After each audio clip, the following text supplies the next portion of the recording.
Hello everyone, welcome to the YouTube channel of Get.Set.Law by IMS. I'm your mentor Sanjana Chauhan and we are finally here with the mega marathon for all of you.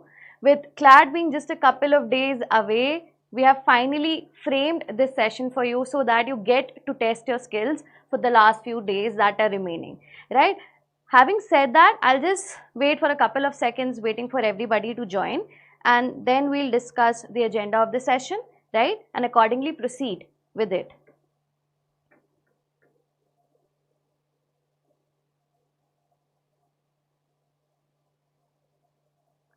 Questions are actually simulated based on CLAT 2024 standard.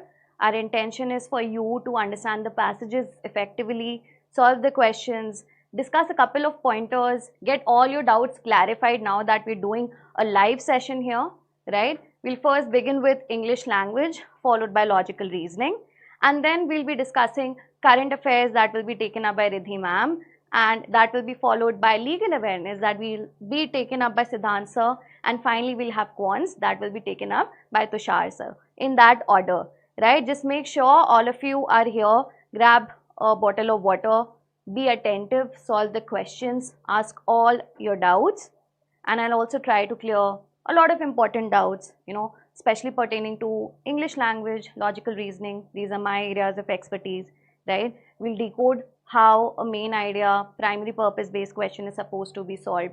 What are the best elimination techniques that we can use, right? Think of it as an actual attempt at your exam, right? Just some more time, a couple of more seconds, and then we'll begin with the discussion for English language.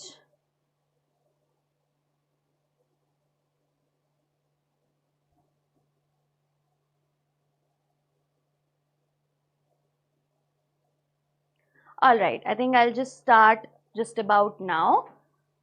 Here we have the first passage on the screen for you.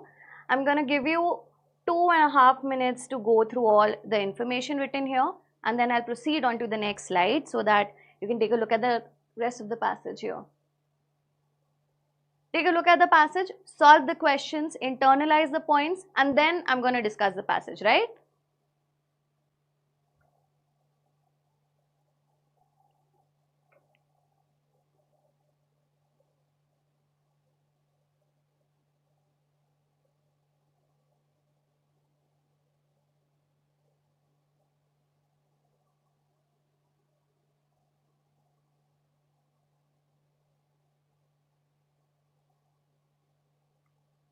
Next passage now.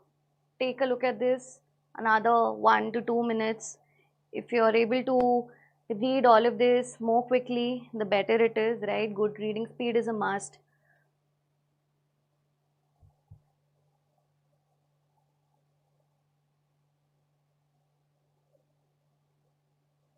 Generally, this passage is of a simple nature, right? We are not actually using any bombastic or technical words here. So you can still choose to read the passage verbatim. In such cases, I wouldn't really suggest you take a look at the questions first. The passage in and of itself is quite easy to decode, right? Nothing fancy, nothing foreign is appearing here.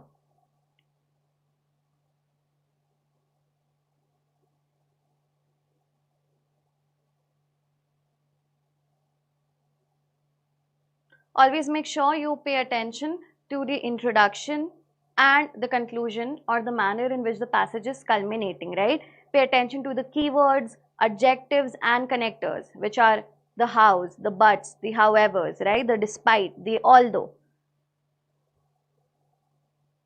Alright, now that I assume all of you are done reading, take a look at the first question, solve it, write down your answers, because I'm just going to take you through the entire passage again at my end so that you understand it effectively.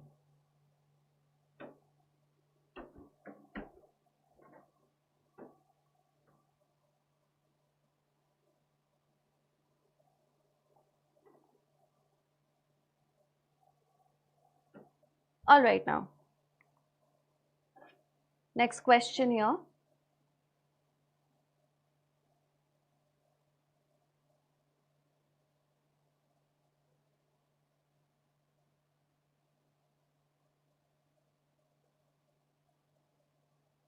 Take a minute, Always remember, if a question, especially considering the CLAT is a time-bound paper, if a question is taking you beyond 2 to 2.5 minutes to solve, understand that you are finding it a bit tricky to solve.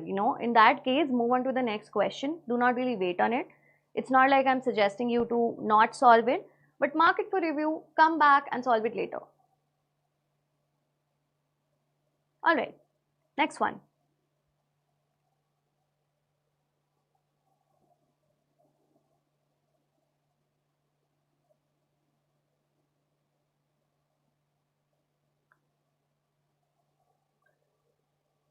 Try to put in a lot of inference-based questions, vocabulary-based questions, primary purpose, main idea. CLAT RCs centrally revolve on these concepts first thing. And then we have the last question of the lot of this set, right? A title-based question. Take a look at it again.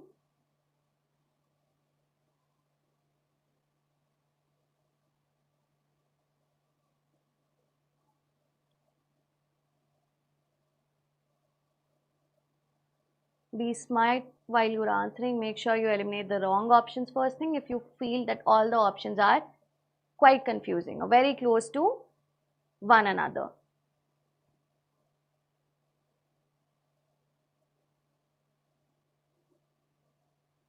Alright then, now that we're done solving, and generally every passage should be given not more than about 7 to 8 minutes. That is when the passage is extremely lengthy. If you actually go by this particular passage, it can be solved in about 5 to 6 minutes. Alright, now I'll just start explaining what the passage is about. Okay, it is essentially expounding on the meaning of the word catharsis, right? So if you actually look at the dictionary meaning, it actually refers to purging of emotions. For example, if I say that for me, painting is very cathartic, which means it helps me to invoke a release of emotions, right?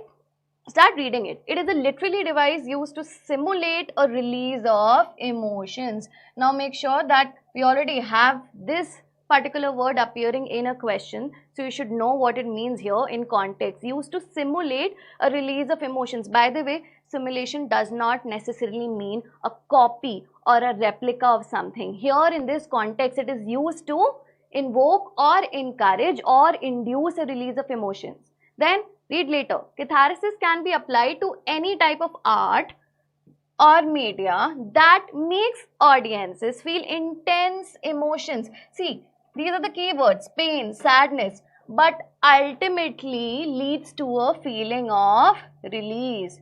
There you have it, right? So this information here is key. Read further. It can be thought of as blowing off steam. You know what blowing off steam here implies? Blowing off steam is another phrase which is used to refer to, releasing went up feelings, right? Or went out feelings. Because in the process of catharsis, art stimulates strong negative emotions, okay? However, after that experiences, audiences generally feel better. So can I then infer that catharsis leads audiences to feel better after purging their negative emotions? At least this is what the passage tells us so far. Read further. Now, there is an example on, how people perceived catharsis, and an important figure here is Aristotle. He coined the idea with his belief that a good story should have the purpose of cleansing the audience's emotions. He believed that catharsis was necessary in the ending of tragic artistic works. Aristotle believed that catharsis was necessary in the ending of tragic artistic works. In his time, that would most likely be a play. Generally, catharsis was used with reference to art and works of media, right? Now, the end result of an experience here, right? The end result of an experience of catharsis is a moral or spiritual sense of renewal. Again, purging of emotions, thereby leading the audiences to feel better, right? And audiences often describe just what I said, feeling lighter after intensely emotional endings to a story. Essentially, catharsis brings audiences down with tragic endings, and then the audience feels that they have been able to release some of their own sadness, anxieties, fears, along with what they felt as a result of the story, right? So most of the information here is redundant. Ultimately, it just leads to one line that can be inferred, that catharsis helps the audience release all their, pent up emotions, ultimately having them feel better. And it's generally used with reference to arts and plays, as is expounded by the example of Aristotle, who quite coined the idea here. Alright, read further. When Aristotle first set out to examine the phenomenon of catharsis, he was asking himself why audiences enjoy great tragedies so much if they just leave us feeling sad. And then we have a reason for it, which is, in a world where for various reasons many people find it hard to express the full range of their emotions, tragedies help us to do just that. Feelings like pity, empathy for a story's hero or protagonist or main character, sorry at the ending, frustration over circumstances, can help people express complex emotions and leave them feeling better. So even though tragic plays, tragic stories are bound to make people feel negative, they still go for it because at the end, they help people express complex emotions and leave them feeling better. Generally, you do not really have to read the passage verbatim. I am just doing it here for you for the first couple of passages so that you understand how to, infer the main idea here. It is part of the human condition that feeling emotions is a requirement of living. Therefore, experiencing art that helps us to do this is a positive process for purging negative emotions. Not all the things that I am circling here are important. They are key, right, to solving all the questions correctly. And towards the end, we have an example of how the above few statements that I have just read or inferred can be applied in perspective. And the example is that of Romeo and Juliet by William Shakespeare, which is one of the most beloved tragedies of all time, and hitting on concepts like forbidden love, loss, grief and rejection, which the audience might feel are relatable. Many audiences find ways to relate with the characters, just what I said, and what is happening to this. And the tragic double suicide in the ending helps audiences to purge some of their own complicated or complex feelings on such heavy matters. What are the such heavy matters? On love, loss, grief, rejection, all of that, right? So this passage here is part descriptive, part analytical, because the author also goes into analyzing just about how catharsis can be helpful to purge negative emotions or to invoke a release of emotion amongst the audiences, right? Having said that, understand that the main idea is or can be, found out in two ways. One, it's the idea that has a maximum weightage in the passage, the substantial idea, the resonance of which you'll find just about in every paragraph of the passage. And the second way to know more about the main idea is to just take a look at the way the passage culminates, all the conclusion. More often than not, it is really helpful in decoding what the main idea or central thesis or primary purpose for the most part is, right? Keep in mind, main idea is not to do with Aristotle, right? Main idea is on catharsis and its importance and its benefits here. Okay, that being said, let's move on to the question. In the context of the passage, the term simulate in the first sentence most closely means, I already made you read that entire statement, right? The entire context in which it is given to simulate emotions here in that context means to invoke a release of emotions, right? To encourage a release of emotions. And what do you think the best word here is going to be? It's going to be induce or invoke. Now, why we're going to eliminate the rest of the options? Let's take a look at it. Fabricate is incorrect because fabricate has a slightly negative connotation to it. You fabricate lies. You do not like, fabricate here implies you're making up emotions, right? It's like a facade of sort. So obviously that is incorrect. Replicate, I told you, simulate here does not mean copying it, because then that also seems very plastic or very fake, The entire purpose of catharsis is to simulate, which is to induce or invoke a release of emotions to help an individual feel better. Okay, and obscure means to make something unclear, which again is actually contrary to the idea or the function of catharsis. So correct option for this question will be induce. A simple question at least. Next, this is a tone-based question. What tone does the author primarily adopt in the passage to discuss catharsis? I told you it's part descriptive because obviously the author does give some information or description on what catharsis is, right? There's a definition given, some more inputs are given, but then later on The author also delves into how catharsis is actually helping people feel better, right? There are reasons for it which actually gives it the tone of analysis, right? So what do you think is going to be the correct option for this? First thing, I already have the word analytical. I'll just hold on to this just to make sure that I'm exhausting the rest of the options. Persuasive, no, I do not think here that the author is trying to convince the reader of something. So persuasive goes a little too extreme here. Eliminate B. And then we have indifferent, which means the author is being very nonchalant or just does not worry about this topic at all, which is actually quite incorrect because the author is going into detail explaining every bit of it, right? So indifferent is incorrect, and obviously the author is in no way being critical of catharsis, right? He's just kind of explaining and describing it, and therefore the correct option here will be analytical.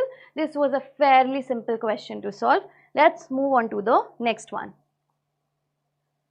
Now, read this. This, by the way, is a specific detail question. If a viewer feels a sense of relief, right, after watching a tragic movie, which part of Aristotle's theory of catharsis explains this reaction? Now, I do not even have to go back to the passage because I know that if a viewer does feel a sense of relief, that happens because, you know, by relating to the characters and through the emotions that the characters in a particular, you know, movie or a play are going through, the viewer somehow is able to purge or vent out their feelings which are similar, you know, along the lines of the feelings that the characters are going through, right? So it leads to a purging of negative or complicated, you know, pent up emotions in the viewers, which is why they feel a sense of relief because it helps them feel better, right? So now take a look at the option. The audiences feel pity for the hero. This is actually off. You know, that is not the reason why they feel a sense of relief. B says the tragic elements stimulate a range of emotions, purging of emotions that leads to a feeling of release. Absolutely correct, right? Just what I said, pretty much in alignment with what I was able to infer, right? C says the tragic elements justify the harsh ending. This is out. This cannot be the answer. D says the audience's emotions are intensified. See, the emotions might be intensified, but later on, they actually get a vent for them to be released, thereby making the audience feel lighter. So please do not actually be inclined towards choosing D. This is a distorted option, by the way. Correct option here will be option B for this one. Alright then, take a look at the next question. It's an inference based question. The previous one, by the way, was a specific detail question.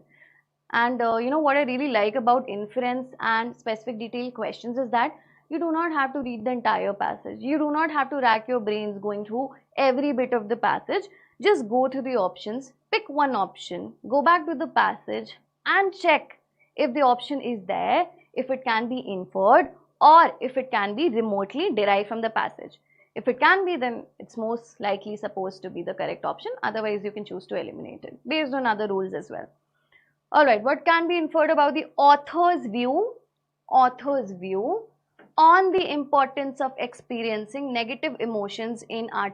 Always keep in mind, students, first thing is always focus on the requirement of the question. What is the question asking you to do? Which means sometimes the question can actually quote a statement from the passage itself, right? And then ask you to give some paraphrased meaning, maybe some inference based meaning on it. So in that case, it is important that you go back to the passage and locate the argument mentioned in the question. Okay, so importance of experiencing negative emotions in art. Now I will not go back to the passage. I'll just try to see if the options in and of itself are going to help me here. Option A says the author believes it is essential to avoid negative emotions in art. See, do you notice this quantifier essential? This is, the author is not against the fact that negative emotions are bad per se, right? In fact, he has not given any opinion on this whatsoever. But option A says he believes that is important or crucial or essential to avoid negative emotions in art. This is not there. We cannot infer this even remotely. That which is not given, please do not choose it. Alright. B says the author believes experiencing negative emotions in art helps people confront and process their own emotions. Ma'am, how do we infer B? I mean, we read it and it sounds correct, but just about where in the passage do you think we are able to make sense of this information.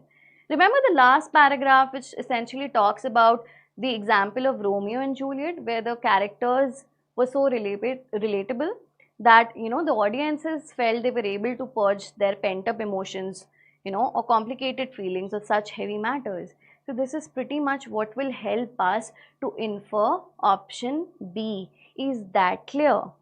Right? And therefore option B is the correct option. We'll still take a look at C and D to exhaust them. C says the author believes experiencing negative emotions only leaves people feeling sad. They might, but later on, they actually help people feel better as far as the definition of catharsis is concerned, right?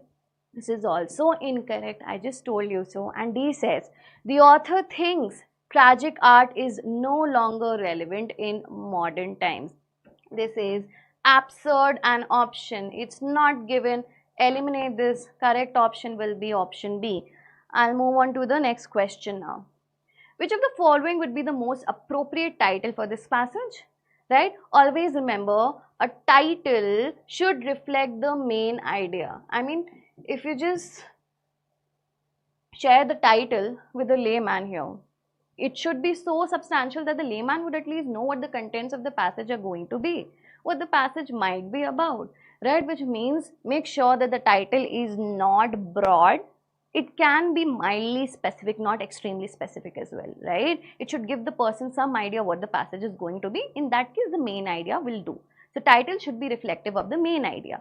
Main idea is centering around catharsis or the purging of emotions, especially with respect to art and in other contexts which are mentioned in the passage, right? Take a look at option A. It says a decline of tragedy in modern literature. This is not the main idea. In fact, we're not even talking about decline of tragedy. Nowhere does the author cast an opinion on if tragedy is now acceptable these days. The people are still actually, up for viewing tragedy-based plays or something along those lines. It's not given. Option A is out. D says the power of catharsis in tragic art. Beautiful title. Still take a look at the rest of the options. Aristotle's philosophical contributions. I told you quite early on in the beginning that the primary idea or the main idea is not to do with Aristotle. It's just given as some information to expound on the meaning of catharsis and how it was perceived by Aristotle, because he coined the term or the idea, right, is what it's mentioned in the passage. So C is out. D says tragedy. Again, they're just centering everything on tragedy. The main idea is not tragedy but catharsis in context of tragic plays or forms of, movies or books. And therefore D is out. Correct option here will be option B. That being so, we are done with the first passage here. I've tried enunciating on some of the important doubts that students have. Now move on to the next passage. Let's see what new we can find there to discuss. Take a minute to go through it.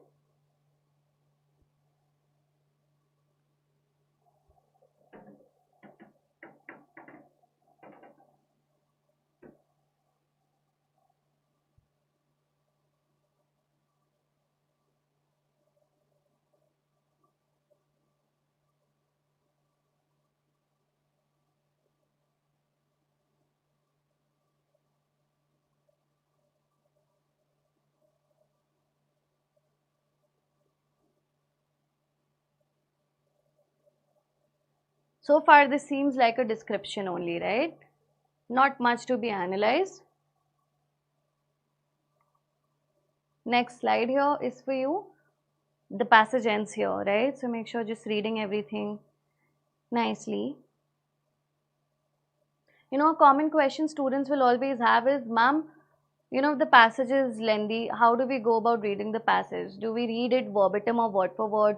Or can I choose to skip some information? Well, like if you're actually limited on time, which for the most part you will be, because everybody while taking the exam is reeling under immense pressure, right? So you'll always feel the time is limited. Then in that case, I keep telling everybody, read the introduction, focus on the conclusion. I mean, do not like directly jump to reading the conclusion. Just cursorily read the passage for once, but make sure you do understand the introduction, the conclusion. Any adjectives, if there are, just highlight them, just circle them, and the connectors, which are your buts, howevers, right? This for that time being should be enough. And also, like, if you feel that there is some very new information you're not quite familiarized with, don't just really go into the binaries of it. Just try to understand whatever little you can. Sometimes, no matter how difficult the wording or the style of the passage is, at least 3 to 4 questions out of a total set of, let's just say we have 5 questions, 6 questions, are still doable. If you choose to believe that you can solve it, that also helps, mind over matter.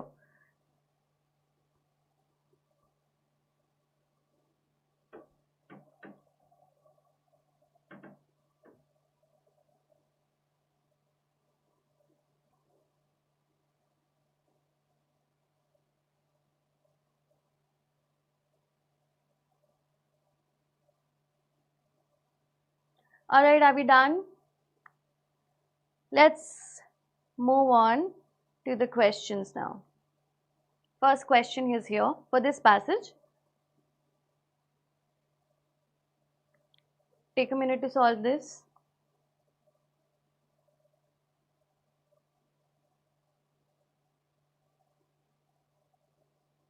This is more like an application based question, which is a novelty, and it's nice that we have it here. We have a couple of more here in the English language section and some in the logical reasoning section, to make sure that the students are fully prepared for questions that might come as a shock and surprise to them.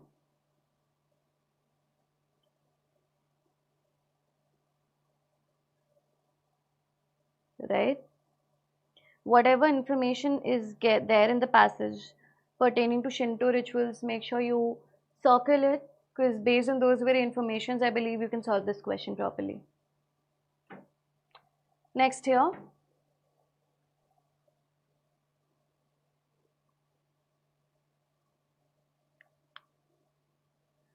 According to the passage, which of the following was not part of early Shinto practices? This is a wonderful question. If a question along similar lines does appear in the exam, make sure you do not get it answered incorrectly, because you just have to go back to the passage and just see if there is anything which is not a part of early Shinto practices. Everything is clearly mentioned.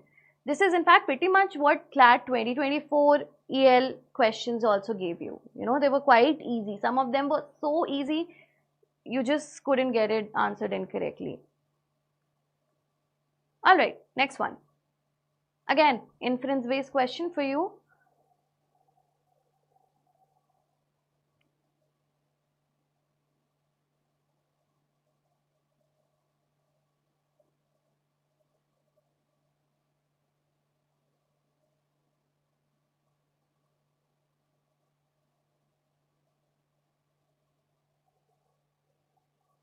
Some options here are very extreme and hence you can eliminate them. Next we have this.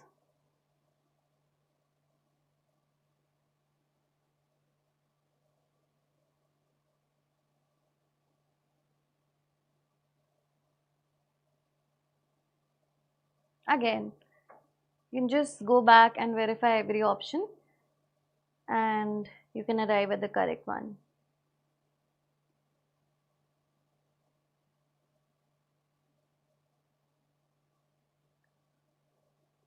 And last for this passage is here on the screen. Very easy to answer this question, can be solved in under 10 seconds in fact. It's easy to solve such questions because all the options are not even close, You can just eliminate the wrong ones right off the bat. Alright. Let's now get to discussing the passage here. Alright. Again, I'm just going to read it, not exactly word for word, but just to kind of give you some understanding of what I feel I would highlight here for my understanding if I were to take the paper, in your shoes. Shinto, or the way of the spirits or deities, right? So it's a way of living maybe, right? It might be a tradition. Let's read further to know more.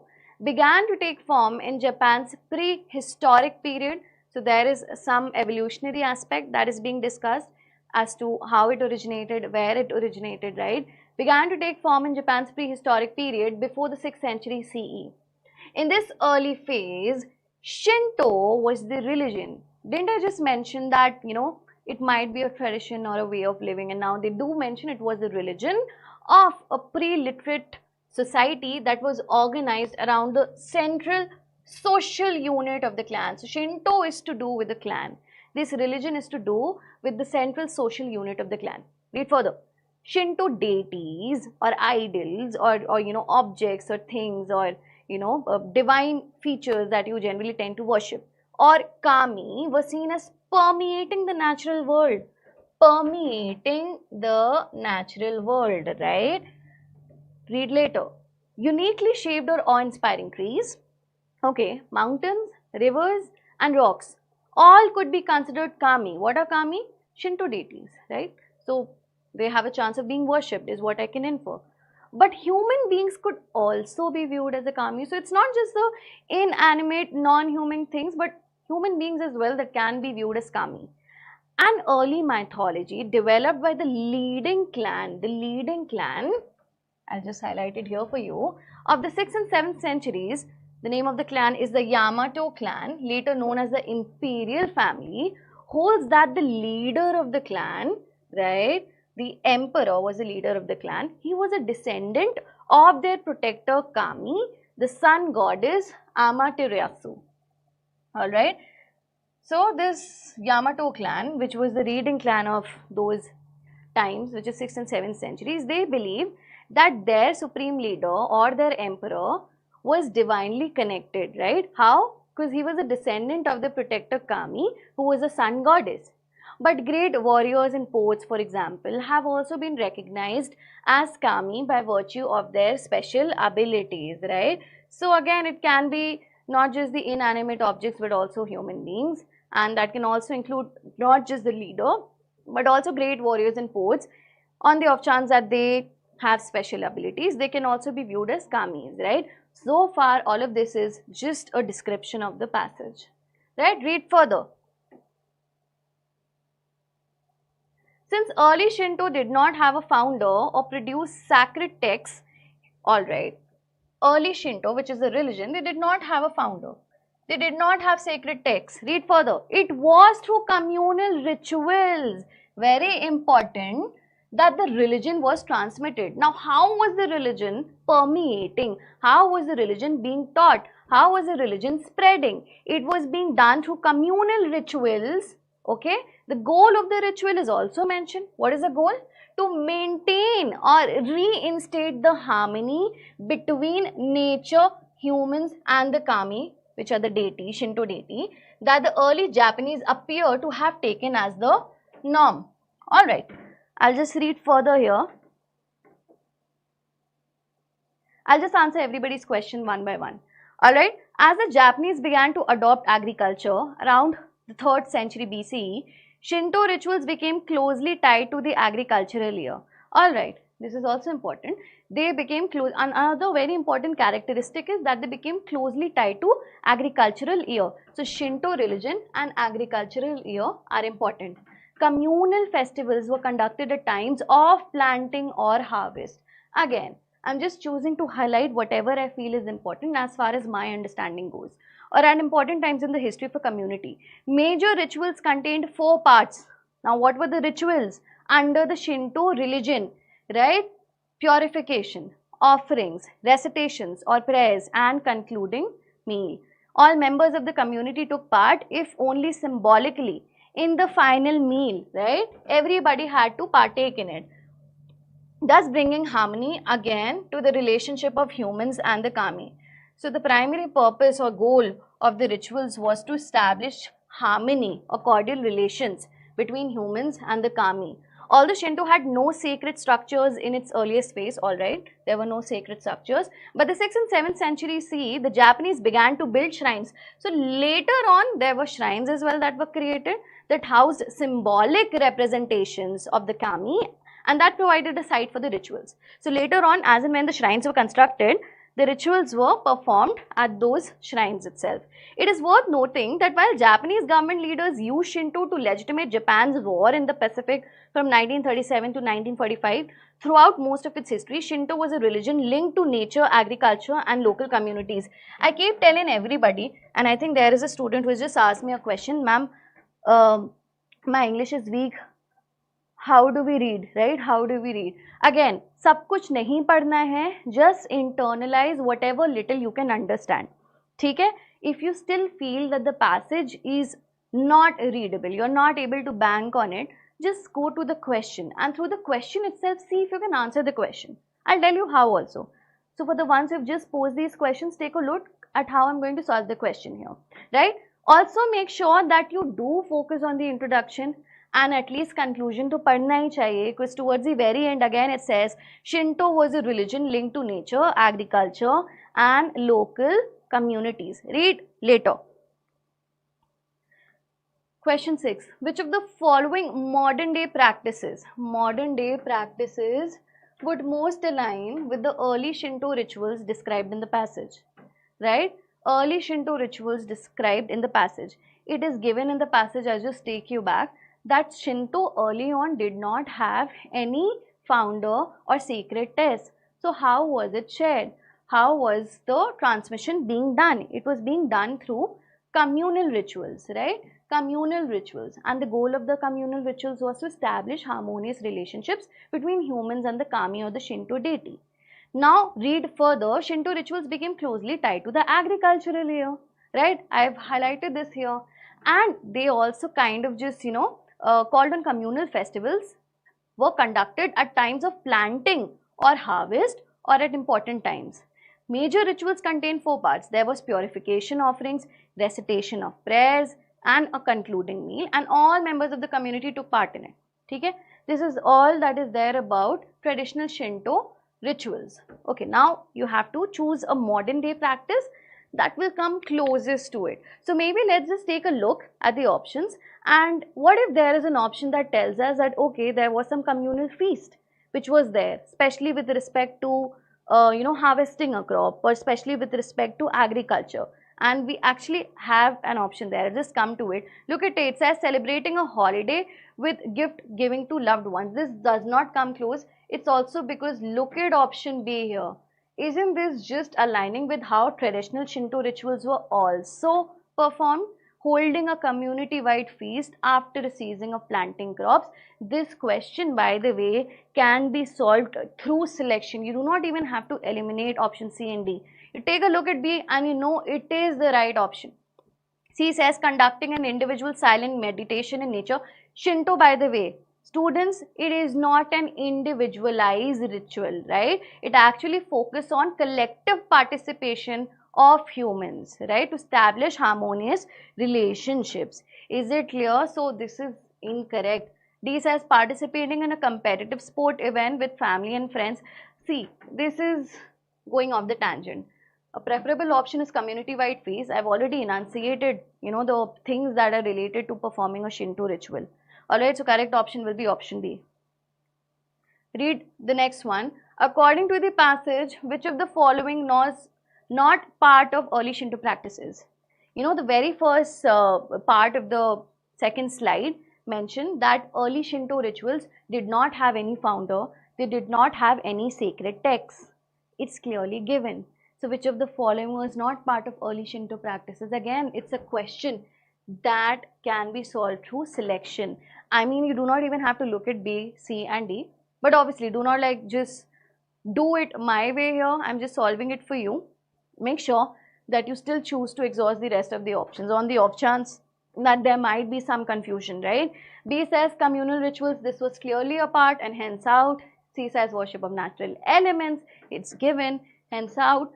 Participation in purification rites. There are 4 ways to go about the ritual is what it's given. There's purification rites, there is recitation or prayers, right? So obviously this is also given and hence out. Correct option will be option A. This can be solved in under 10 seconds. Next one, it's an inference based question.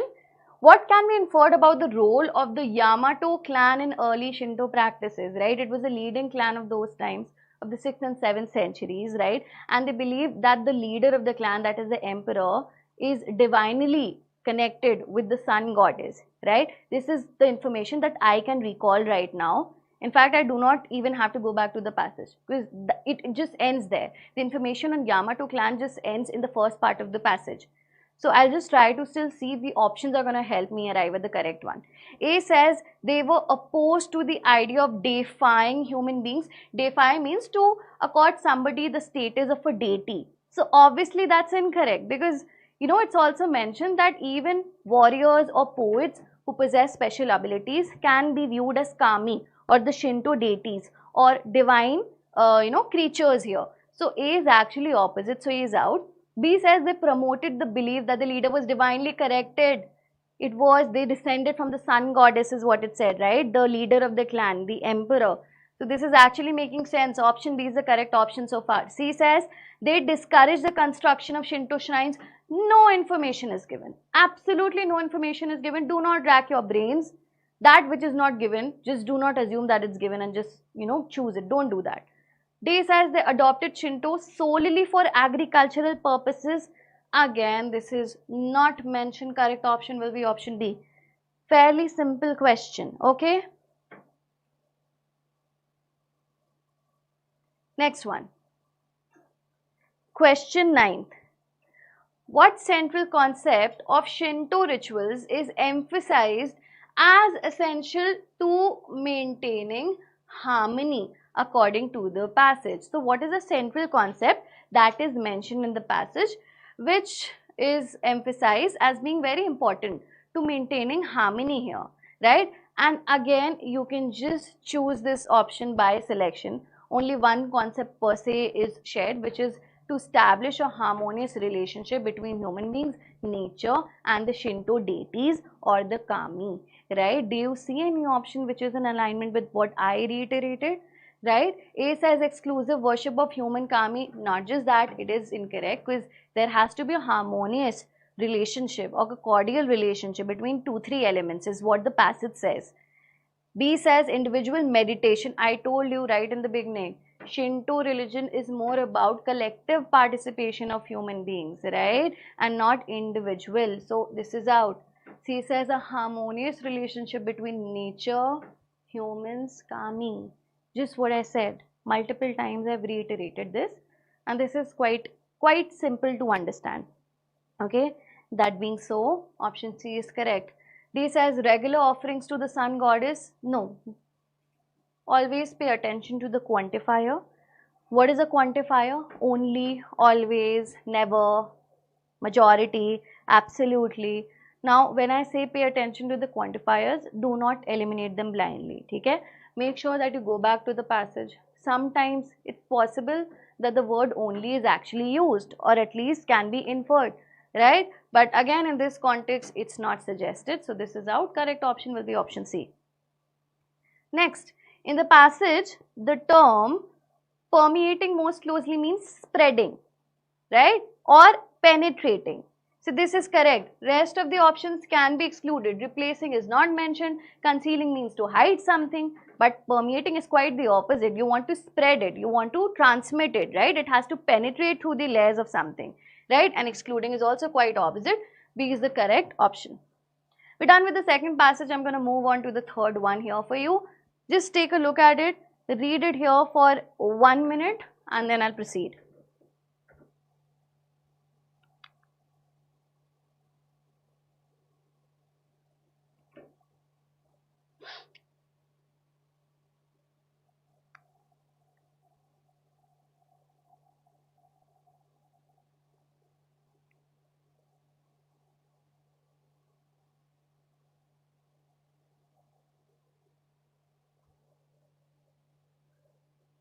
I'll just read it here for you as well. It is 1970. A forward-thinking school teacher named Jane Elliott wants to teach a class about racism. Alright, so she wants to teach the class about racism. And how does she intend to do so? Read later. She devises or engineers an experiment. So there's an experiment that's conducted by her involving the children in her class who are only about 6 to 7 years old. Okay. This groundbreaking experiment, now the author does use the keyword groundbreaking experiment, it might be very substantial, right? Not only demonstrated lessons in racism, alright, so what were the conclusion or end results of the experiment? They not only demonstrated lessons in racism, so that's A, but also had a strong and powerful message about self-esteem and self-belief. So it tackled two things in one go. One is lessons in racism was demonstrated and also imparted powerful messages about self-esteem and self-belief. Is it clear? Read later. She divided her class. Now, this is just how the experiment was conducted. She divided her class into children who have brown eyes and children who have blue eyes. Okay. On day one, she told the blue-eyed children something, which is, today you are the best children, the cleverest children, right? You will be able to go to playtime first. You get the best things to eat at lunch. You get the pick of the best pens in the classroom. Here, what Jane Elliott has done is, she divided the children into two categories, one having brown eyes and one who have blue eyes. Now on day one, she actually bombarded the students having blue eyes with very positive messages, right, which are actually given here in the form of statements, right. Now the result is that the blue-eyed children visibly brightened. Okay, they felt very happy, they were very elated, feeling very joyous. Jane went on to inform the blue-eyed children, however, that they are not to play with the brown-eyed children, as they are not very bright, as the brown-eyed children are not very bright and have to be last in all the tasks. This is another piece of information that is furnished by Elliott to the blue-eyed children. Apart from the positive messages that were reinforced, this was another piece of information. Now, the brown-eyed children also had to wear a scarf around their neck, so there was no doubt who they were. So this is also her in a way trying to, forward very small chunks of, racism here and kind of bombarding the brown-eyed children with such sensitive things here, such as having them wear a scarf so that there is no doubt that they are the brown-eyed children. Alright, what were the results of the experiment? We can just read later, read further. Now, some of the blue-eyed children were a little upset as they are friends with the, brown-eyed children. However, they got over this quickly. Even though they were friends, they got over this quickly. They did not really, let their sadness continue for long, as they were showered with positive praise from their teacher. You remember what I said? That the teacher bombarded the blue-eyed children with very positive messages, okay? So now that in and of itself was very strong and potent for them, that they were able to get over the fact that they won't be able to play with the brown-eyed friends, She told them how brilliant they are when doing flashcards. When questions were asked in the classroom, it was the blue-eyed children who threw their hands up and answered correctly. Now, what of their brown-eyed counterparts? Their work on the flashcards was many minutes slower, obviously, because they were not bombarded with such positive messages. In the playground, they learnt on walls, looking sad and lonely, heads bowed, shoulders slumped, their body language following their feelings. Their classwork also suffers as a result. So, even on the one hand, if the teacher did bombard the blue-eyed children with positive messages, it took a very downwards impact on the, brown-eyed children, which is that they felt very sad. They were not able to perform better compared to their blue-eyed counterparts. Now, when the teacher, now this is nice, when the teacher asked about their experience of the first day, the brown-eyed children said they did not feel like crying in class, as they believed that nothing good happened for them due to their brown eyes, right? This is what they were made to feel through the experiment only. The blue-eyed children spoke confidently that first day was really nice for them due to the positive praise they had received. Now, there's a twist. On the second day, Jane Elliott switched the preferential treatment. Switching the preferential treatment means, just read this and you'll understand, that on the second day, she might be bombarding the brown-eyed children with positive messages, right? They were ecstatic. Right? They were very happy, elated. They lapped up the positive praise from the teacher. Their body language also started to show some changes, positive changes. And they were more confident. The flashcards, which took them 6 minutes on day one, now they were able to solve them much earlier. Right? Jane Elliott told them that brown-eyed children learn fast and they believed her. Okay? So at the end of the day too, Jane Elliott talked with the children about their experiences and related it to racism. This is again very important. Alright, so ultimately, so far what we can infer is, without, not even relying on background knowledge, that, having students showered with positive praises will help them perform better, right? And their perception will be influenced by positive praises, as opposed to if somebody else is being, given preferential treatment over them. Alright, is that clear? Very descriptive. There is no analysis also mentioned. Having said so, let's take a look at the questions. What can be inferred about Jane Elliott's motivations for conducting the experiment with her class? Now, her very intention was to demonstrate racism and to talk to the children about, values of self-freedom and all of that. Look at it. It says she aimed to create a sense of division. No, that was only a part of her experiment and not the main goal, which is to kind of just promote division in the class. No, in fact, her very purpose was to demonstrate division or racism through conducting this experiment, wherein the children were segregated based on brown eyes and blue eyes. But it was only for demonstration purposes, so this is out. B says she wanted to reinforce positive behavior in the children. No, this is not the goal. Okay, this is not the motivation or the intention for conducting the experiment. This was a part of it, but not the goal. Remember, part of the experiment is different, but the purpose of doing so is also different. So this again is out. C says she was trying to demonstrate the harmful effects of arbitrary discrimination. Now you might say, ma'am, I understand that it's also mentioned in the passage that the goal is to kind of demonstrate, discrimination. But nowhere does it say that the effects can be harmful, and nowhere does it say that the discrimination is arbitrary. Now keep in mind one point. Sometimes when you're able to eliminate the rest of the options and you're finally left with an option that you feel is still better than most of them, go for it. And it's not like upon a plain reading of option C you will absolutely disagree with this. This is pretty much what we can at least infer from the entire experiment, right? D says she intended to make the children feel uncomfortable for educational purposes. This is not the goal. Correct option will be option C.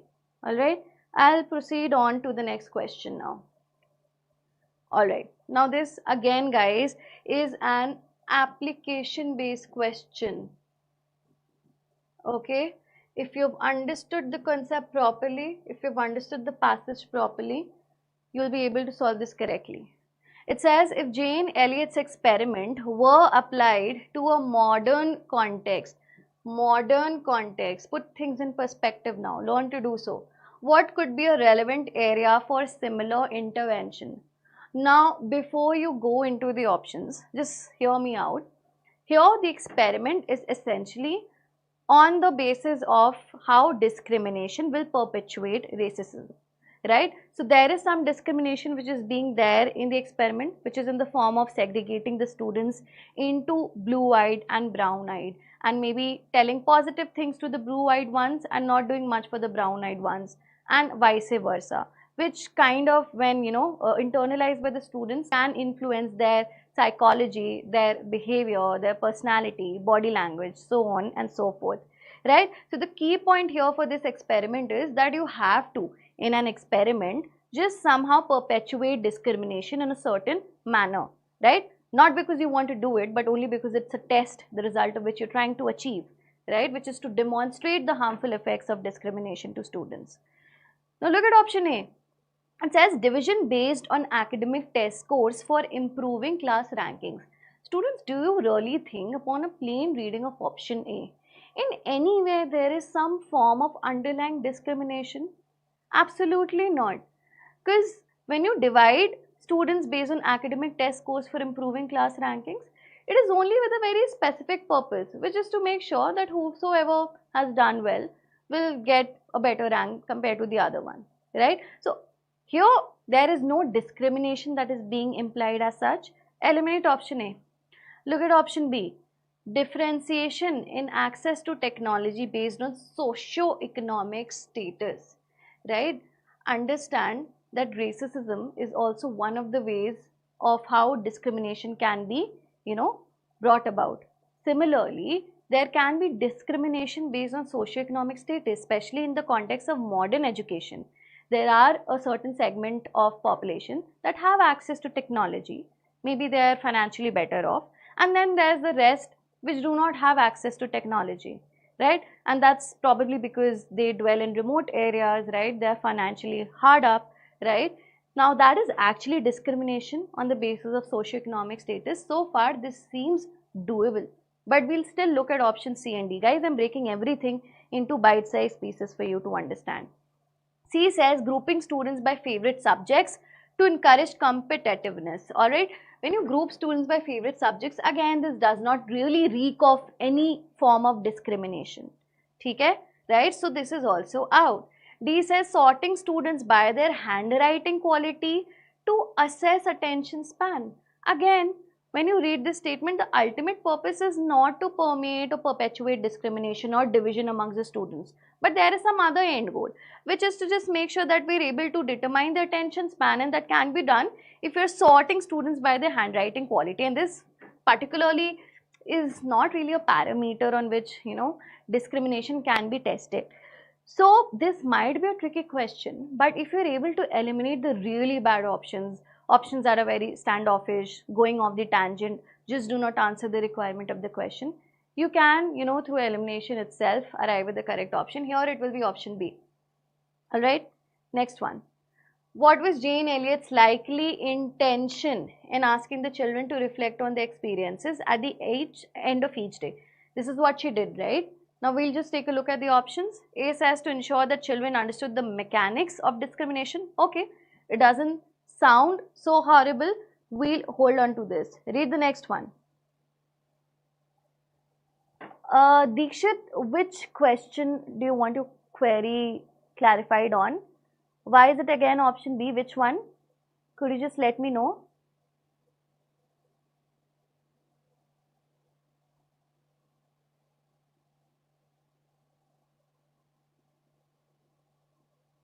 Alright, you just type it here in the chat and I'll make sure I answer it.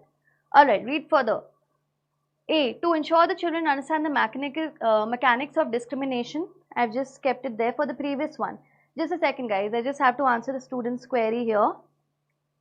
Alright, Dikshit, I'll just go through the question again for you, right? If Jane Elliott's experiment were applied to a modern context, firstly, understand, Dikshit, this is an application-based question.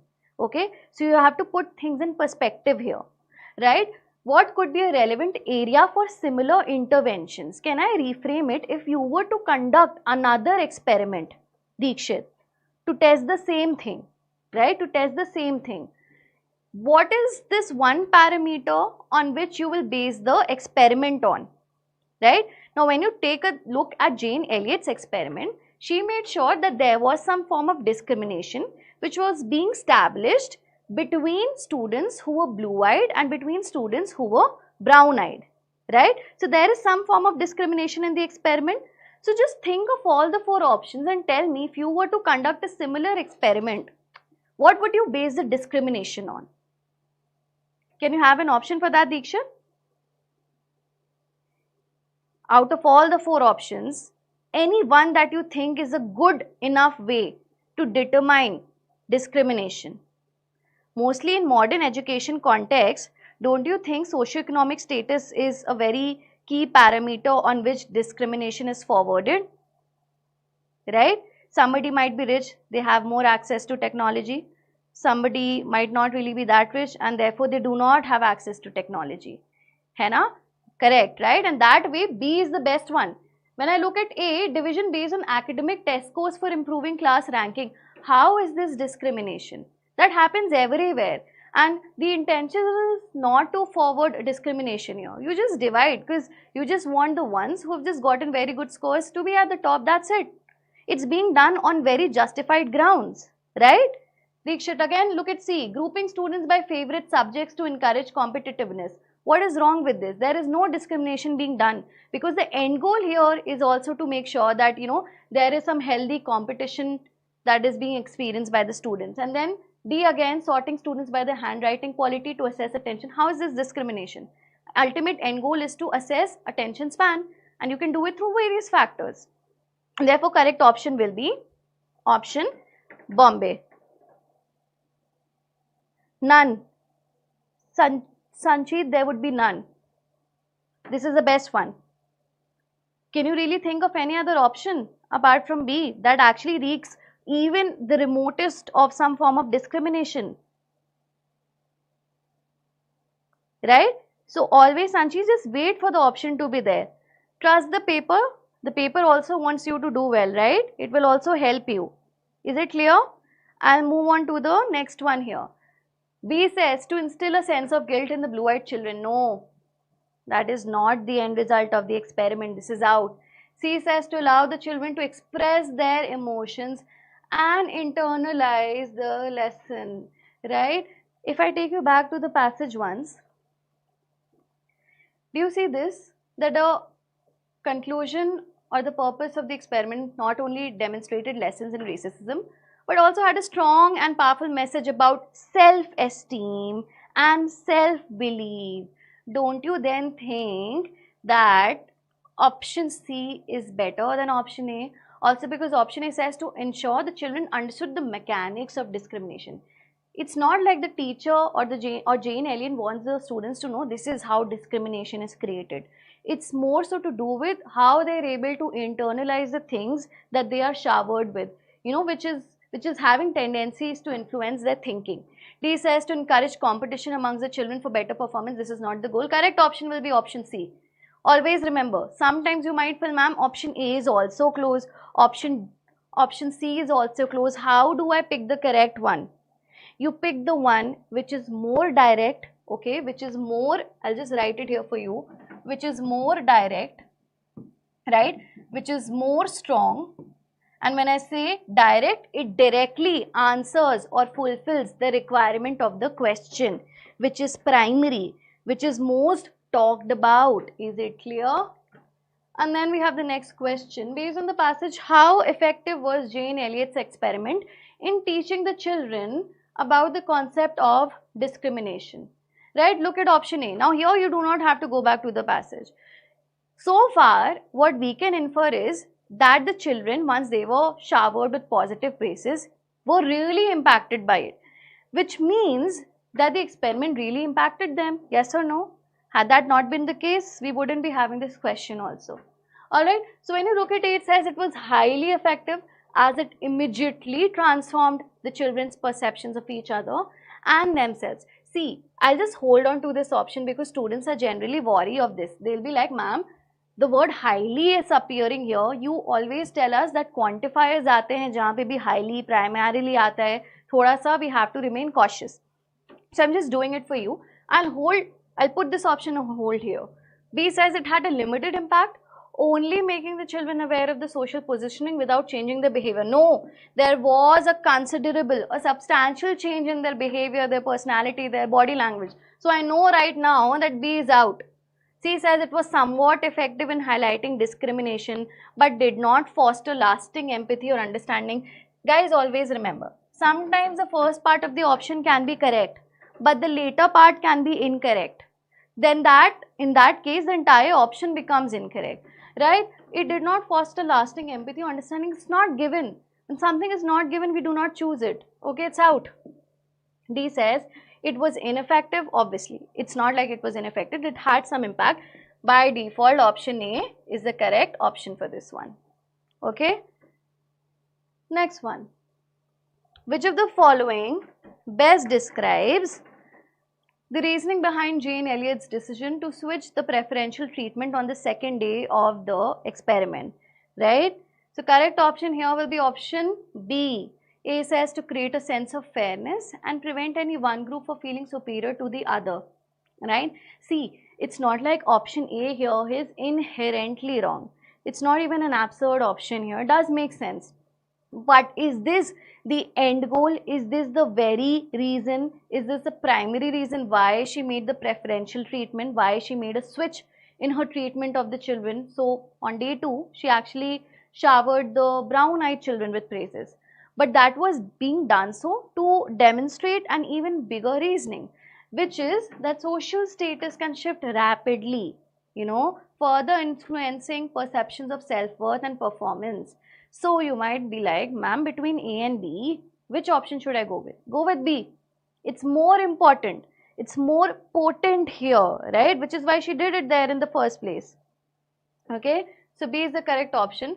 You can easily eliminate C and D. C says to observe how the children would react to being treated differently based on their eye color.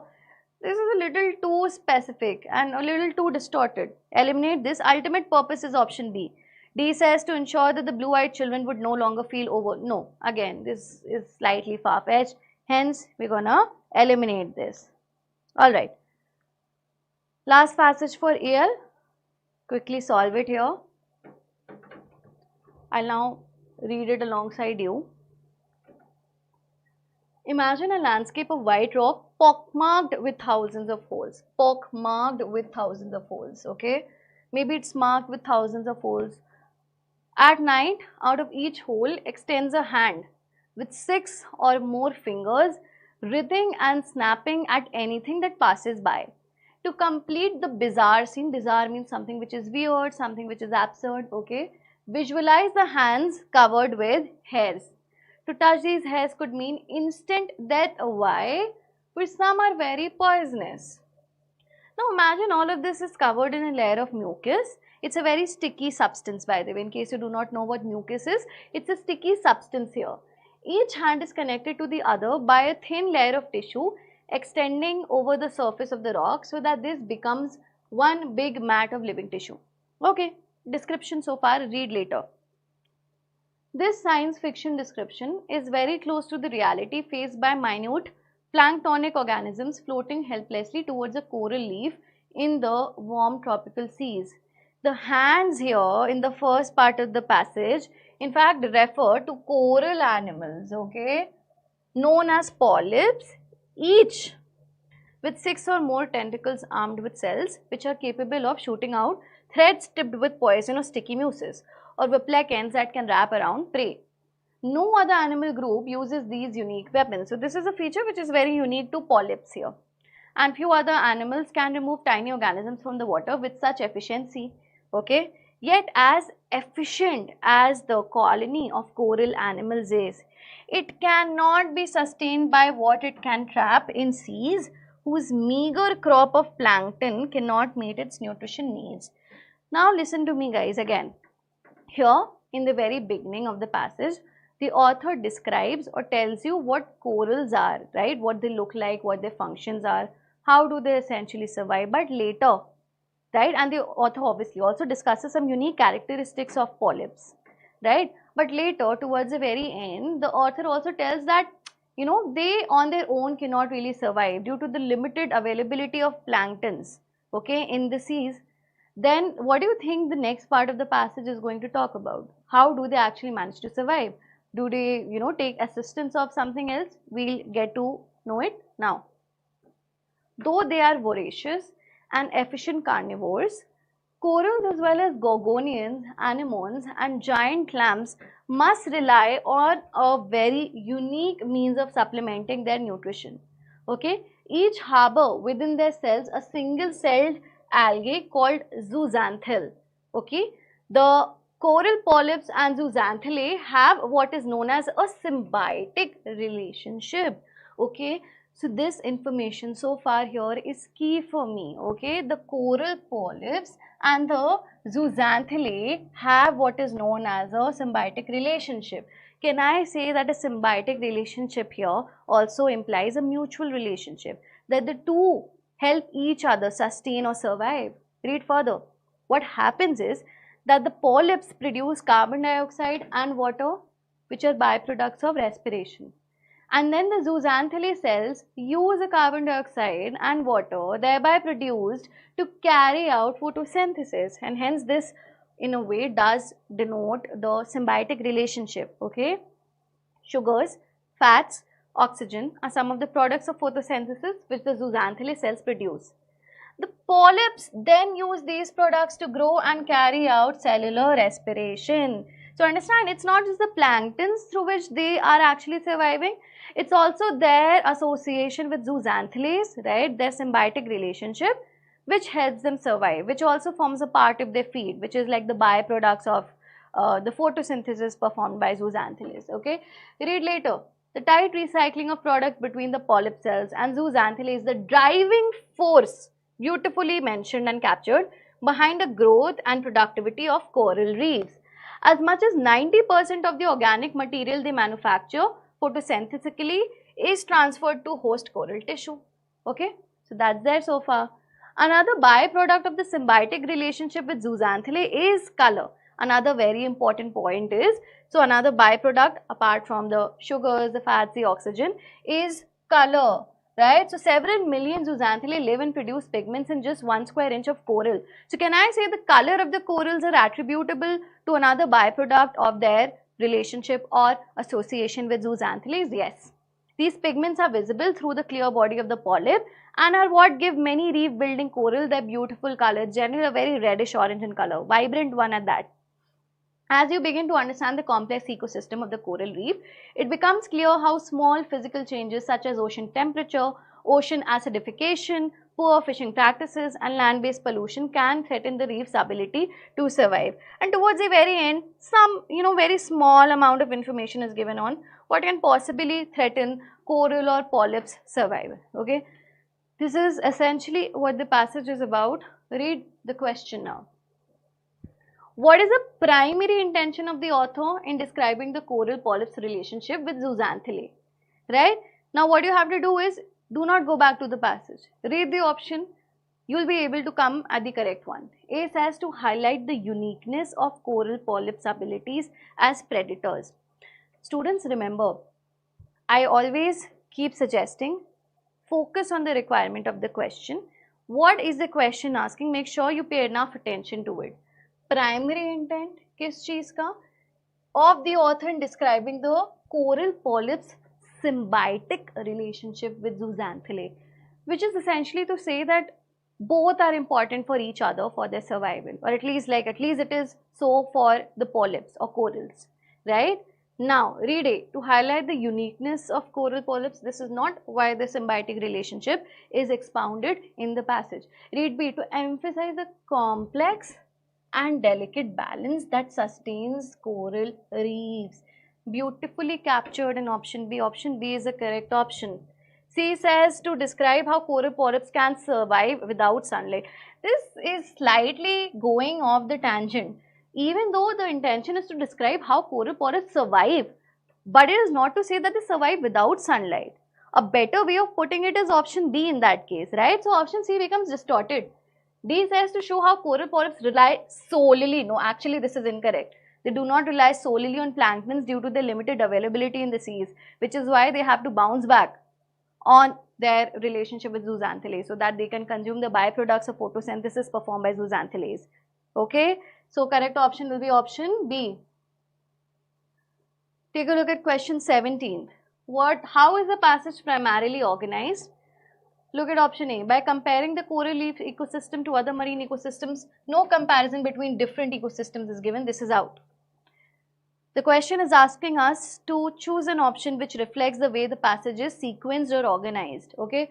Look at B. Chronologically explaining the evolution of coral reefs over time. Now, I feel that a lot of students generally tend to be inclined towards option B also, because they feel, okay, we did mention some information on the evolution, but evolution is not the only aspect which is being discussed in the passage. In the first part, in fact, evolution per se is not discussed here.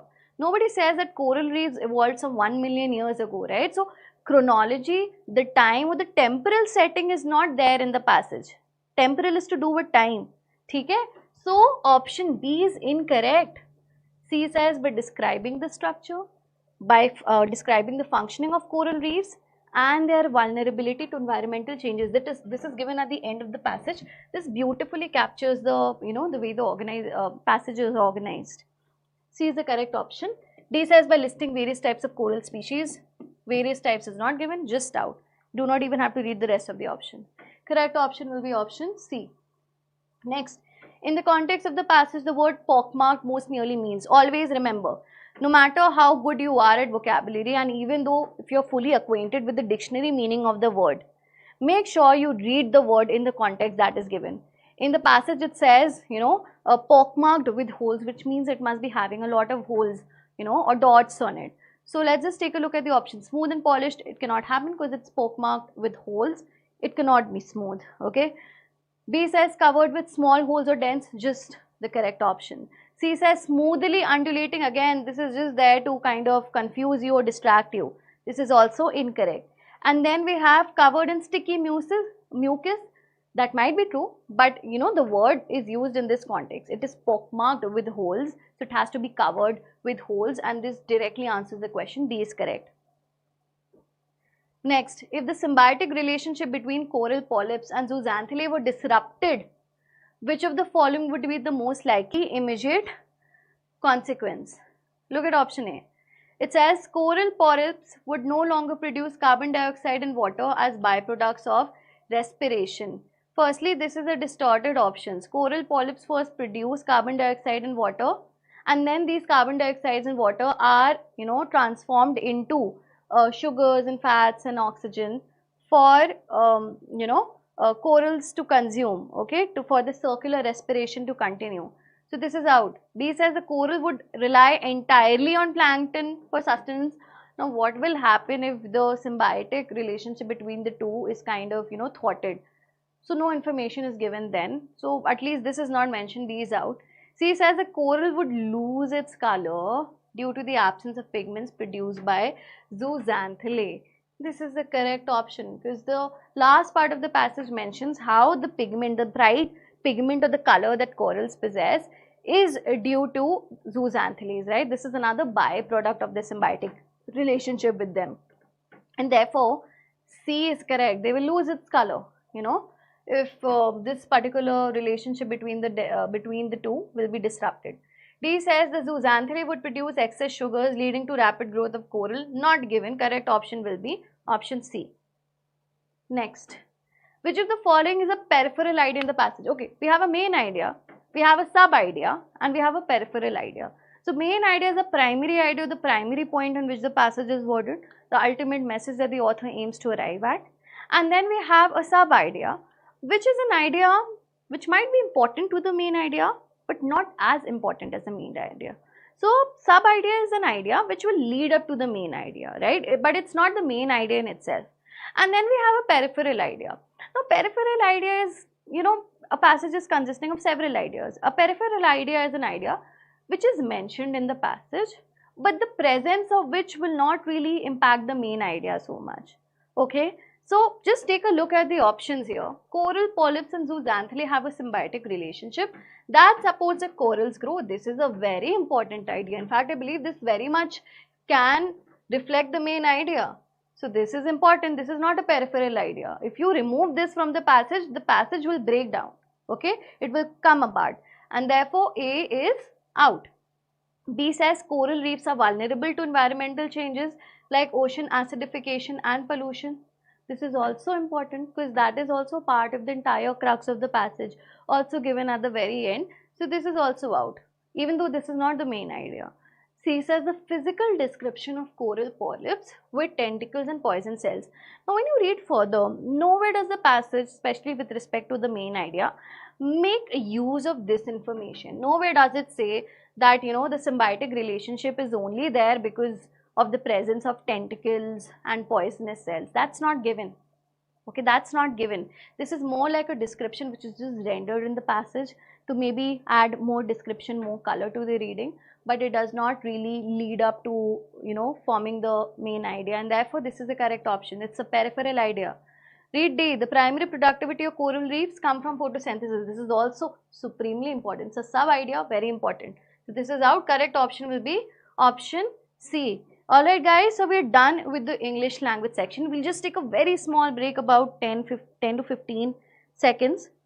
Hope all of you have internalized the points. I tried my best to pretty much clarify every point here, how to choose the main idea, how to eliminate the wrong options, right? Make sure you still go through the video once for better practice, okay? And do practice vocabulary. If you have any doubts, you can still choose to connect with me and wait for the next one, which is on logical reasoning. Thank you so much, everyone.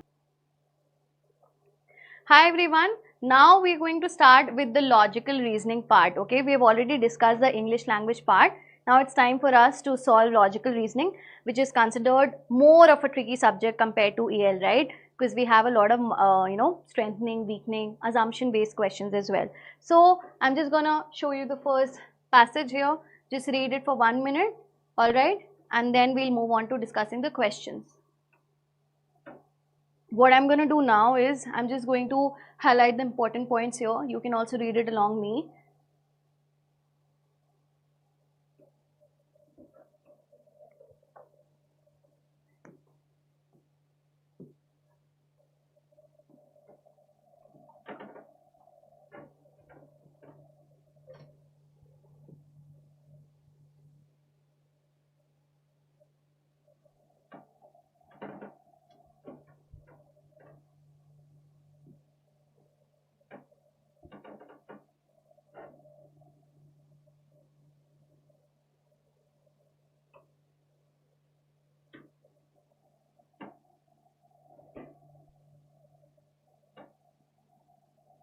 Alright, so far the first paragraph here is talking about the importance of women participating in politics, okay, and especially in the context of Kamala Harris and her presidential elections. Alright, now we'll read further, okay. So I've just summarized very briefly the first paragraph here, nothing much to discuss here now. Read further. As it turned out, a large number of African Americans, especially young men and white women, voted en masse for Donald Trump. And there are many reasons for this, why people voted more for Donald Trump, and so many people en masse voted for him. But the most important is that mere symbolic gestures are not enough to win voters' support. In the context of women participating in politics, they have to do more than relying on mere symbolic gestures, which might be actual participation, more engagement in politics than mere symbolic gestures. So this is very crucial here. Now, the author is trying to expound or further strengthen his or her argument in the context of women participation in Indian polity. Read further. India has seen this happen in recent elections in Madhya Pradesh, Karnataka, Telangana and Haryana. We are seeing the end of vote bank politics and the emergence of value-based voting, okay? In India, women across the political spectrum have marched beyond mere symbolism, okay? Again, very crucial. So, you have to want everything beyond mere symbolism, right? More active participation and metaphors. Women have become game changers, shaping electoral politics and defining electoral gains. Read further. They have transitioned from descriptive political representation to substantive political presence. So, descriptive political representation is another way of referring to symbolic representation, and now they have transitioned from this to substantive political presence, like actual engagement, and with women-centric policies like Sukanya Samriddhi Yojana, Beti Bachao Beti Padhao and Jan Dhan Yojana. We have seen women becoming change makers in policy formulation. The outcome of such politics promises a brighter tomorrow. How? By making women more skilled, employable and empowered. We the women of Bharat believe in celebrating the differences between men and women. This is also the land of Ardhanarishwar, a concept that gives equal status to men and women. As a modern nation, India was one of the first to ensure that women had equal voting rights. Women such as the names are given, right, also involved in the First War of Independence.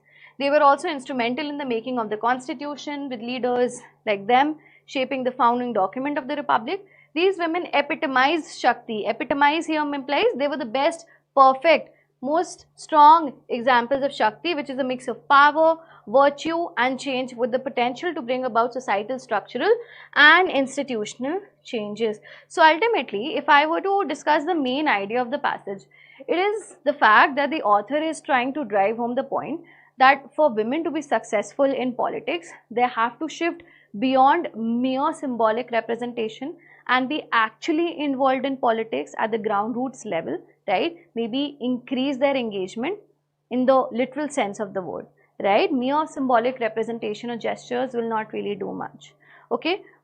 Students might still get confused, but ma'am, like the author has really used the example of India. Don't you think the main idea is more to do with showcasing how India and its polity has, really given the right kind of stand and respect and space to women's? Well, it is the way the author is actually using it as an example to drive home the main point, which is like women really need to actively engage in politics for them to actually, move further in this aspect, okay? And India is only used as an example, not that it is really the main idea that the author wants to showcase here, right? Now read further. We're done with the passage here, quite analytical in nature. Let's take a look at the questions. What is the primary message conveyed by the passage? Okay, again, just what I said, it's a main idea / primary message question. A says the global rise of symbolic representation for women in politics is a positive step towards gender equality. Guys, do not be confused or distracted by this option. The aim of the passage is to tell you that there is more than symbolic gestures that will actually help women enter politics, which is, more substantial engagement in politics. So when you say that the global rise of symbolic representation is a positive step, no, it's not. This is what the passage says, right? More needs to be done, so A is out. B says genuine empowerment of women in politics requires more than symbolic gestures. It requires substantive roles and policy influence. This is beautifully captured in option B. Multiple things that are said about the main idea are finally summarized beautifully in option B. Option B is the correct option here. C says India's approach to women's representation in politics is significantly different from that of the United States, even though this might be true in the context of the passage. Is that really the main idea? No, I did mention it is being used as an example, and therefore C is out. Women's historical role in India's freedom struggle set the foundation for modern gender equality in Indian politics. Again, it's just an example that's been rendered in the passage to drive home the main idea, and not that this is the main idea. Option B is the main idea, D is out. Next question. Which of the following assumptions does the author's argument about women's role in Indian politics most heavily rely on? You know, the author is actually advocating for further and actually tangential involvement of Indian women in Indian politics. And that is because if they are there, this is important for their empowerment in Indian politics, and therefore option A is the correct assumption. Substantive political involvement by women is necessary for their empowerment in society. If we negate this assumption that no, it is not necessary for the empowerment of women in the society, the author will not actually advocate for going beyond mere symbolic gestures, right? Always remember, in order for a conclusion to be valid, the assumption has to be valid. If the assumption is incorrect, the conclusion comes apart. It will fall apart, okay? This is key to solving assumption-based questions. B says, therefore A is correct. B says, women-centric policies alone are sufficient to bring about societal change for women. Incorrect. Note the word alone, right? C says the democracy's maturity is determined by how well it is representing all demographic groups equally. Now you might say that, ma'am, I'm confused between option A and option C, because C also seems like a fair enough assumption. But the thing is, when you have to make a choice between the two options, you choose the one which directly addresses the argument. The argument is more to do with involvement of women in politics, and not the fact that we have to do it on the basis of how the democracy is taking into consideration the involvement of everybody equally. Focus is more on women. Option C is more of a generalized option, and hence we will choose option A over C. Option A is correct. India's cultural values inherently support gender equality in all aspects of society. Again, this is very, very broad. Okay, so correct option will be option A. Next. The author has written the last paragraph to serve all of the following purposes, except this is also somewhat of an inference-based question. Read option A. To show that the idea of gender equality is embedded in India's cultural heritage, this is mentioned. We have to choose the one which is not mentioned as a purpose of using the last paragraph here. B says to highlight that women's active political roles in India are a recent development. No, they have been continuing from ages. Note how there is a mention of an individual who also fought the first war of independence. So it's not a recent development. There were people who were women, politicians who actually founded the document for the Indian Constitution, right? Who were responsible in their contribution to drafting the Indian Constitution, right? So you can't say that this role is a recent development. It's actually continuing from quite an early on period here, right? So this is the correct option. This is out, right?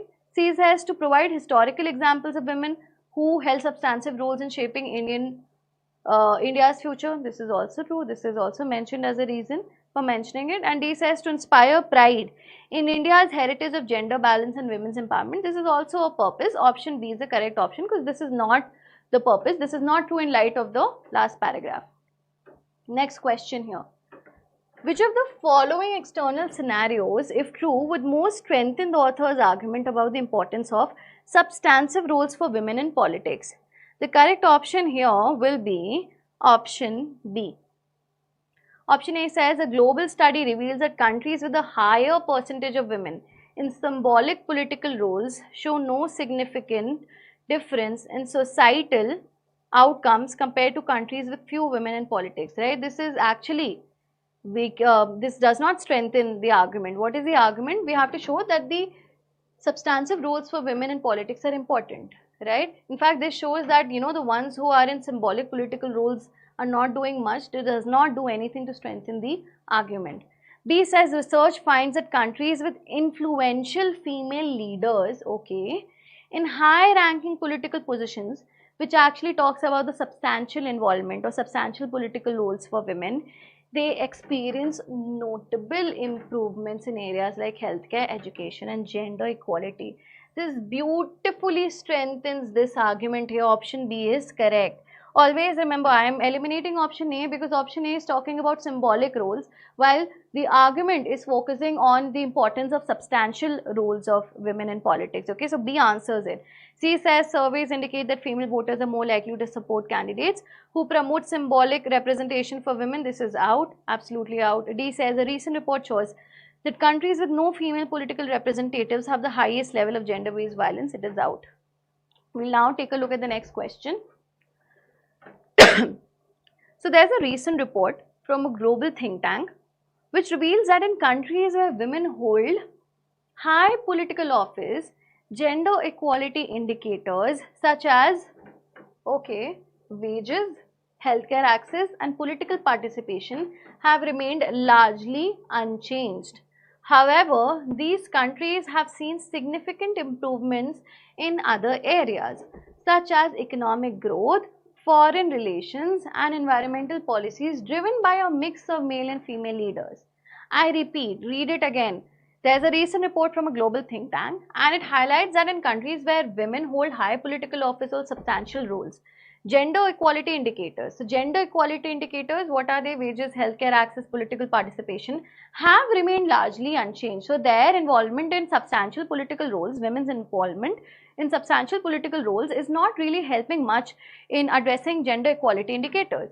However, these very countries have seen significant improvements in other areas, which are economic growth, foreign relations, and environmental policies driven by a mix of male and female leaders. Okay, okay.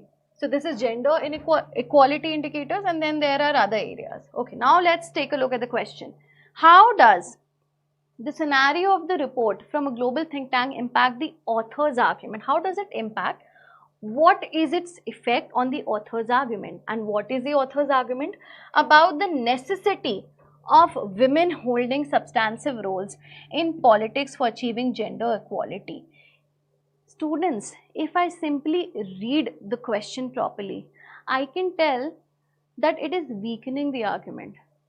Because when we actually look at this part here, it says that even though women are participating in very substantial roles in politics, right, still nothing much has changed in terms of gender equality indicators because they remain largely unchanged, right?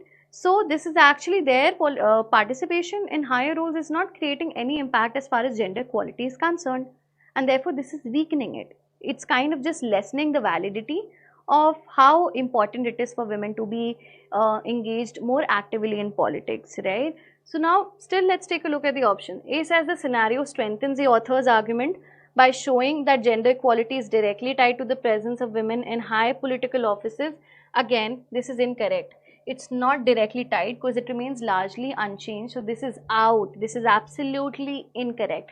B says the scenario weakens the author's argument, is suggesting the gender equality may not necessarily improve with women in high political office, challenging the idea that women's substantive roles directly lead to gender equality. Alright, so this is the correct option, just what I said. C says scenario has no effect on the author's argument. Again, it's incorrect. You just read this part and you know it's not very substantial in nature. And then D says the scenario supports the author's argument by demonstrating that a balance of male and female leadership in politics can lead to both economic and gender equality improvements. Firstly, it's not really leading, this entire thing is not leading to gender equality improvements at all. So this just makes the entire option incorrect. Okay, correct option will be option B. Read passage 2. Alright. I'll just read it here for you. So there is again an experiment that is being conducted by a Stanford professor. And in this experiment, they have tested hundreds of children who are mostly around the age of 4 and 5 and revealed what is now believed to be one of the most important characteristics. So this experiment revealed something which is known as one of the most important characteristics for success in health, work and life. Experiment began by bringing each child into a private room. So description of what the experiment is given. sitting them down in a chair and placing a marshmallow on the table in front of them. The researcher told the child that he was going to leave the room and that if the child did not eat the marshmallow while he was away, they would be rewarded with another marshmallow or a second marshmallow. However, if the child decided to eat the first one before the researcher came back, then they would not get a second marshmallow. So the choice was simple, one treat right now, two treats later. Now the researcher left the room for 15 minutes. Okay, read further. As you can imagine, there's a footage of the children waiting alone in the room was rather entertaining. So there were some kids who just jumped up and ate the first marshmallow as soon as the researcher closed the door. Others wiggled and bounced. They just tried to really, stop themselves from eating it, right? And they tried to just wait for it, but eventually gave in to temptation a few minutes later. And then finally, we had some of the children who did manage to wait for the professor to come back, for the researcher to come back. Right? Now published in 1972, this study became known as the marshmallow experiment, but it wasn't the treat that made it famous. The interesting part came years later. So these children who had, eaten the marshmallow and the ones who actually refrained from eating it, who were patient enough, they were tracked. Okay? As the years rolled on and the children grew up, the researchers conducted follow-up studies and their progress was being tracked by them. The children's progress was being tracked by the researchers in a number of areas, and the results and what was found was actually surprising. The children who were willing to delay gratification is the state of instant gratification. You just want validity to be coming to you immediately, right, rather than being very patient for it, and waited to receive the second marshmallow, ended up having higher SAT scores, lower levels of substance assumed, lower likelihood of obesity, better responses to stress, better social skills as reported by their parents, and generally better scores in the range of other life measures. The researchers followed these children for more than 40 years, and over again the group who waited patiently succeeded in whatever capacity they were measuring. So the ones who were able to delay the gratification and who waited patiently for the second marshmallow were the ones who were faring really well in life and were very successful.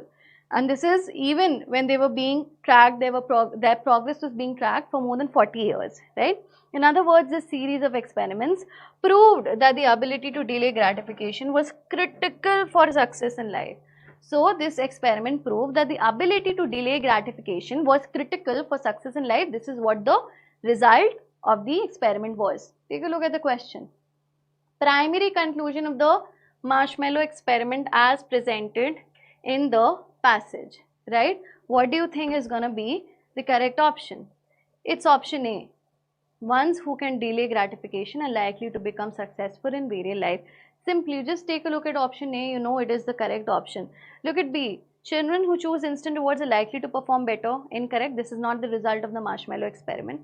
C says delaying gratification has no long-term effects. No, it actually has long-term effects on a person's later is what the passage says. So this is out.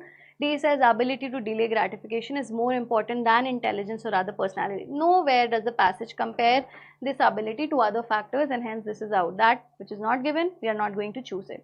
Okay. Next, what is the limitation of the marshmallow experiment as described in the passage? Now, for such kinds of questions, again, you do not have to go back to the passage. It's more of an application based or a flaw based question. Just look at the options and let's discuss them. A. The study only focused on children of a specific age group, limiting its applicability to other age groups. C. The problem with the experiment is not that the students were of a specific age group. It does not pose any problem. Okay. B says the study only measured the ability to delay gratification and did not consider other contributing factors to success. There were other contributing factors as well, which was measured, and therefore this is also out. C says the study failed to track the long-term effects of delaying gratification. This is actually mentioned, okay. It actually tracked the long-term effects of delaying gratification, and therefore C is out. D says the study only included children from one socioeconomic background, limiting its generalizability to other groups. obviously, and this is generally a problem with most of the surveys and experiments that we come up with. The studies for the most part are very generalized in nature. For example, if I say I have tutored 10 kids and all of them have performed very well in an examination, and then I go on to make this boastful claim that therefore I am the best person. Anybody who wants to crack about just any exam has to just come and study from me, right? Now the problem with my argument here is that I'm just limiting my claim on the basis of a select few students, right? So it's very generalized like that. I'm saying that these 10 students are literally representing everybody. Okay, so this is generally the problem with a lot of surveys and experiments, and therefore when you look at option D, this is actually correct. Okay, this is the problem with the experiment. Read further. Based on the passage, how effective is the marshmallow experiment in predicting long-term success in life?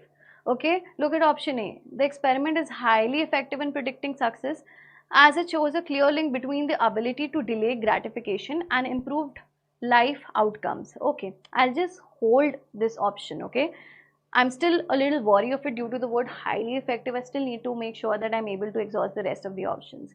B says the experiment is moderately effective, but its focus on only one factor limits its accuracy in predicting success. Yes, and this is precisely the issue with the experiment, even though this is not mentioned in the passage, but in a very commonsensical perspective, we can tell that it's only taking into consideration one factor, which is delaying gratification in predicting an individual's success later on in life. So this is a good option to choose. All right, and any day I'm going to choose option B over option A. So A is out. C says it is not effective. C, again, that is not what we can infer. The students were tracked on for about 40 years or more, and it's not like we can say that this experiment is not effective, because this has actually come to be known as a very popular experiment for the results it produced. Okay, D says it is effective only for measuring academic success. No, not just high SAT scores are mentioned, everything else is also mentioned. Okay, in different areas of life the success too can be determined here. So D is also out. Correct option is option B. Next one, what is the assumption underlying the marshmallow experiment? Option A says children who can delay gratification are more likely to become successful in life due to better self-control and decision-making skills. This is the correct option. Okay. B says the ability to delay gratification is irrelevant to future success. Incorrect assumption. C says children who ate the marshmallow immediately were naturally more intelligent and successful. Incorrect an assumption.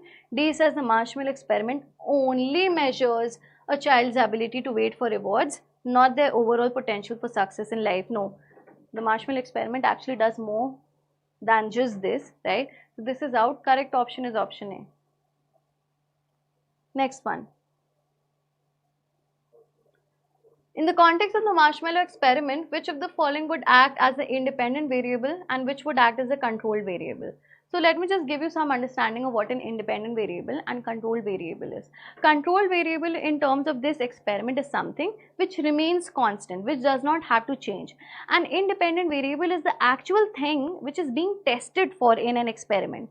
So in this particular case, the independent variable is that we are actually going to test the effects of delaying gratification amongst the children, right? So independent variable here then is the ability of the children to delay gratification, and control variable is the thing that remains constant, which is the fact that everybody will be given 1 marshmallow, 2 marshmallows depending on the context, right? The amount of marshmallow given to each child.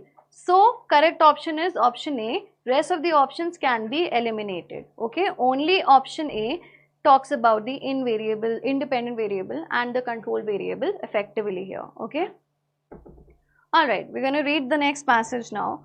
This is more of a description about shamanism, which is again like a practice that was followed by people. It is as varied as those who practice it. Its practitioners range from indigenous lineages who have passed down their craft over thousands of years to the modern plastic shamans who represent no specific culture but have adapted shamanism to meet the demands of metropolitan markets. Okay. However, okay, and this is important, there is a common theme to shamanism wherever it is practiced. which is the use of spiritual trance to facilitate journeys to a non-ordinary reality. Here in this non-ordinary reality, the shamans do their work.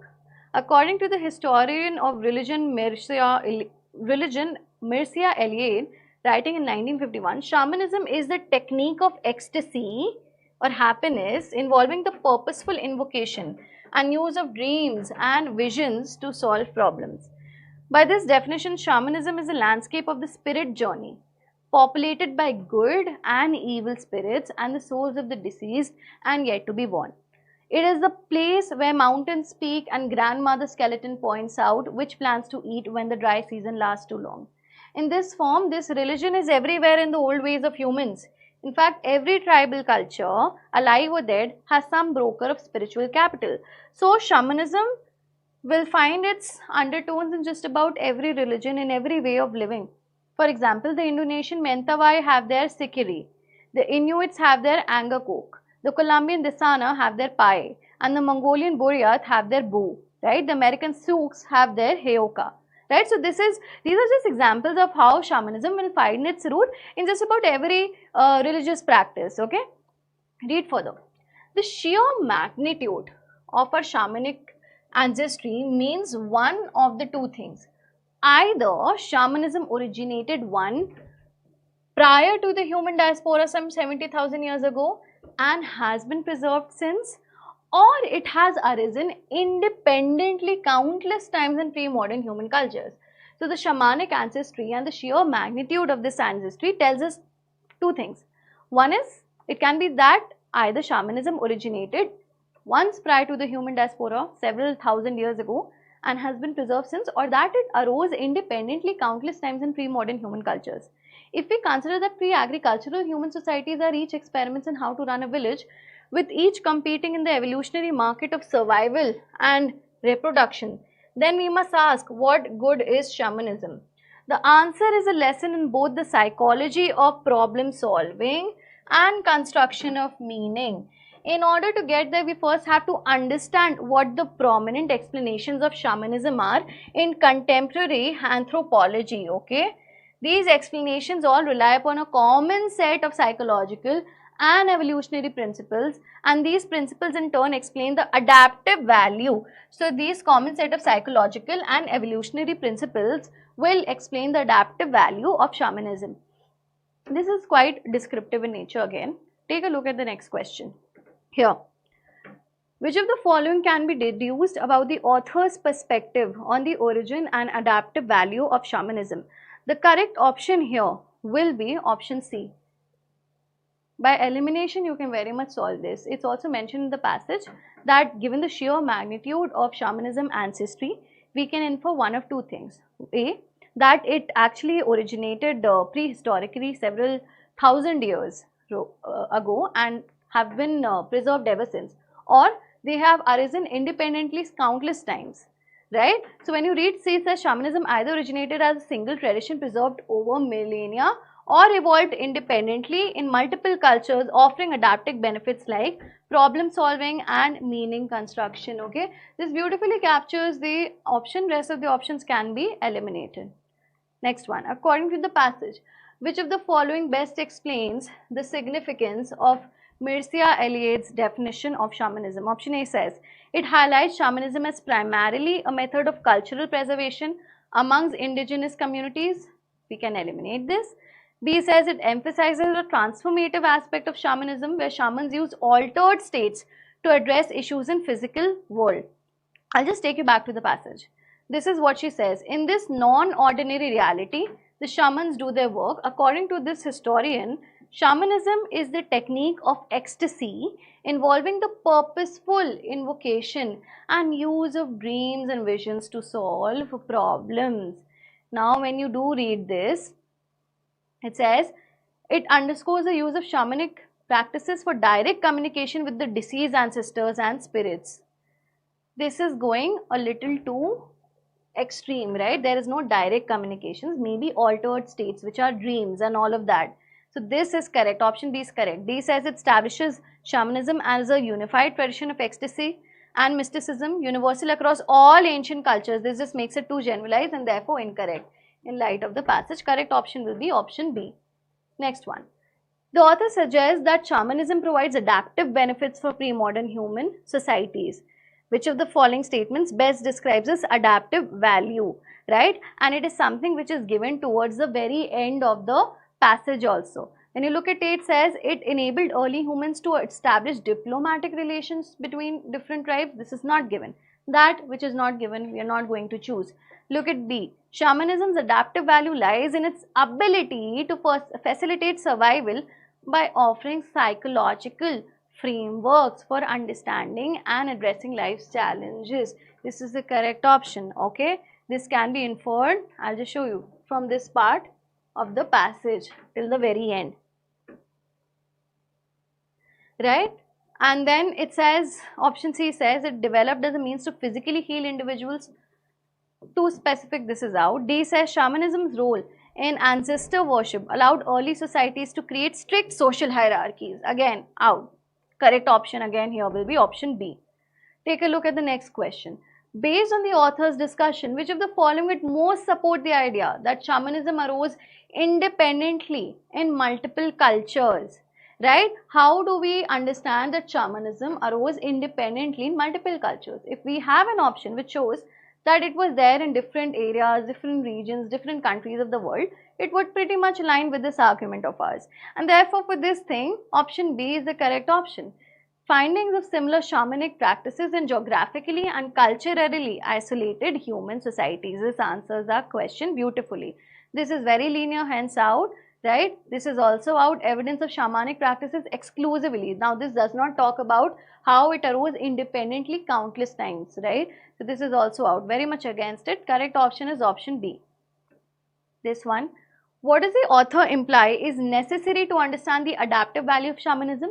It is also given at the very end of the passage where, you know, psychological and evolutionary things can be studied to highlight its power, which is option C, right? It is a question that can be solved directly through selection as well.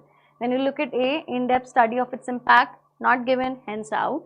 B says consideration of its effects on the social hierarchy, out. It's also given towards the very end, hence C is correct. D says a detailed account of the specific rituals performed by shamans across different societies. This is also out. Option C is correct. Now, let's read the last passage of the logical reasoning section here. This is also quite an interesting one. It talks about Sigmund Freud, who considered dreaming. So, this passage essentially talks about dreams, what their purpose is, how dreams generally happen, okay. Sigmund Freud considered dreaming an expression of repressed conflicts or desires, okay. It's an expression of repressed conflicts or desires as viewed by Freud, which were, no surprise, this being Freud, often sexual in nature. Alright, so this was Freud's perception of what a dream is, which is an expression of repressed conflicts. But then Carl Jung took a more rigorous approach, explaining dreams as a sort of shaped energy, enjoyed emotions or thoughts released by the deep subconscious and entrained into narratives by higher regions of the brain. Read further. Modern psychologists and neurologists, armed with imaging equipment using PET scans and MRIs, have taken things to a deeper and more technical level, right? They have just tried to dig deeper into how dreams come about. What are they essentially comprising? Okay? Speculating that dreaming, so it's just a speculation. It is something which is not like firmly established. It's not set in stone. Speculating that dreaming is the brain's way of dumping excess data, consolidating important information and keeping us alert to danger, okay. Dreaming is the brain's way of dumping excess data, consolidating important information, so keeping aside the important information and keeping us to alert to danger and more.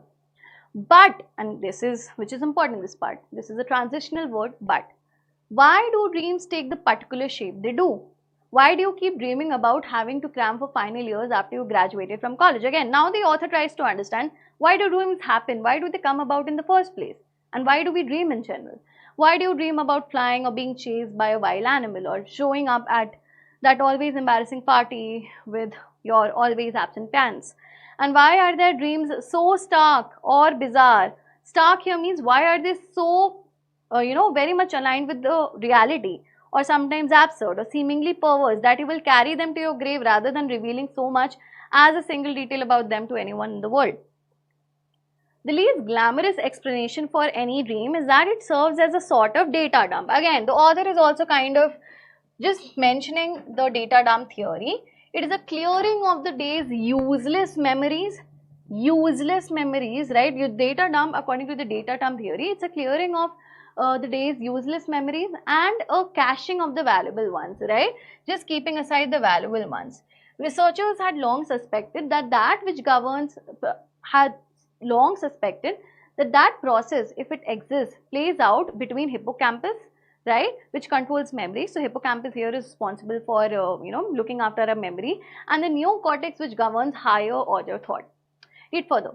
According to a 2007 study at the Max Planck Medical Institute in Heidelberg, Germany, helped confirm that theory, right? Working with anesthetized mice, the researchers found that as the neocortex, which governs a higher order thought, fires during sleep, it signals various regions in the hippocampus to upload whatever information they've been holding in short-term storage.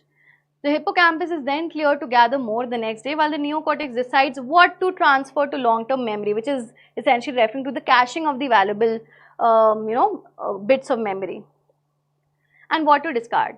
So the neocortex then decides what to keep and what to discard. As data streams by on the computer screen in the sleeping mind, some of it gets snatched up and randomly stitched into the crazy quilt of dreams. Alright, some of it gets snatched up and randomly stitched into the crazy quilt of dreams, which often only vaguely resemble the literal content of the information. Crick, who is best known and most celebrated as a co-discoverer of DNA, improbably became something of a leading thinker, or at least leading provocateur in dream theory, and what was colloquially known as garbage disposal theory, right? Okay. Now, what is this garbage disposal theory of dreaming? It attracted a lot of believers in the 1990s, but most contemporary dream theorists believe that things are not quite so simple. For starters, a century of experience with talk therapy has shown that far from benefiting. So, according to most of the researchers and scientists, the garbage disposal theory of dreaming essentially talks about how dreams just happen because there are some bits from a memory which are just automatically stitched onto the quilt of dreams, right? And the remaining bits, the valuable pieces, are actually kept aside or cached by the neocortex, right? And also some information about the data dump or garbage dump is given here. It is a clearing of the useless memories and not so important, and hence this is how dreams happen to us. Okay, but according to the author in the last part of the passage, there is a small problem with the garbage disposal theory. It's not like fully explaining a lot of things, because a century of experience with talk therapy has shown that far from benefiting from forgetting all of our dreams, we often get a great deal out of reflecting on and analyzing them. Okay, so this is like a small limitation which is forwarded in the passage about the garbage disposal theory of dreaming. Okay, now we'll just take a look at the questions. According to the author, which of the following best represents a limitation of the garbage disposal theory of dreaming? And this is just what I have iterated just now.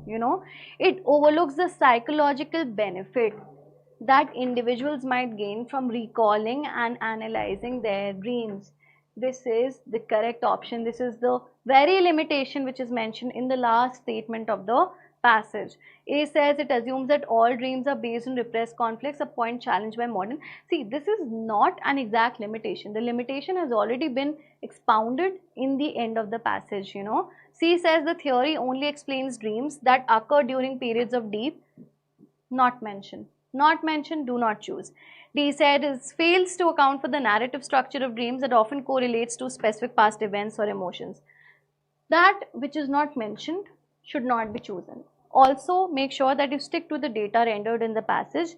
Do not rely on your background knowledge. Okay, while reading, we tend to form just very general imagery of things that we are reading, and based on that we tend to be more inclined towards certain options which might be actually incorrect.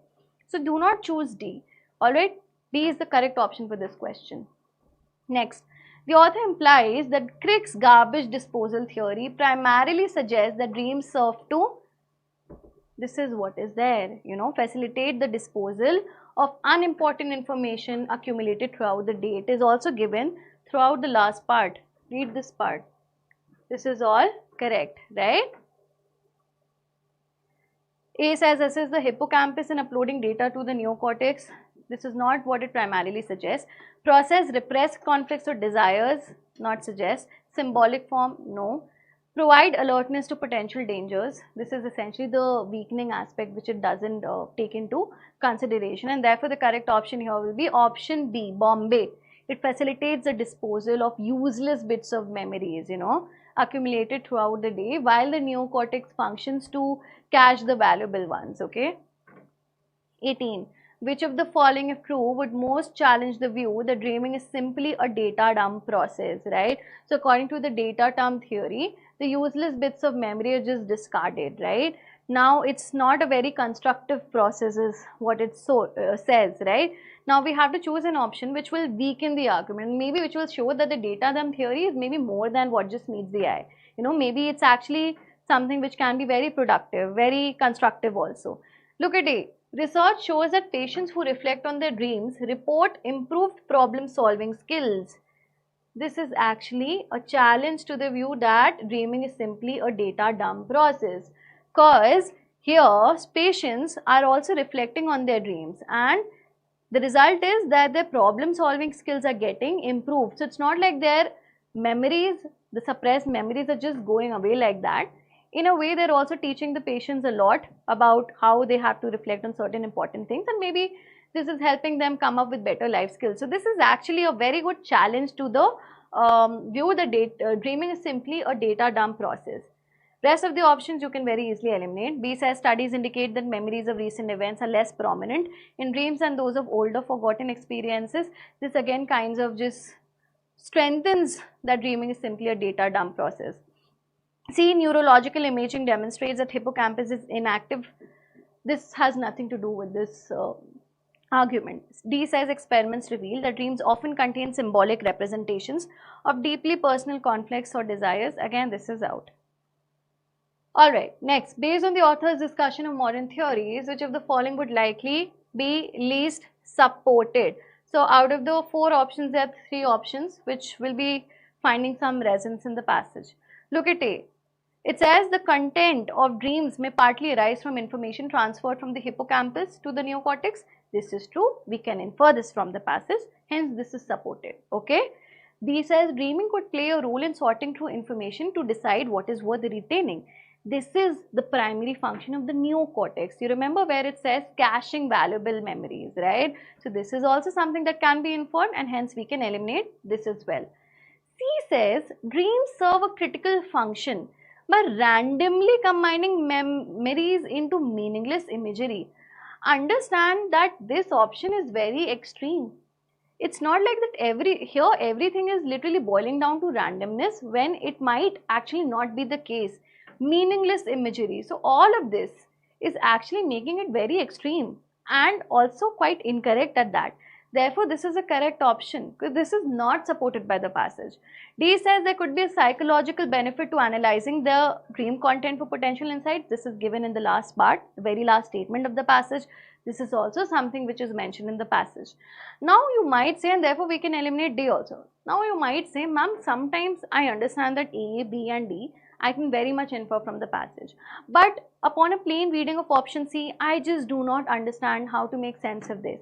In such cases, when you are 110% sure that the rest of the options can be eliminated, you go for the one which you know could be the answer. And this is actually, when you read it, upon a plain reading also, you will see that very extreme words have been used here. And correct option therefore will be option C. And now we are at the last question for the logical reasoning section. Based on the passage, which of the following can be inferred about the nature of dreams? A. Dreams are purely random with no connection to the waking experiences of the dreamer. Again, this is out. Focus on the quantifier purely, okay? Sometimes this might not be true all the time, and this is out. This does not make sense. B says dreams serve as a way for the brain to process and organize memories, though their content may appear random or unrelated. This is something that we can infer with 100% conclusivity. C says dreams are a reflection of the dreamer's unconscious desires and fears unrelated to, again, it is related to memory processing because these functions are being performed by the hippocampus and the neocortex. So this is information absolutely opposite mentioned in the passage. D, dreams only occur when the brain is trying to retain long-term memories and they always reflect important events, and it's not important. There are very like pieces of memories that just have to be discarded, not so important ones at that. This is incorrect. Correct option for this question will be option B. That being said, thank you so much for joining in. Means a lot. I hope you've understood all the important points here, right? Any doubts if you have, you can just, reach out to us. We as a team are mentioned on every social media platform. Stay tuned for Riddhi ma'am to take up current affairs classes, right? She'll be there as well. Thank you so much, everyone. Good afternoon. I hope you're all studying well and your session is going perfectly fine. So quickly in the chat box, let me know how is it going on. How are your preparations? Should we begin? Okay, I can't see your comments. Let's see. Let's see how many of you have joined the session.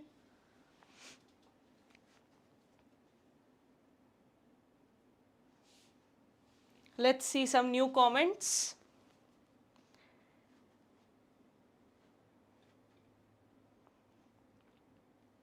Hello guys. Hi.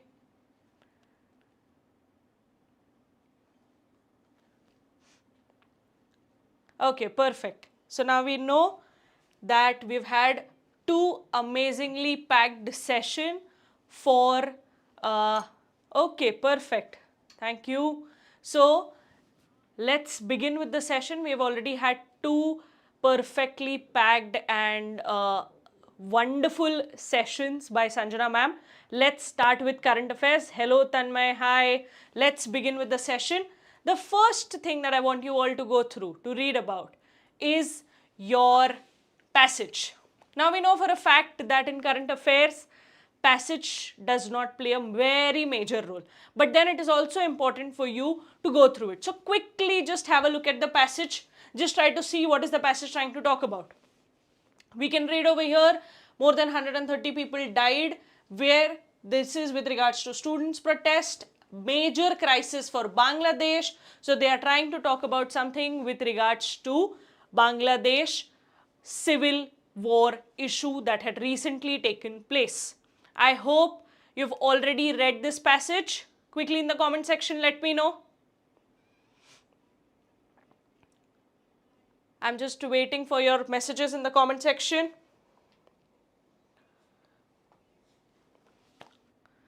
Okay, so let's start. Let's try to understand. What do we say? Let's try to decode the questions. What is this trying to talk about? What triggered the latest wave of students' protest in Bangladesh?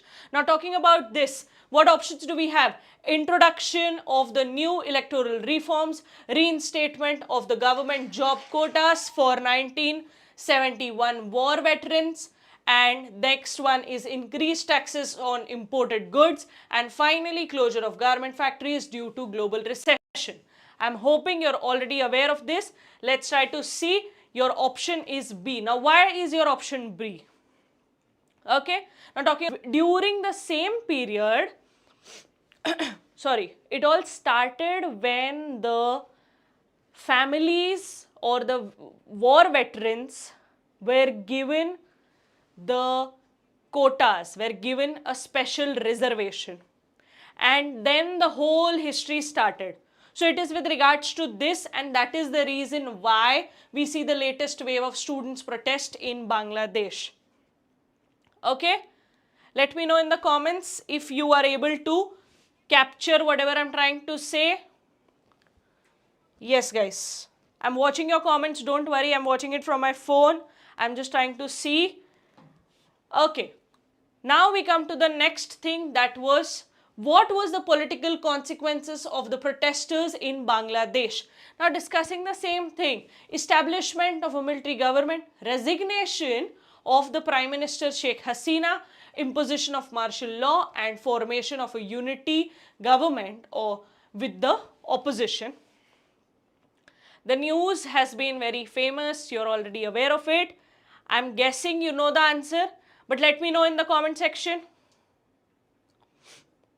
Quickly update me in the comment section what answer, what are you aware of this? You know, let's see आपको कितना पता है.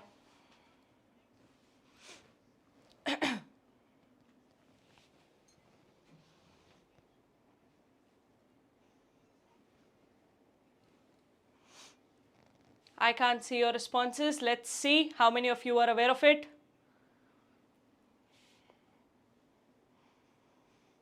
What is the answer, guys? Which option do you think is the right one? Establishment of military government, resignation of Prime Minister Sheikh Hasina, imposition of martial law, or formation of the new government with opposition? Perfect. Very good, Shweta. Very nice, guys. Your option is option B, resignation of Prime Minister Sheikh Hasina. Absolutely right. When did this happen? August 5th, 2024, following weeks of the violent protest. Post this, then Prime Minister Sheikh Hasina resigned, and then an interim government was formed under the leadership of Muhammad Yunus. Okay, and this is important for you to understand. And then if you see formed amid the fears of potential military coup. Now in this recent times we have seen that major news with regards to military coup has come into picture, and that is why a interim government was formed. Finally, we of course know what is today's situation. But yes, question number 1, option B. Question number 1, again option B. Let's move to the next one. Which figure was appointed to lead the interim government after Sheikh Hasina's resignation? It is very clear. I just discussed this. Quickly let me know in the comment section and we'll move to the next question. Let's try to see how many of you are paying attention. Let's try to see the responses in the comment section. Okay, I can see your responses already. Avni, very nice. Arhan, very good. What about others? Yes, Soham. Very nice, guys. Very nice. Yes, Janya, you're right. So, it is option B, that is Muhammad Yunus. Now, Muhammad Yunus has been a Nobel awardee and long-term descendant. He was appointed to lead the interim government. It is very important for you to know about Muhammad Yunus as well. The reason being that his role, whatever he has played, apart from that, his recognition at the Nobel Prize level, as well as his current level or current situation at the at the Bangladesh front. So talking about this, it is very important for us to know about this person. Yes, everyone, your option B is the right answer. Moving on, let's come to the next question. Which constitutional amendment facilitated the transfer of land to Bangladesh? If you all remember, in the class we have discussed with regards to quite a lot of constitutional amendment and the cases that brought these amendments at the same time, those important cases when we are trying to talk about the place or the land of Bangladesh. Which constitutional amendment? 98th, 99th, 100, 101st. I don't see the correct responses. Let's see. Arhan, Tanmay, no. The answer is wrong. What about others? Let's try to wait for some time. Let's try to see how many of you are aware of it.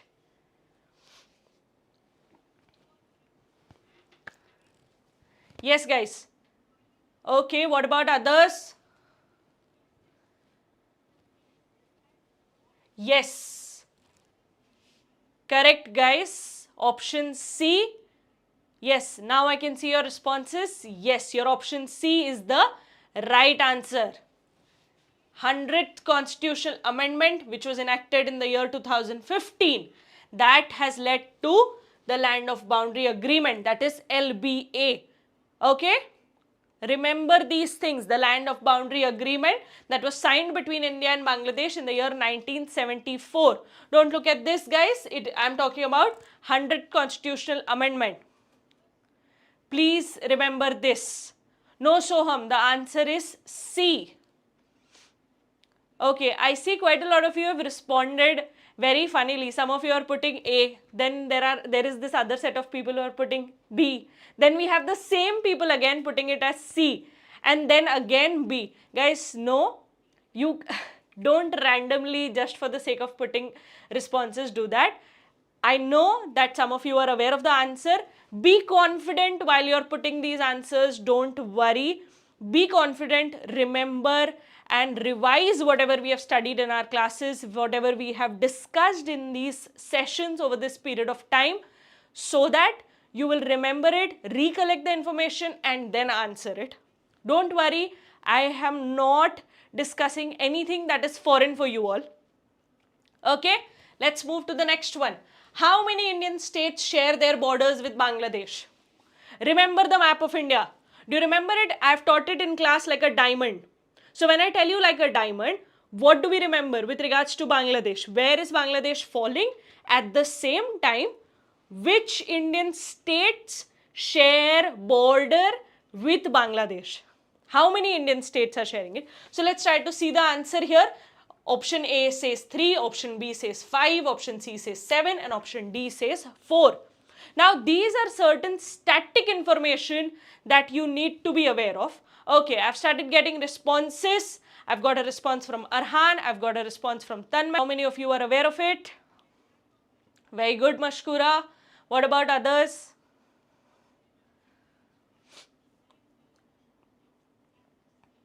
Okay, wonderful guys. Yes, Bangladesh shares a border with 5 of Indian states. What are the names of the states? You can quickly see it on the screen as well. We have West Bengal, we have Assam, we have Meghalaya, Tripura and Mizoram.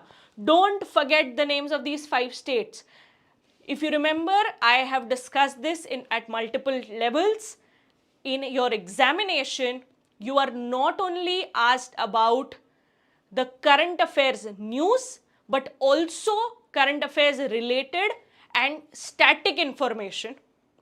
So in your regular revision period, do not forget to revise all of these things.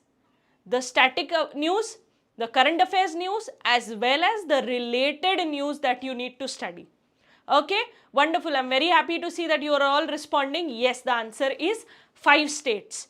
Remember the name? West Bengal, Assam, Meghalaya, Tripura and Mizoram. Don't forget these things. Okay, moving on. Let's quickly look at this passage.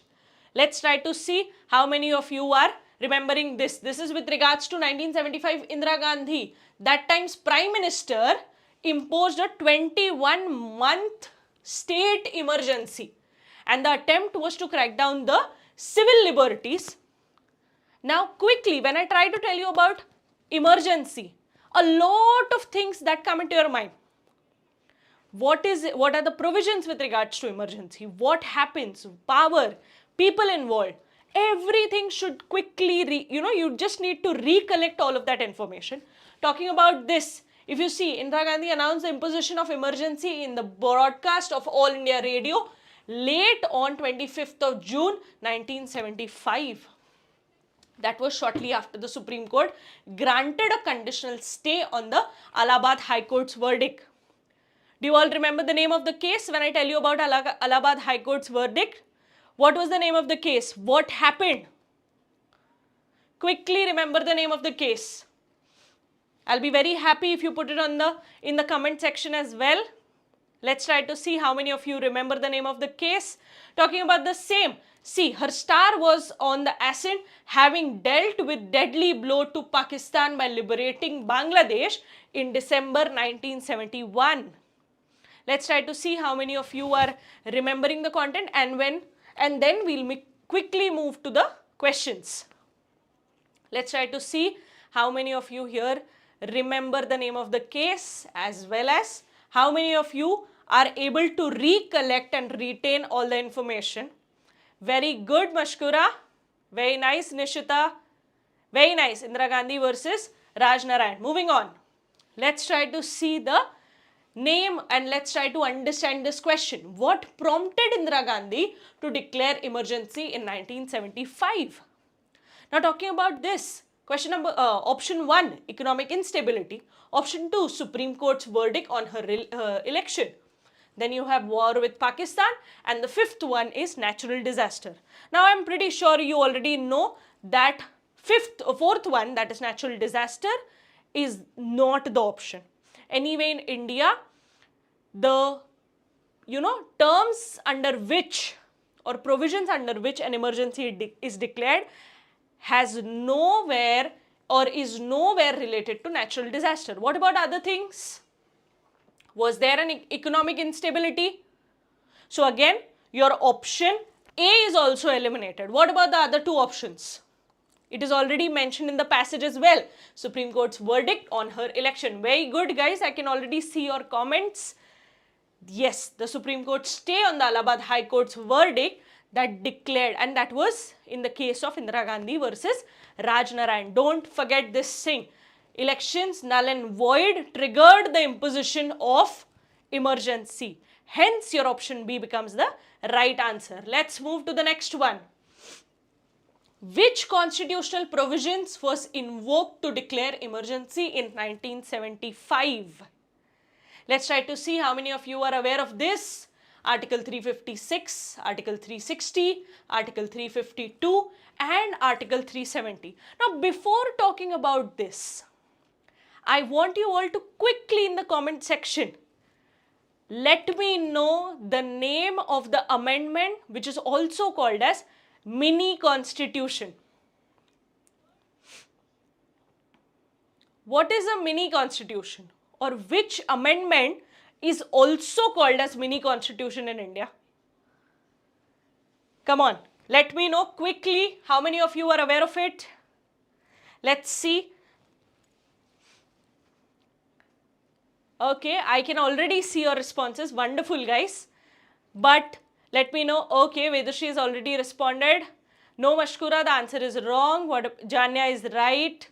Vedashri is also right. What about others? Wonderful, guys. Yes, 42nd Amendment. Correct. Yes. So, talking about this, Article 352 of the Indian Constitution allows the President to declare emergency. You remember we had discussed this in the class. 352 plus 4, 356 plus 4, 360. So, Article 352 for national emergency. Article 356 for state emergency. Article 360 for financial emergency. You remember? Plus 4. So, don't forget this. Yes, Soham, absolutely right. It was cleared, not cleaned up. A very Gen Z way to put it, but yes, you are right. Soham, the answer is correct. 42nd Amendment is also known as mini constitution, and the issues or whatever was wrong in the 42nd Amendment was then made better in the 44th Amendment. But yes, correct. Let's move to the next one. What was the immediate consequences of the emergency in India? What can you see? Economic boom, increase in political freedom, arrest of the opposition leaders and peaceful protest. Do you remember what all had taken place? Quickly let me know how many of you remember this. What happened? Was there an economic boom? Did we see increase in the political freedoms? Could you observe or could you see the arrest of the opposition leaders, or there was a peaceful protest? Wonderful. I'm already seeing your responses. Very good, guys. Yes. One of the immediate consequences of this emergency was the widespread of arresting of the opposition leaders. Even without informing the leaders, even without telling them the reason for the arrest, they were arrested. And yes, that is why your option C becomes the right answer. Okay, let's move on to the next one. Which of the following requires parliamentary approval within a certain period of time for the continuation of national emergency under Article 352? A lot of times, if you see, there are some answers that are there in questions. So in your final day of the exam also, don't forget this thing. Sometimes you may find some questions that are related to the previous answer. So if you see, now when I'm trying to talk about national emergency under Article 352, the first question that I asked you was with regards to Article 3, second question was with regards to Article 352. So even if a lot of times you are not aware of it, you still can answer this. But this does not mean that every time you can use the same trick. So try to see to it that you are aware of these things and you use your logic while applying these things. Okay, I can already see your responses. Very good, guys, wonderful. The proclamation of the national emergency must be approved by both the houses within a period of 1 month from the date of its issue. So don't forget this thing, and that is why the approval period for this national emergency by the parliament was earlier 2 months.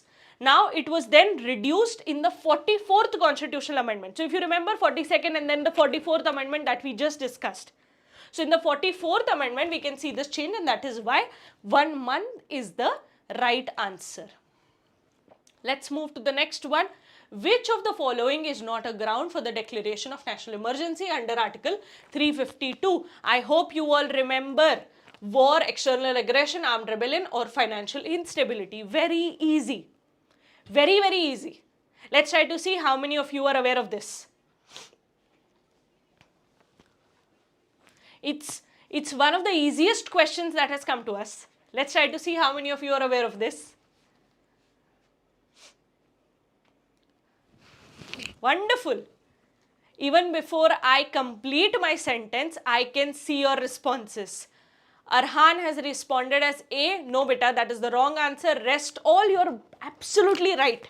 Option D, financial instability, is the right answer. All the rest three are the grounds under which a national emergency can be declared. That is under article. So if you see, financial emergency that I told you falls under Article 360, and that is because of financial instability. So apart from that, all the other reasons are for national emergency. So don't forget this thing. Similarly, now when I tell you about state emergency, don't forget this one thing, that when the constitutional machinery or mechanism of the state trembles or is not in control is when a state emergency is declared. That is Article 354. Okay, don't forget that. Let's move to the next question. Let's try to see how many of you recollect or retain the information when you go through this passage, when you go through this content. Let's try to see. It is talking about what? Country's current account deficit. Okay, let's try to see. Let's try to quickly skim through the passage. I hope you're getting a rough idea about the passage. Quickly go through the passage.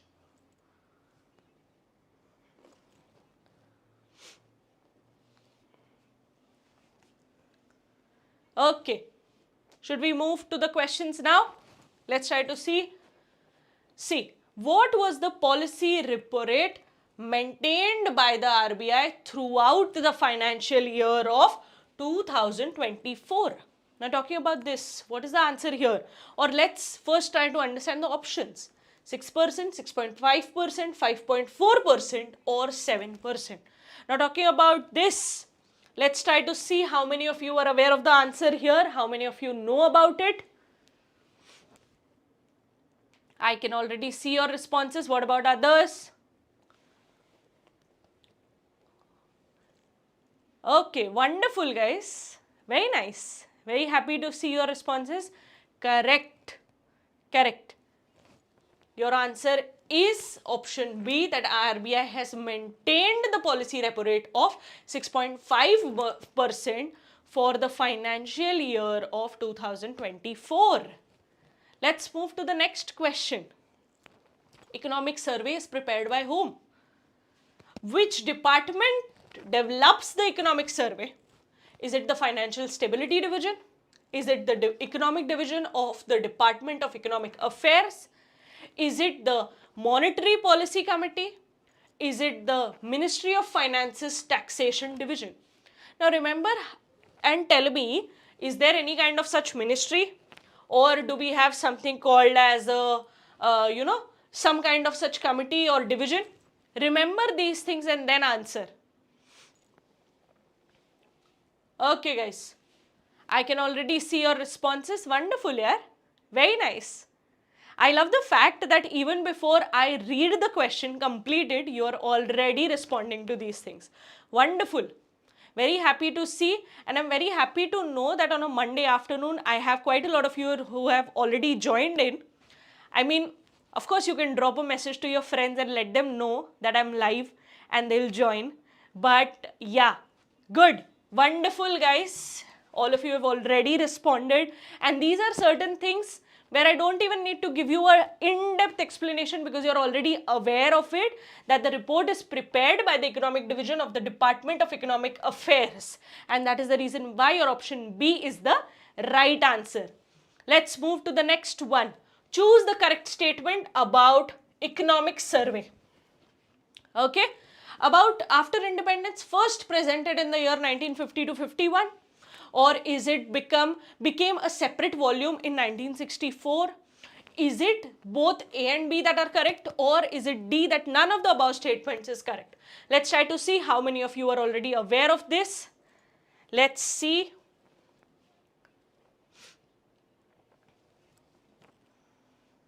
Okay. Okay. I am already seeing your responses. Very happy to know this. And I can see your reactions as well, guys. Wonderful, yaar. So sweet of you all. Yes. Option C is the right answer. The economic survey was first presented in the year 1950 and 51. And then it became a separate volume from 1964, in 64. So be aware of these things. Okay.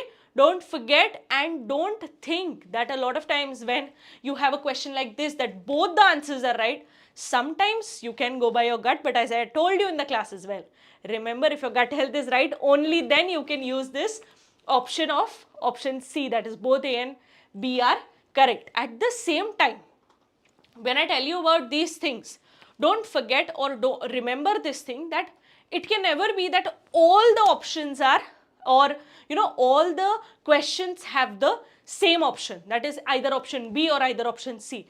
Don't get confused by that. So remember these things while you're preparing for the examination. Moving on, let's come to the next question. Non-performing assets, NPA. In the recent times, we have heard about this term called as non-performing asset a lot of times. Let's try to see what is it. It implies to what? Assets that generate regular income for the bank. Is it the loans or advances where the borrower has not made payments for a specific period?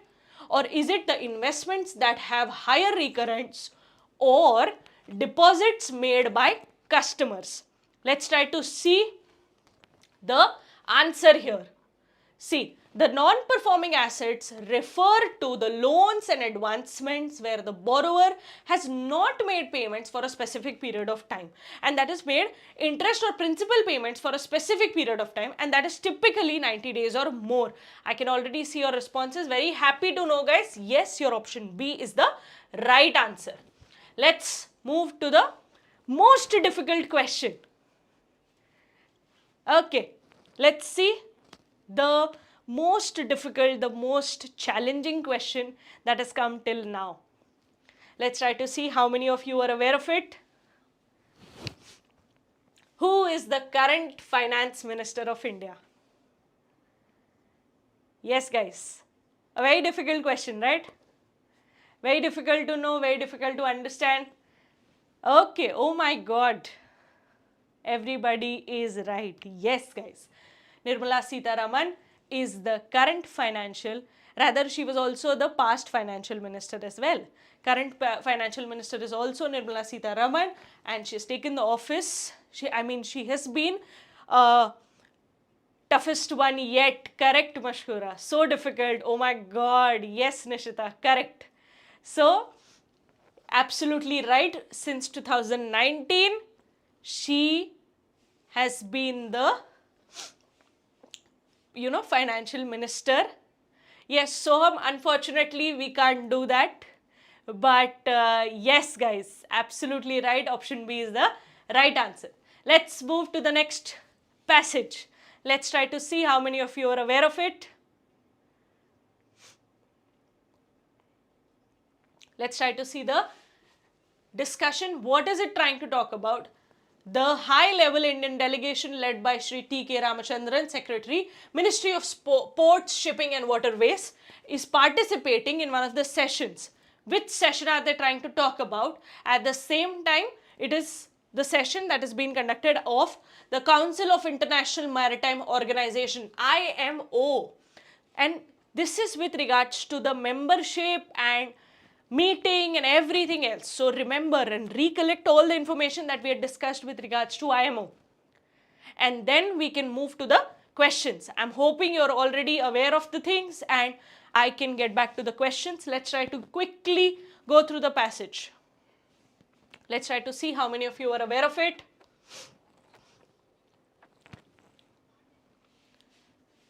Okay, wonderful. I'm already seeing the responses. Let's try to see.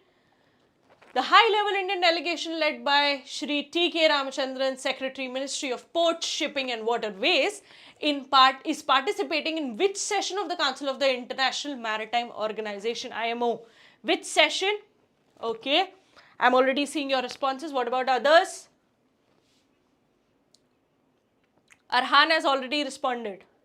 Let's try to see what others are saying.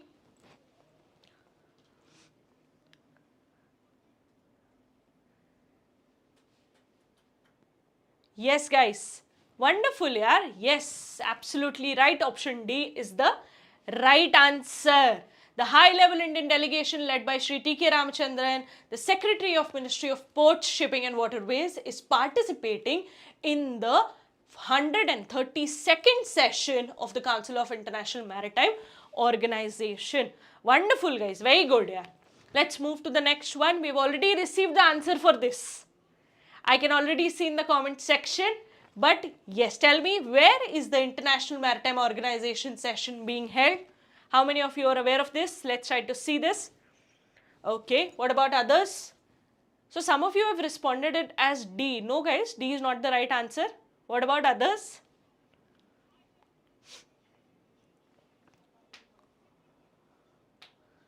Okay, what about others? Okay, some of you are responding it as B. Then we have some of you responding it as D. Okay, now we are getting the right answer. Yes, the correct answer is London. Very good, guys. So yes, this organization, the session took place, 132nd session took place in London. Wonderful, guys. Let's move to the next one. India secured its position as one of the 8 governments representing IMO in which group? So what was the name of the group here? Joint Bilateral Working Group, Joint Quadripartite Working Group, Joint Tripartite Working Group or Joint Pentapartite Working Group? Let's try to see how many of you are aware of this. Okay, okay. Wow, guys. Very fast, very fast. Yes, Tanmay, Shweta, Arhan, Nishita, Avni, Soham. Wonderful, guys. Jia, correct. Very happy to see you all. Okay. Yes, you are also responding right. Unfortunately, I don't know what is your name, but your user handle says JDog. Nice, guys. Okay. Dikshit. Dikshit has responded right. What about the others? Swasti. Correct, guys. Yes. Option C is the right answer. India has secured its position as one of the 8 governments representing the Joint Tripartite Working Group. Now, this group's work, try to see this, is dedicated to identifying and tackling seafarers and at the same times the human elements in the maritime operations. Okay, apart from India, how many other countries have proposed the membership? That includes Philippines, Thailand, then you have Liberia, then you have Panama, Greece, US, and finally France. So please be aware of these things and remember the content as per this. Moving on, let's come to the next one. India reiterated its proposal for the establishment of which center during the 132nd session of this IMO organization. Let's try to see how many of you are aware of the answer. Quickly go through the passage. Quickly go through the options. Let's see how many of you remember this. Okay, I've started receiving your responses. What about others? Okay.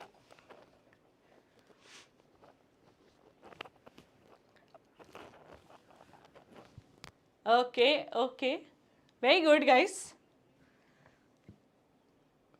Correct, absolutely right, guys. India reiterated its proposal for the South Asian Center of Excellence of Sustainable Maritime Transport, SACE-SMAR. That is, this regional hub aims to transform the maritime sector in India and the South Asian region into a technologically advanced hub. Okay, at the same time there is environmental sustainability or sustainable and digitally proficient industry. Don't forget these terms. Okay, these are the three major things why, and then India's proposal for the establishment, that is South Asian Center of Excellence for Sustainable Maritime Transport. Don't forget this. Okay, let's move to the next one. The final question for this passage. In which place was the convention that established the International Maritime Organization adopted? Okay, quickly let me know the answer. Don't worry, I have some bonus passages as well for you all. So we will be discussing that as well. Let's try to see how many of you are aware of it.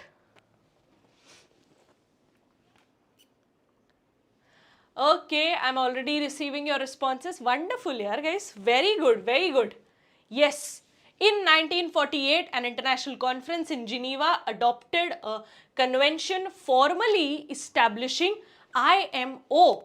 That is, the original name was what? Intergovernmental Maritime Consultative Organization. Or that time they used to put it as IMCO.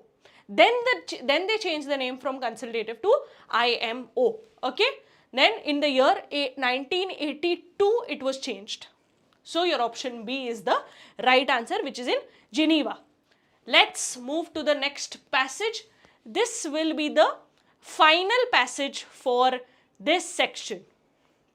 After which you have a very wonderful and packed session by Siddhant sir. So let's try to quickly go through this passage. Let's try to see how many of you are aware of it. So what is this news trying to talk about? S. Jaishankar's visit. Where was the visit taken? Where did he visit? To Islamabad, Pakistan. So quickly go through this. Let's try to see how many of you are aware of it. Yes, guys.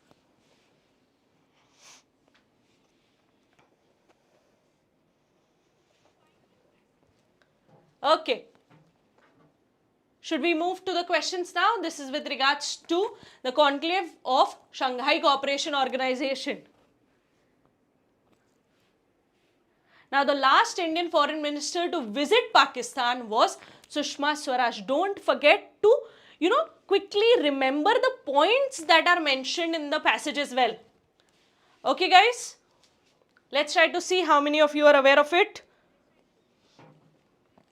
Yes, guys. Chalo. Let's try to discuss the questions now. Who is hosting the SCOCHG summit in 2024?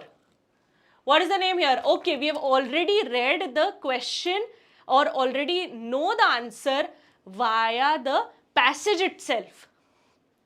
Which place did S. Jaishankar visit? Islamabad. Where is Islamabad? Let's try to see how many of you are aware of it. Yes, I'm already receiving your responses. Correct, guys. Pakistan. So Pakistan basically hosted the 2-day SCO summit, okay, and it was taken place, or it was held from October 15th to October 16th of the year 2024. That is the reason why your option C is the right answer. I'm hoping you're already aware of the structure, members, when did the meeting take place, where was the immediate past meeting, is there any future meeting that is going to take place when I talk or tell you about SCO.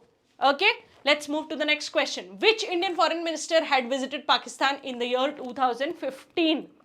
Again, this is already discussed in the passage. Let's try to see how many of you remember or recollect the information. Let's try to see the answer. What about others? Which Indian foreign minister had visited Pakistan in 2015? Okay. Okay, I see your responses as B. Are you sure, guys? Pakka? Okay, now I see your response as C. Are you sure that the answer is C or B? Okay, some of you are saying C. Don't worry, guys. Yes, Sushma Swaraj attended the conference on Afghanistan in Islamabad in the year 2015. Yes, guys, you're absolutely right. Just because I am showing some suspicion, that does not mean that you change your answer to any other day or any other option. Yes, the answer is option B. Yes, guys, let's move to the next one. Which of the following countries is not a member of the SCO? Let's try to see how many of you are aware of this. Which of the following countries is not the member of SCO?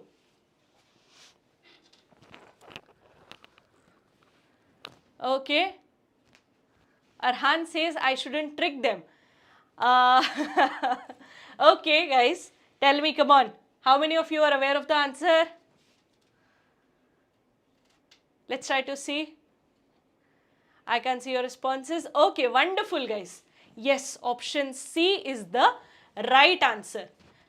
That the members of the Shanghai Cooperation Organization are India, China, Kazakhstan, Kyrgyzstan, Pakistan.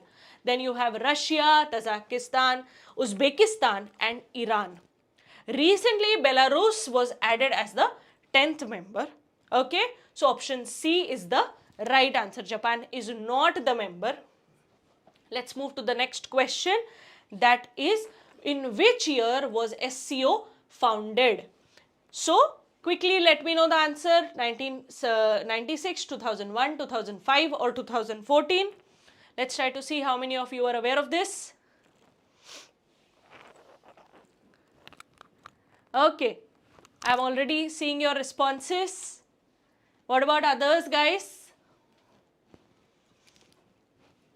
Okay, Tanmay has responded. Okay, yes, guys, absolutely right. 2001.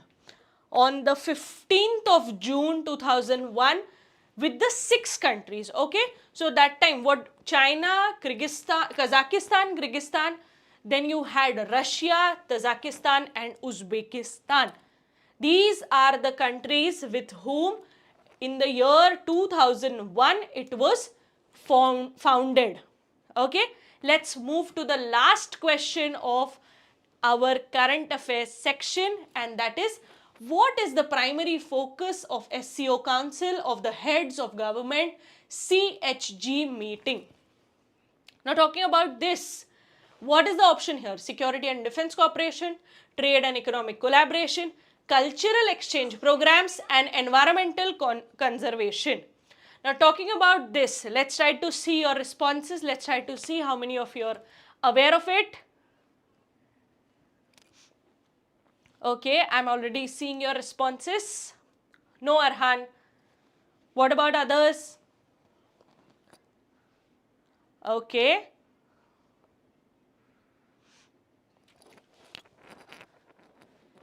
The emphasis is on economic issues and trade cooperation among the member countries, and that is why your option B is the right answer. Don't get confused, guys. Please quickly remember, remind and study about these topics that we had discussed.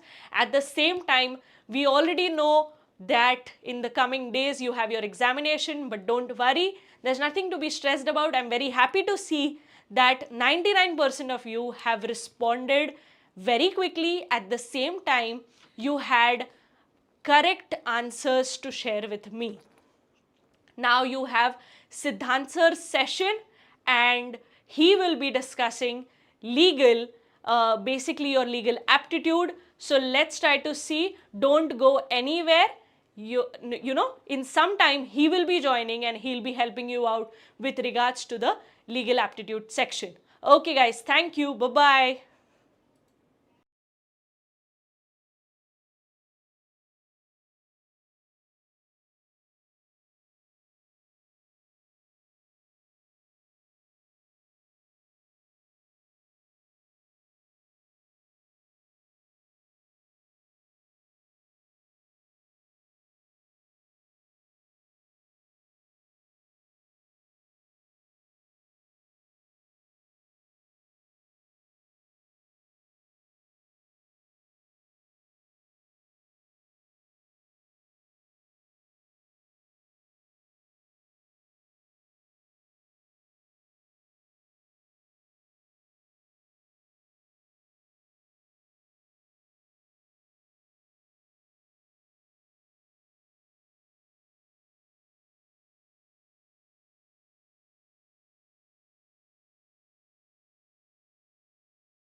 Hello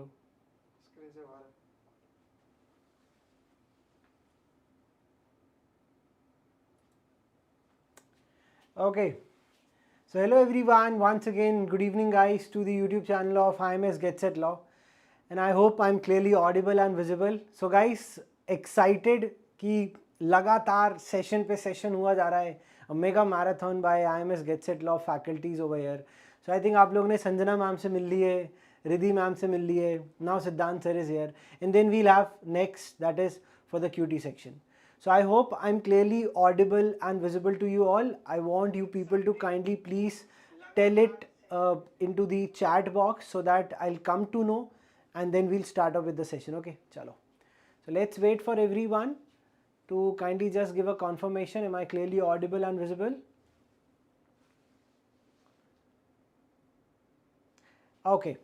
So guys, after doing your logical reasoning, your English verbal, and then okay, hi everyone, good evening guys, good evening, audible, thank you so much.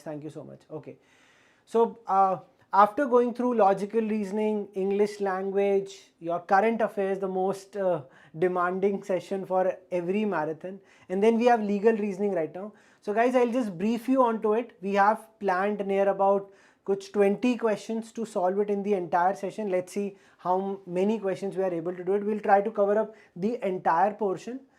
And for this, I would want all of you to kindly go and check the Telegram group right now. The link is there in the chat box. It's pinned by our team. Please go and check it over there. वहाँ पे आप लोग को इसका PDF मिलेगा. Okay.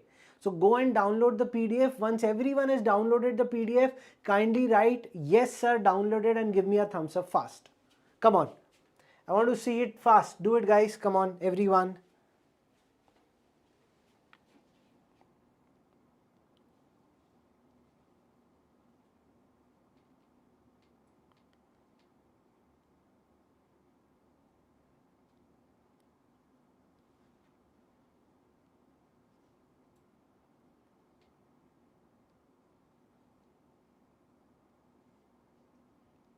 Once downloaded, please let me know in the chat box everyone.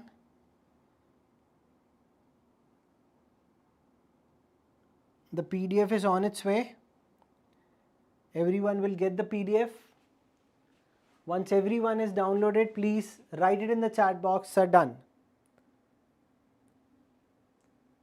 I hope everyone has got the link to open up the Telegram channel of Get.Set.Law.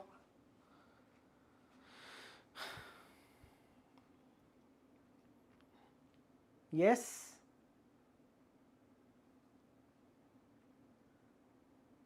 I think, yeah, it's there. Once it's downloaded, please write yes in the chat box, everyone.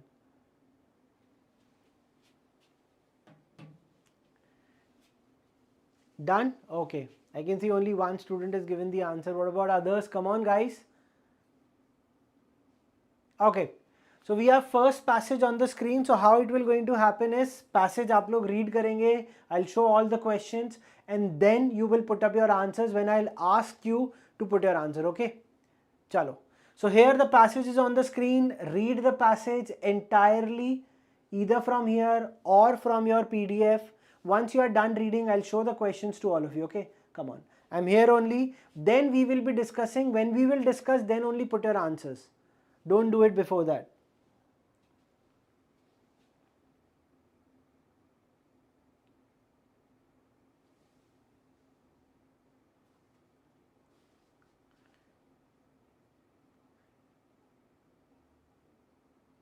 And let's try to finish it up within the time.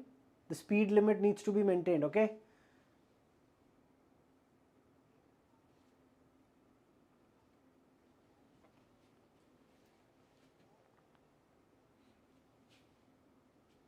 पहले solve करेंगे फिर discuss करेंगे, okay?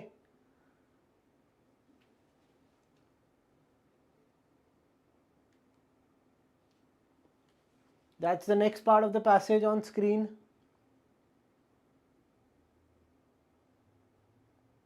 Hi Shaurya.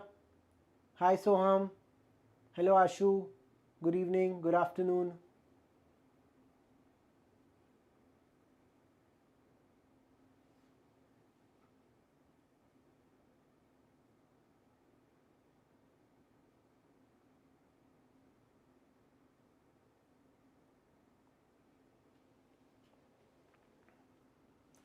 Done with the passage reading, everyone?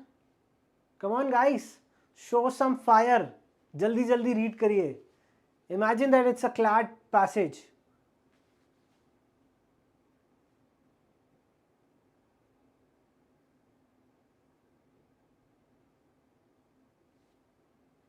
So here's question number 1 on screen. Come on. Solve it.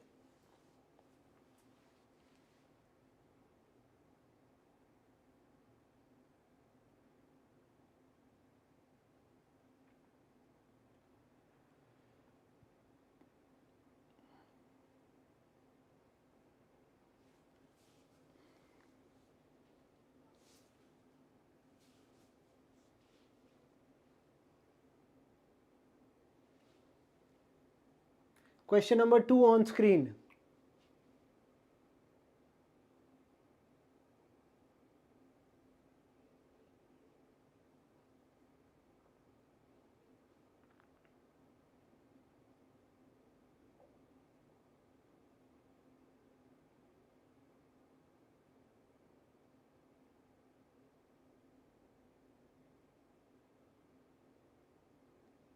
Chalo, let's move to question number 3 now. Come on, guys, speed up.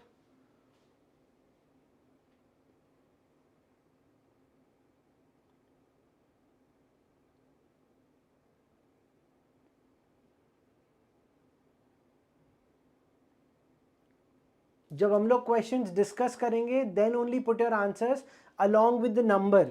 Don't just put your options. So if the answer for first is A, put 1A. If the answer for 2 is B, 2B. Don't just put A, B, C, D and so on, okay? नहीं तो पता नहीं चलेगा ना आपका answer कौन सा किस क्वेश्चन के लिए था. Got it?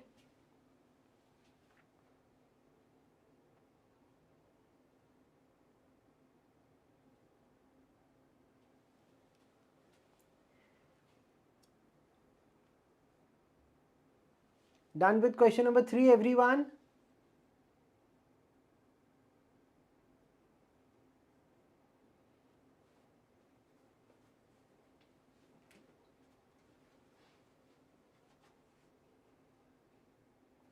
Okay, so let's move to question number 4 now. Come on, guys, speed up.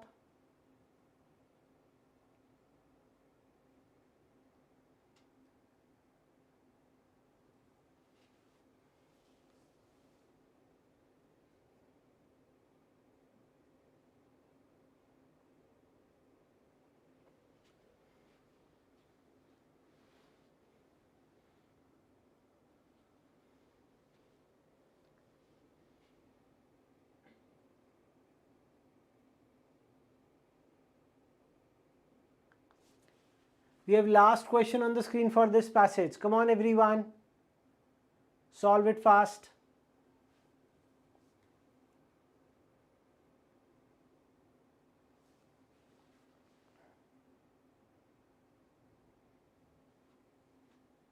Once everyone is done with all the 5 questions, please write done in the chat box.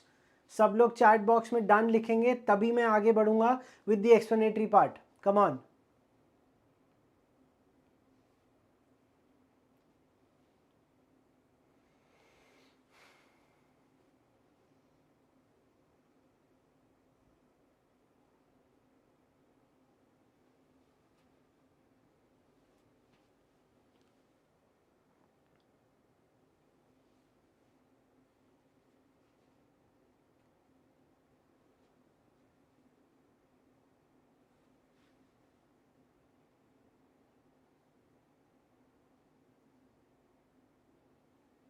Done with the first passage, everyone?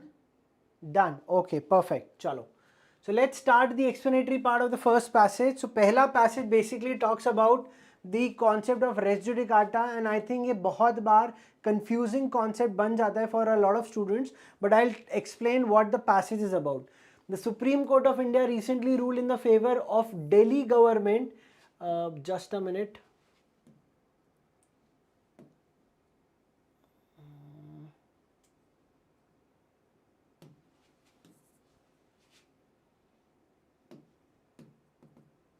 ठीक है.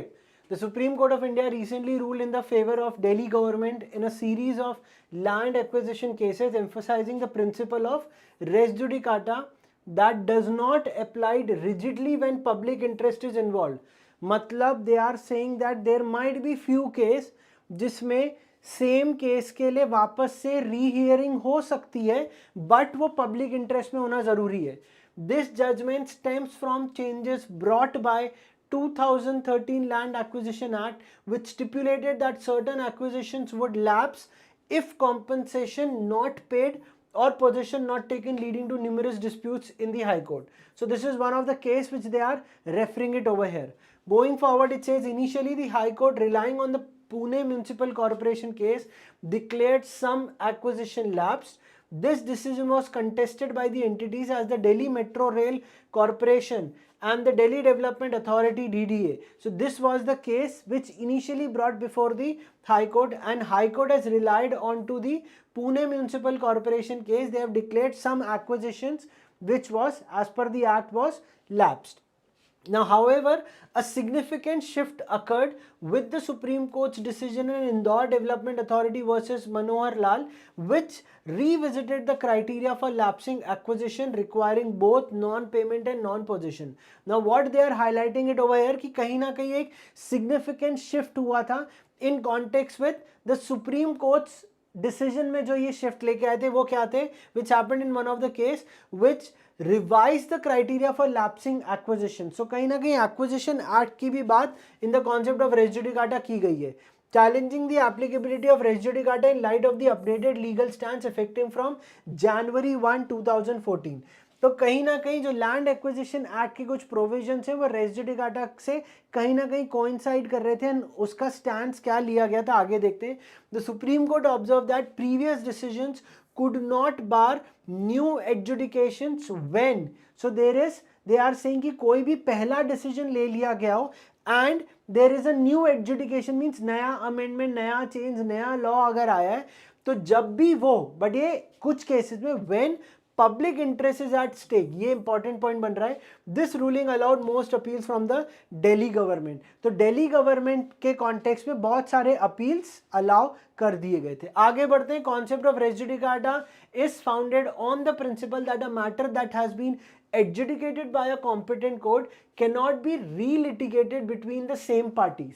तो यही होता था आपके और मेरे बीच में अगर theft को लेके केस हो गया और theft है कार को लेके, कार ब्लैक वाली 5 लाख की कार, नंबर प्लेट भी same.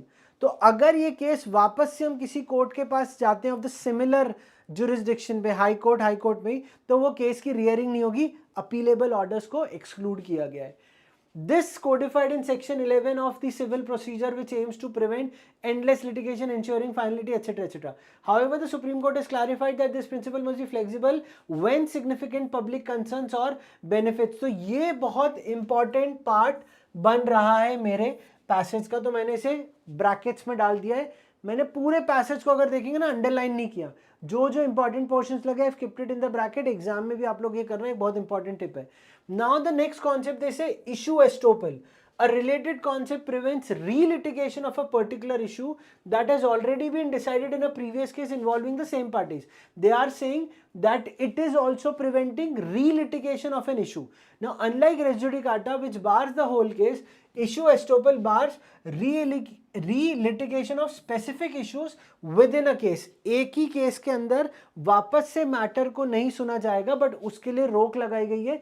Estoppel means stopping someone वाला कॉन्सेप्ट रहता है. प्रॉमिसरी एस्टोपल में कॉन्ट्रैक्ट में सुना ही होगा. Now in this particular case, Supreme Court reiterated that the issue estoppel applies only if it has been essential to the previous decision and was decided on its merits. तभी आपको issue estoppel मिलेगा, else नहीं मिलने वाला है. Going forward, it says by allowing for new adjudications in the face of evolving legal standards and significant public interest, the court ensures that legal proceedings can adapt to meet societal needs and priorities. यहाँ क्या बोल रहे हैं, जब कोई भी new एडजुडिकेशंस को अगर हम लेके आएंगे, सारे जो भी लीगल स्टैंडर्ड्स जो आते जा रहे हैं सिग्निफिकेंट पब्लिक इंटरेस्ट में, कोर्ट इज इंश्योरिंग कि लीगल प्रोसीडिंग्स अडॉप्ट कर सकती है to meet up the societal needs and the priority, क्योंकि उनके केसेस की रीहियरिंग हम कर सकते हैं। That's why they are saying public interest की बात होगी। This approach aligns with the constitutional provision that promotes justice and effective governance, and यही हमारे पूरे कॉन्स्टिट्यूशन का भी मेन बेस बनता है कि भाई लोगों को जस्टिस मिलना चाहिए। emphasizing that legal principles must serve the broader goals of society. So this is what was there in the passage.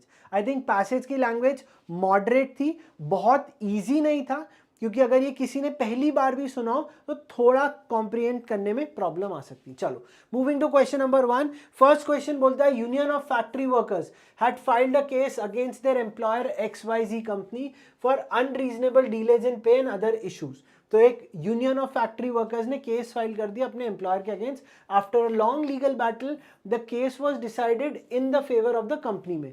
However few months बाद जैसी जजमेंट आया, the Supreme Court change its stand on employment laws favouring the workers. Now the union thus filed another case claiming that the principle of res judicata will be applicable in this situation. Are they right? क्या ये public interest की बात है या एक सिर्फ group of interest की बात है? Come on, can I have answers in the chat box guys, everyone? Which is the right answer as per you? Is the answer yes or no? Come on guys, be fast in giving the answer. This is the right time to give the answer now. Come on everyone, write the answers fast. As per the understanding of the passage, यहाँ पे public interest की बात नहीं की गई, it is just talking about the factory workers. So मेरे हिसाब से यहाँ पे आंसर no होना चाहिए, since the matter is not significant public interest और since they are merely trying to take advantage of the situation. ये suggestive option है, D हटा दूंगा तो करेक्ट आंसर इसका बन जाता है ऑप्शन बी। अगर आप लोग का इसका क्वेश्चन का आंसर बी था, well done guys, I am proud of you. Okay, चलो, moving to question number 2 fast. Sita Sushil were engaged in a dispute regarding a property worth 20 lakh. A suit was filed in a senior civil judge court which only had jurisdiction over suits not exceeding 15 lakhs. But they were engaged in a property dispute which was about 20 lakh, but ये 15 लाख तक ही ये court में जा सकते थे। Case was decided eventually in favor of Sushil. Decide भी हो गया jurisdiction ना होने के बाद भी। However, after a few months, Sita began litigating over the same issue once again, claiming that principle of res judicata will not apply over here. तो correct answer आपके हिसाब से क्या होता है? क्या सीता यहाँ पे सही थी? Come on, answer for question number 2 everyone, do it fast. Come on everyone. So यहां पे रेस जुडिकाटा अप्लाई नहीं होगा, क्योंकि पहली चीज कोई कॉम्पिटेंट कोर्ट ने डिसीजन नहीं दिया था, क्योंकि वहां क्लियरली लिखा है प्रॉपर्टी का वर्थ 20 लाख था, यहां पे 15 लाख से ज्यादा वो केस नहीं ले सकते, दैट वाज क्लियरली रिटन। तो शी वाज राइट। तो बाकी दोनों ऑप्शंस ऑटोमेटिकली गलत हो गए। तो now you see how we are able to identify. अगर हमारा कॉन्सेप्ट पैसेज रीड करते टाइम एकदम क्लियर है तो you can clearly identify which option to go for. अब मैंने दोनों ऑप्शन मार्क कर दिए, बट मैंने अभी ऑप्शंस रीड नहीं किए। अब मैं ऑप्शन रीड करूंगा, which one is the closer to the passage, I will mark it. So Sita is right since the first court was not competent to hear the case. Absolutely right. Since the case was wrongly decided in the favor. तो अब ये wrongly decided वाली की तो relevancy नहीं, क्योंकि हम बात कर रहे थे jurisdiction की, तो इसलिए C एलिमिनेट होता है और करेक्ट आंसर बनता है सेकंड का A। अगर आपका आंसर A है, very good guys, proud of you. चलो, moving to question number 3। Ram had filed a suit against Rohit for remarking in a public setting that he had extramarital relations with another woman. So that is what was done. Ram has filed a suit against Rohit. So he has also filed a criminal complaint against Rohit for the offense of defamation. During the criminal proceedings, it was established that setting was indeed public. Based on this as well as the other factor, Rohit was held guilty of defamation. तो यहाँ पे defamation का case जो already file किया था वो उस पर गिल्टी पाया गया। Now during the civil proceedings which took place after the criminal proceeding, Rohit claimed that the setting was not public and hence there is no defamation. Now on this basis you need to decide whether this is right or wrong. Come on, answer for question number 3. क्या यहाँ पे race judicata आएगा या issue estoppel आएगा, ये आपको देखना है। और इशू एस्टोपल क्या बोलता है, चलिए वापस जाते हैं। A related concept prevents re-litigation of a particular issue that has already been decided in the previous case involving the same parties. That means re-litigation, एक issue का वापस से litigation करना जो already previous case पे decide, तो एक issue की बात की गई, not the entire case. So third का answer यहाँ पे क्या बनता हुआ दिख रहा है, that it is not allowed. So he's not allowed to claim since he's merely trying to avoid paying damages. Suggestive option. Not allowed to claim this since the doctrine of issue estoppel will be invoked. तो B eliminate होता है. Correct answer option D बनता है. अगर D आपने mark किया है तो I'm proud of you. चलो. Moving to question number 4. Fourth बोलता है Sam and Sushil were engaged in a legal dispute over a piece of land. The disputed land was located between Sam and Sushil ancestral properties, and both brought documents supporting their claim of the land. Now, after a few months, the proceedings came to an end and Sushil was declared as the owner of the land. तो कहानी में क्या हुआ, एक property dispute था piece of land को लेके, located between Sam और सुशील के ancestral property में, दोनों के documents लेके आए अपना claim लेके, and कुछ महीने बाद proceedings खत्म हो गई. सुशील was declared as the owner. Soon after this, Mohan, another individual whose property is adjacent to the disputed land, जो उनके ancestral property के पास था, files a suit against सुशील जिसके favor में case file हुआ था, claiming ownership of the land. Come on, answer for question number 4. What should be the appropriate option? Come on, everyone. Well done, Shweta. Well done, Dikshit, well done. Come on, answers guys. Come on, Ashu. Answers in the chat box fast for question number 4. So option बोल रहे हैं Mohan suit will be dismissed because of principle of res judicata. So res judicata है ही नहीं because similar parties नहीं है. Wrong option. Sam may join. Suggestive option. Wrong. The party should opt for an out of court settlement. Suggestive option. Out of context. So we are only left with option D. तो correct answer बनता है option D. अगर D आपका answer है तो very good, I am proud of you. चलो, moving to the last question for this passage. Which of the following statement is incorrect? अब देखो, ऐसे क्वेश्चंस के लिए I have already told you people कि जब भी ऐसे कोई भी क्वेश्चंस आते हैं, you need to highlight whether it is talking about correct और incorrect part. So in the light of the passage, which of the option is correct और इनकरेक्ट? तो यहां पे अभी बात हो रही है इनकरेक्ट की. A court changing its stance on an issue enables previous cases dealing with the issue to be litigated again.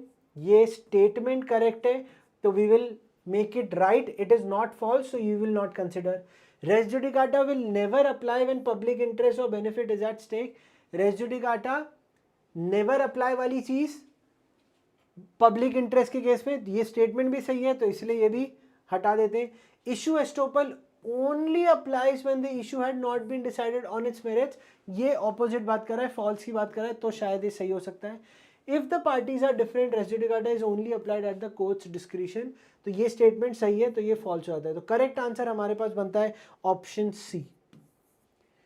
अगर इस passage में 5 on 5 आया है या 4 on 5 आया है, very good, आपकी CLAT की preparation बहुत अच्छी चल रही है.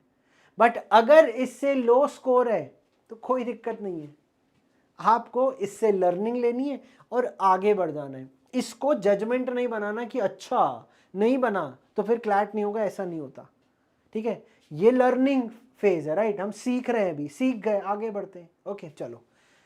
We have passage 2 on screen. जैसे ही मैंने देखा इंडियन कॉन्स्टिट्यूशन, राहत मिली. चलो, कुछ तो पढ़ा हुआ ही आया होगा. चलो, go through the passage. A 2-pager passage is there. Everyone read it.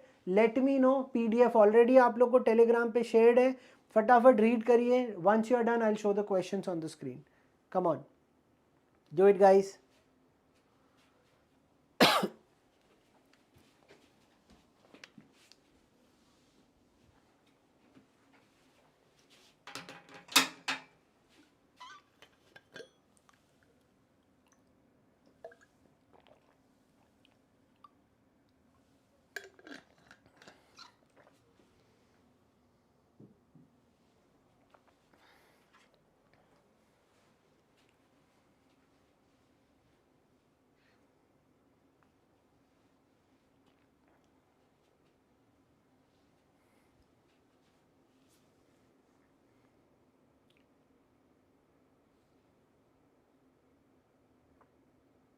भाई all those viewers who are live right now, मज़ा आ रहा होगा सेशन में राइट? तो ज़रूर ये वीडियो को ज़्यादा से ज़्यादा शेयर करिएगा ना, भूलिएगा मत।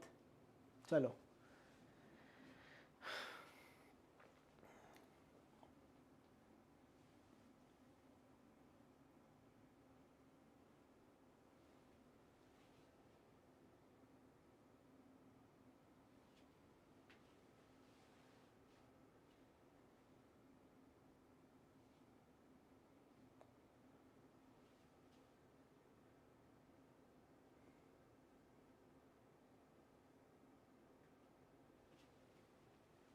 Second part of the passage on screen, देखो इसमें तो लिंक भी दिया है भाई।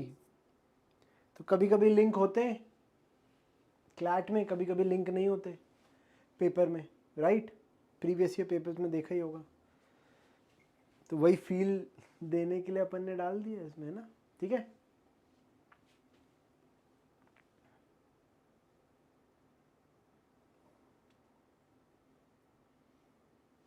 तो इससे भी हेल्प ले सकते हो कि ये पैसेज की बेसिकली बात क्या हो रही है। Freedom of religion under Indian constitution. Once you are done reading with the passage, फटाफट सब लोग चैट बॉक्स में बताएंगे इज इट डन और नॉट।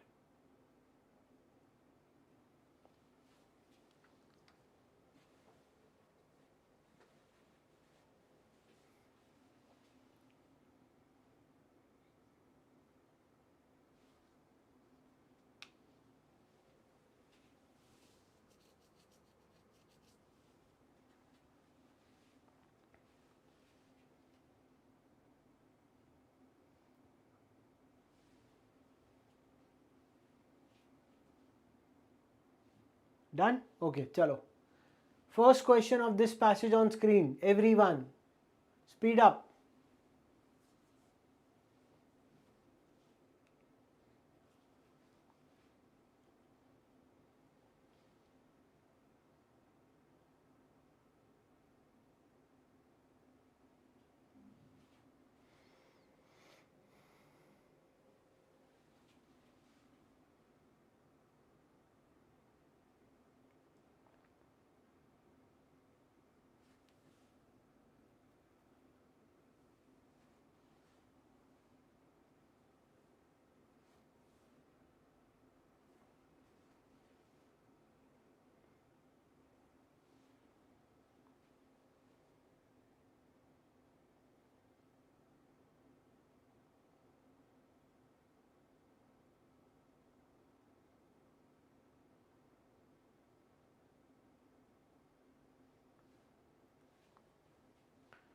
चलो second question on screen.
Done with this question? Come on, can I have answers in the chat box for all the students who are live right now? Everyone. Come on guys, जवाब दोगे तो पता चलेगा ना solve भी कर रहे हो कि नहीं।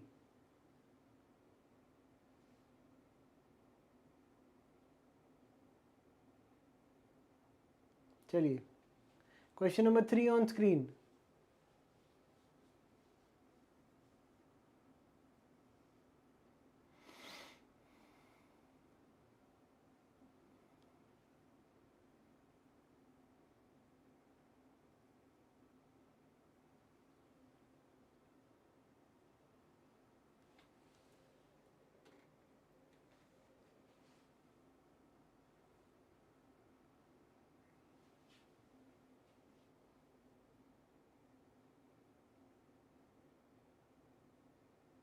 चलिए question number 4 on screen.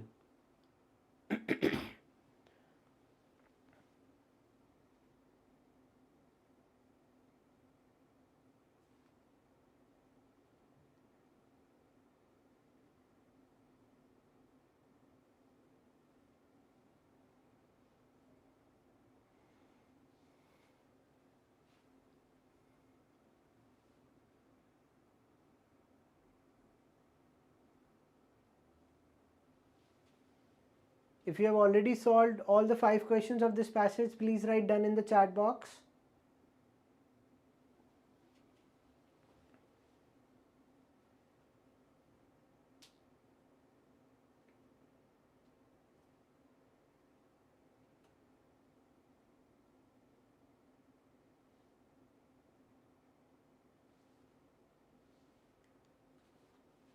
Chalo, last question for this passage.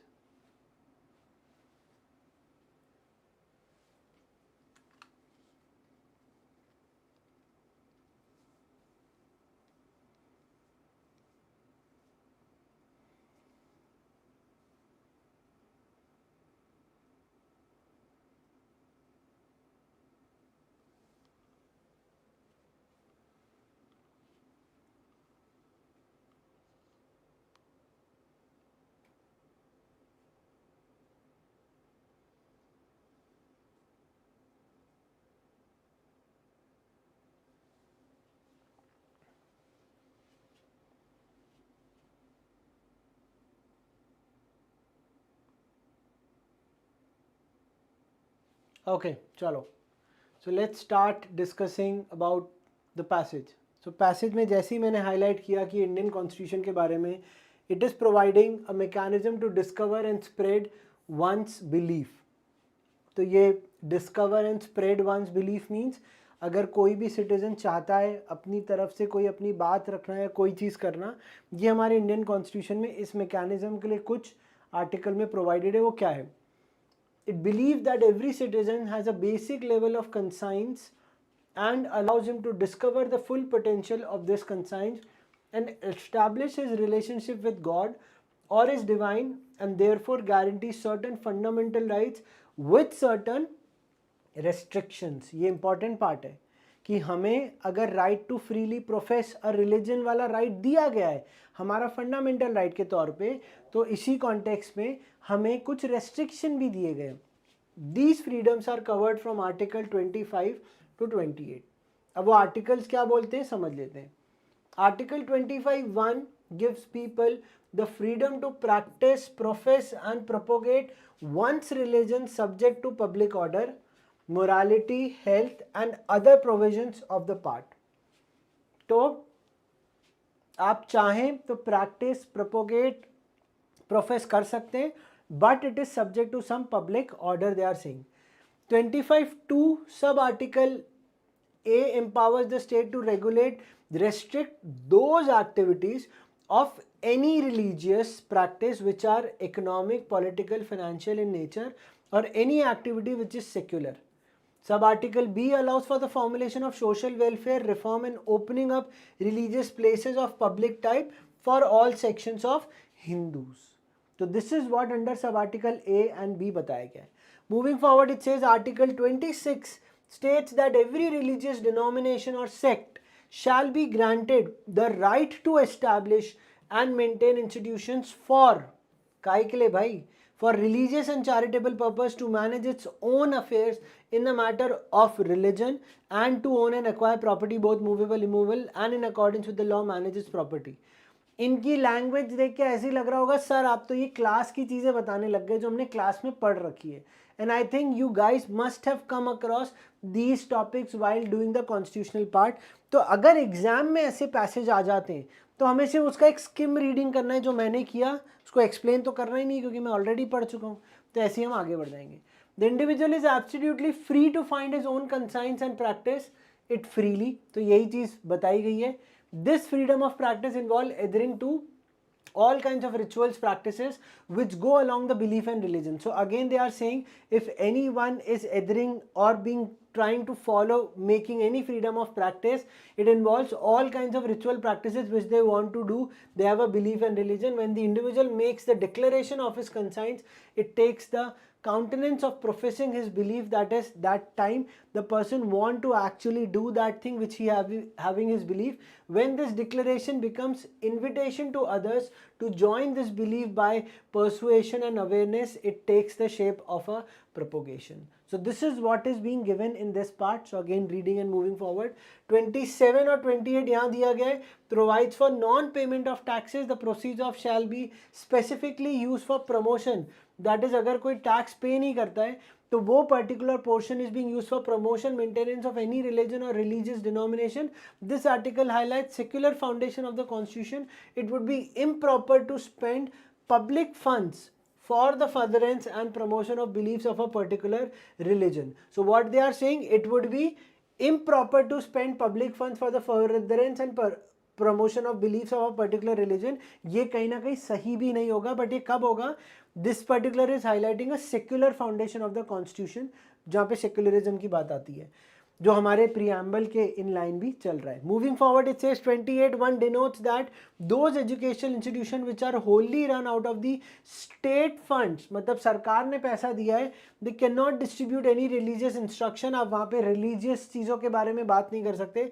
But education institutions which are established under an endowment or a trust and is just administered by the state and are require religious instructions to be imparted and can do so. तो इन cases में हो सकता है ये exceptional part आ गया 28 article में.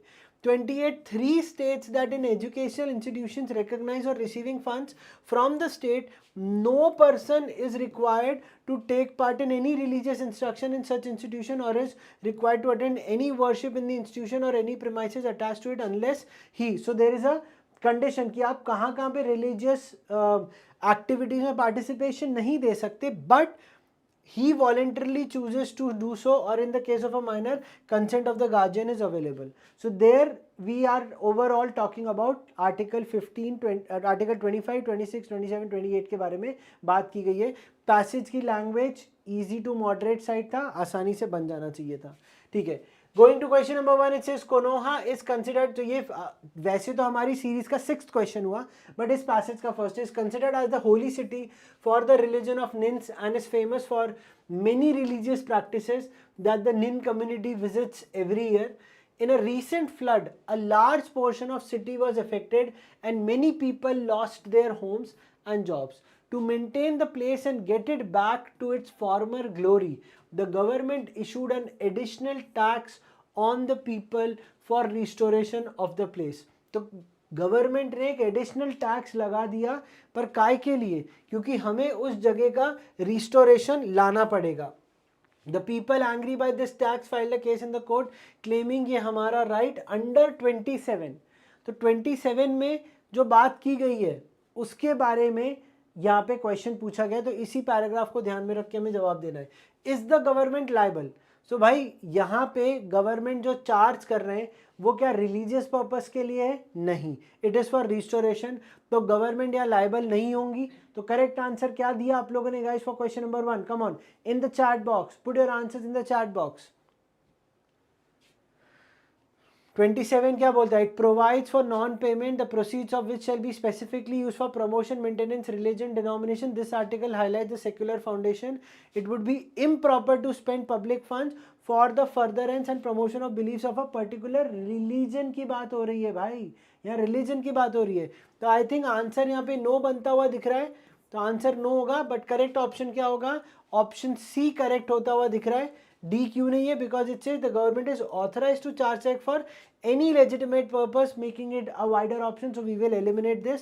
So absolutely good, Dikshit, well done, your answer is correct. Very good, Shweta, your answer is correct. Moving to question number 2, the Nin religion has now planned to make charitable institutions all across the state to support and help people. However, upon further investigation, it was found that in these institutions only those belonging to the Nin religion are helped and those belonging to other religions are not taken care. तो इन्होंने एक charitable institution निन religion ने चालू किया, but उसमें सिर्फ उन्हीं की कम्युनिटी वालों को हेल्प होगी, बाकियों को नहीं होगी. A case was filed against the charitable institution for not providing charity and discriminating based on religion. Will the charitable institution be liable? Come on, answers in the chat box everyone. Will they be liable? ये लोग क्या सही कर रहे हैं? कहीं ना कहीं डिस्क्रिमिनेशन की बात हो रही है, तो सही तो नहीं कर रहे हैं. तो आंसर यहाँ पे हो जाएगा will the institution liable. Answer yes हो जाएगा. It is not providing charity, only helping their own people. ये तो फैक्ट बेस्ड आंसर हो गया. Is causing discrimination based on religion by only helping those who belonging to a particular religion. So correct answer यहाँ पे जो बनता हुआ दिख रहा है वो ऑप्शन बी बन रहा है guys. So if you have mark B, absolutely correct. Very good Shweta, very good Dikshit, very good Shaurya, well done, well done. चलिए, so automatically these options are eliminated. Moving to question number 3. Now giving reference to the previous one, it says, suppose in the above question, to help other people, they have placed a priest in their institutions which can help people to convert to or adopt to the religion of Nin, and thus the newly converts can receive special benefit from the institution. अब वो कह रहे हैं हमने वहाँ पे कोई गुरुजी, priest, साधु बाबा को रख दिया है. अब उन्होंने वहाँ पे बोला है कन्वर्जन की बात करेंगे और नए जो कन्वर्ट होंगे निन रिलीजन में वो आप उसका बेनिफिट ले सकते हो. क्या ये आर्टिकल 25 और 26 में अलाउड है? भाई 25, 26 क्या बोलते हैं? 25 freedom to practise, profess, propagate, but यहाँ पे कुछ ना कुछ सब्जेक्ट टू सर्टन रेस्ट्रिक्शन था. एंड 26 में भी यही बात की गई थी, in the matters of religion to own acquire property both movable.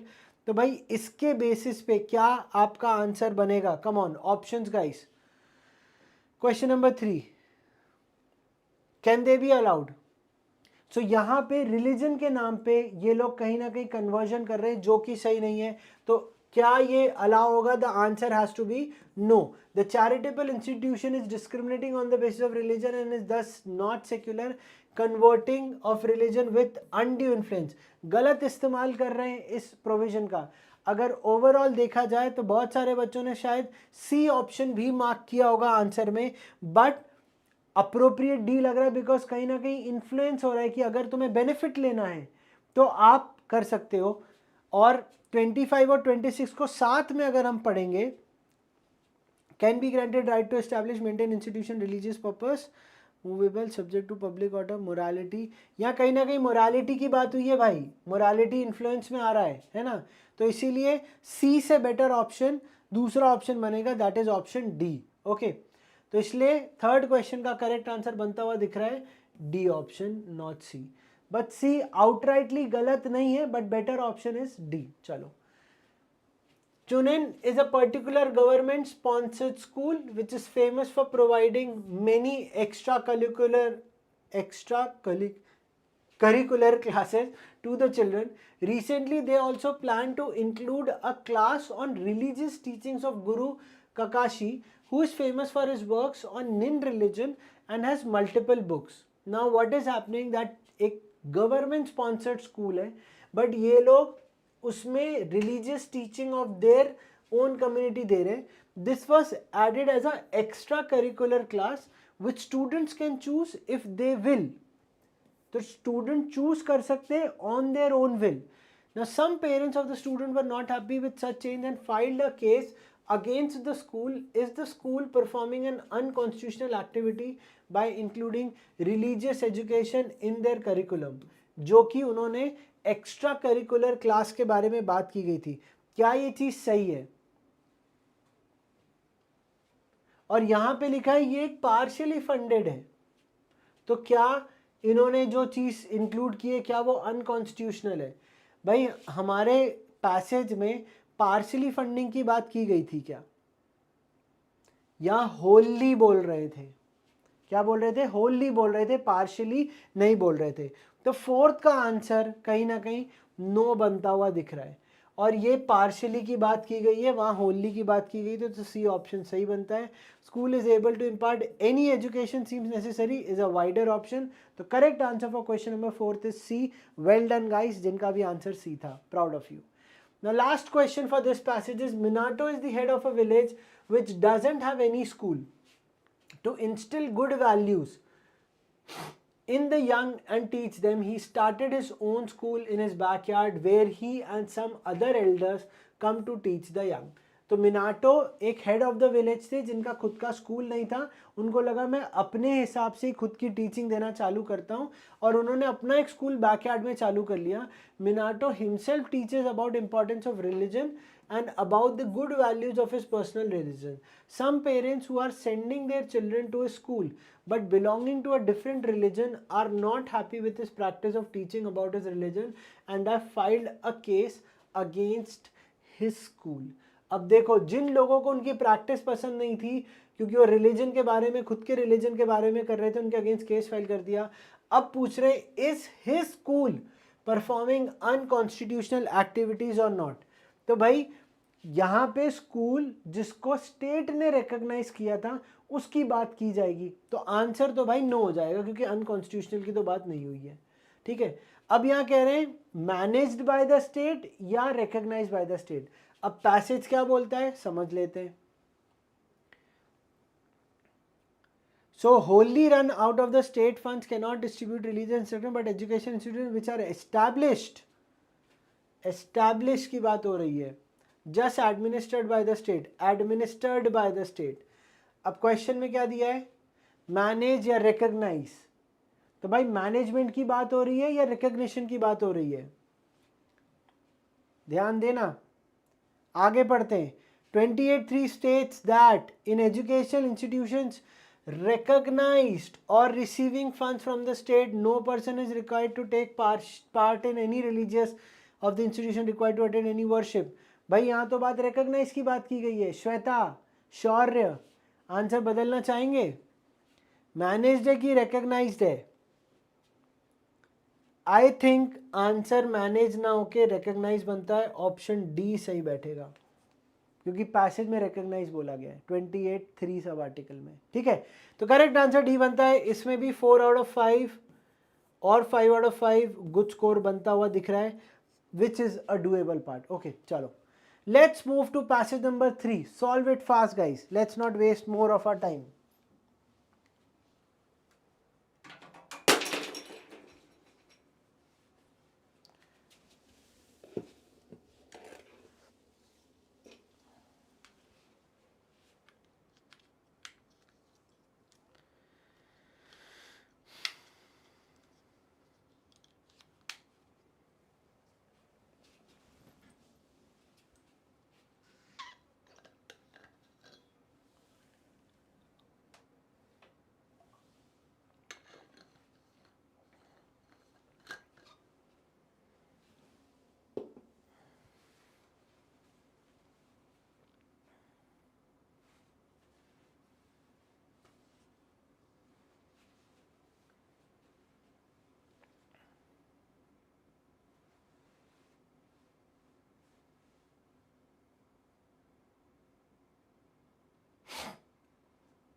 second part of the passage on screen.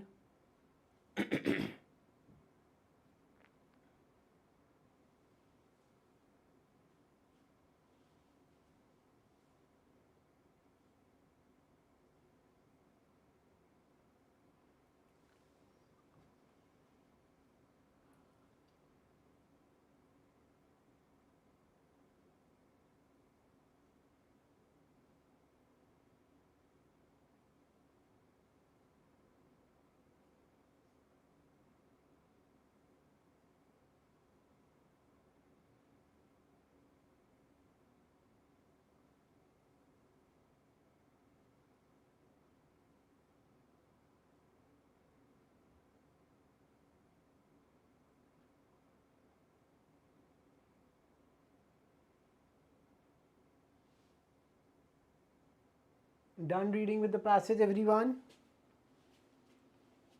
Come on, write done in the chat box if it is done. Come on, everyone.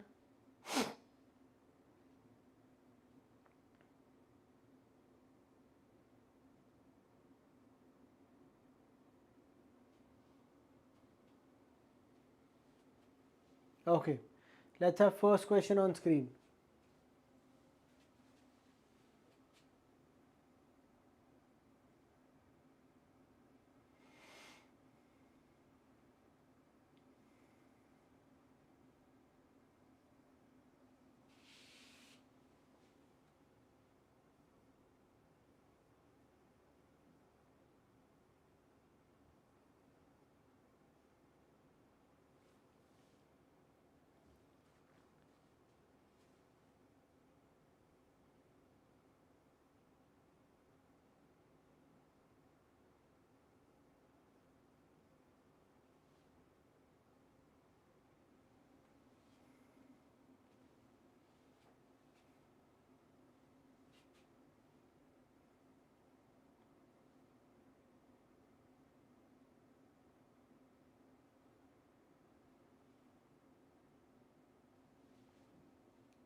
Chalo, next question on screen.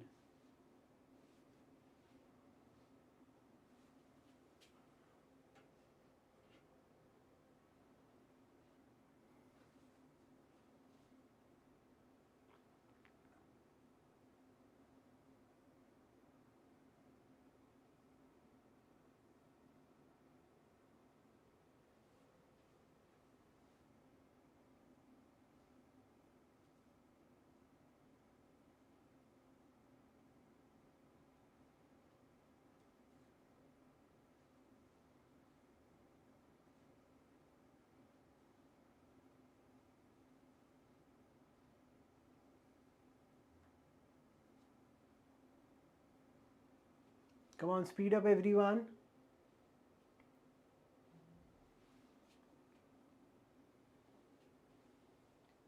Question 3 on screen.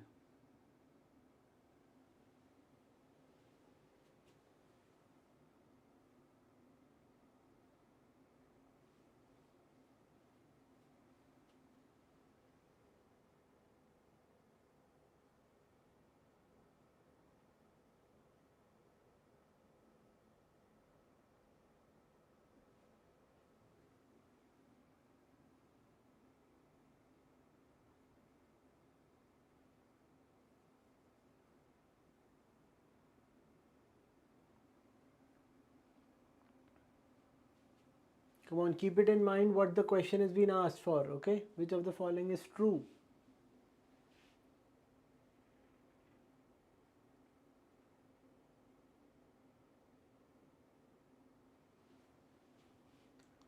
Next question on screen, question number 4. Chalo, speed up, guys. We need to cover this up fast.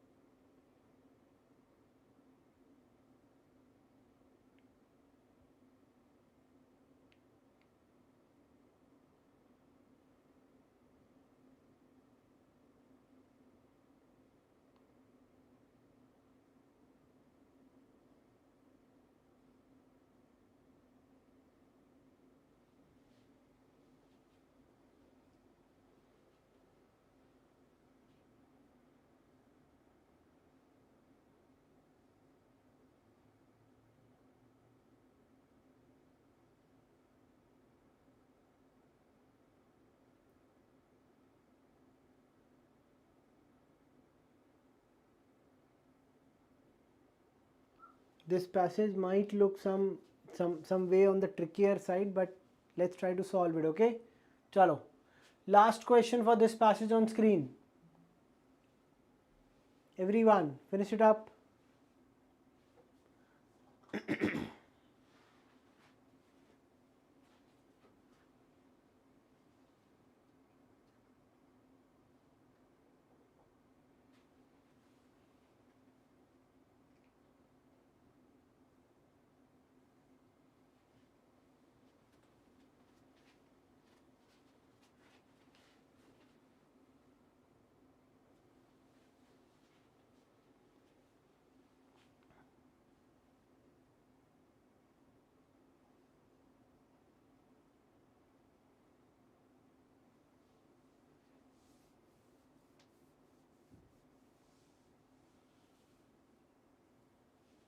Done?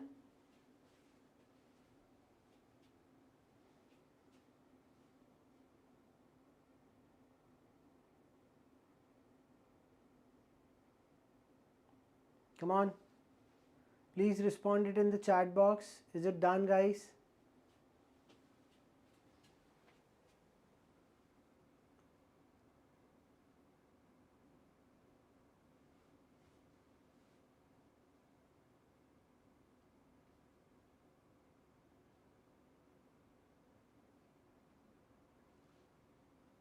Done. Okay, chalo, perfect.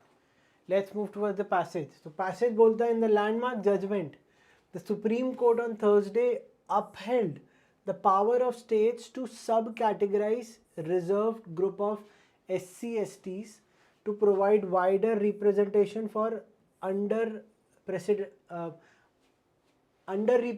groups. Okay.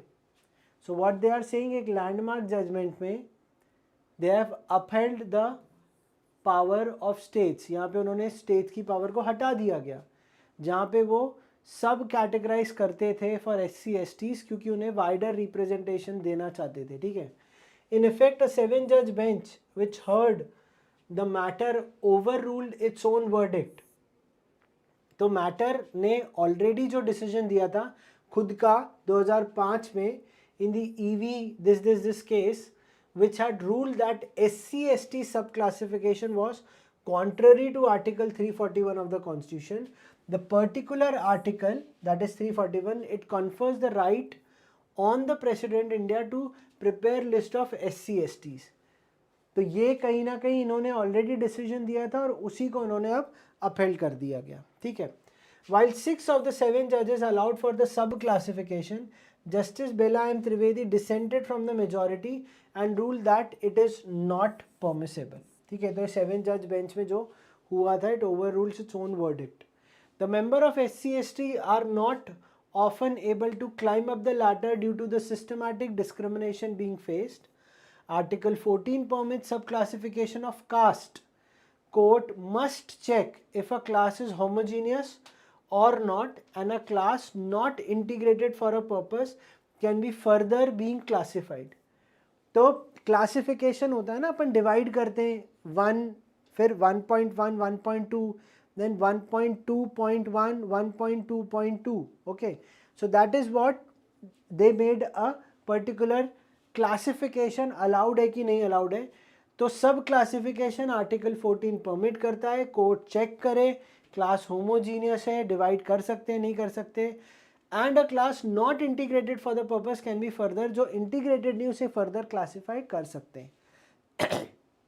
Majority judgement दिया और ऐसा उन्होंने बार bench में भी लिखा था. The court then went on to say that this is a historical evidence, there is a historical evidence and social parameters to indicate clearly that all SC/STs do not constitute a homogeneous class.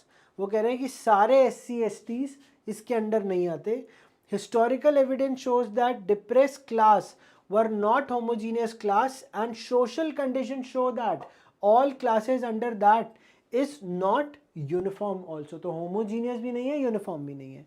In state of Madhya Pradesh, out of 25 castes, only 9 are SC/STs. That is the court added. The court made it clear that the sub-categorization of SC/ST does not in any way violate 341 of the, तो जो यहाँ पे बोला गया था 341 का violation है वो ना कर रहे हैं.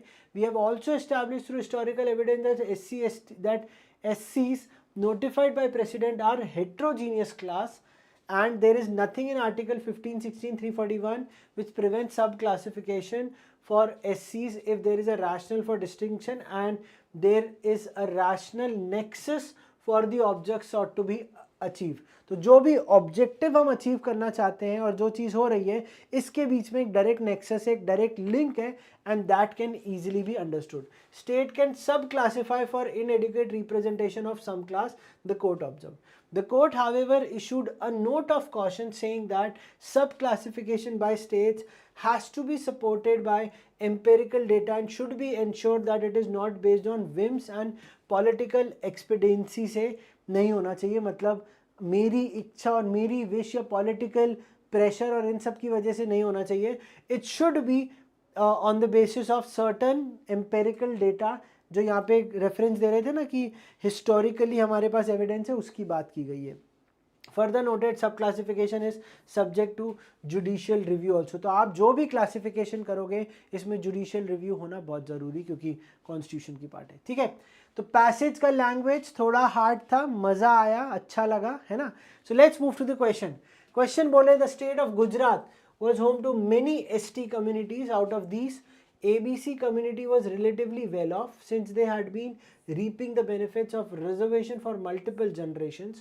XYZ community on the other hand was still extremely backward economically and socially. EWS जैसा था.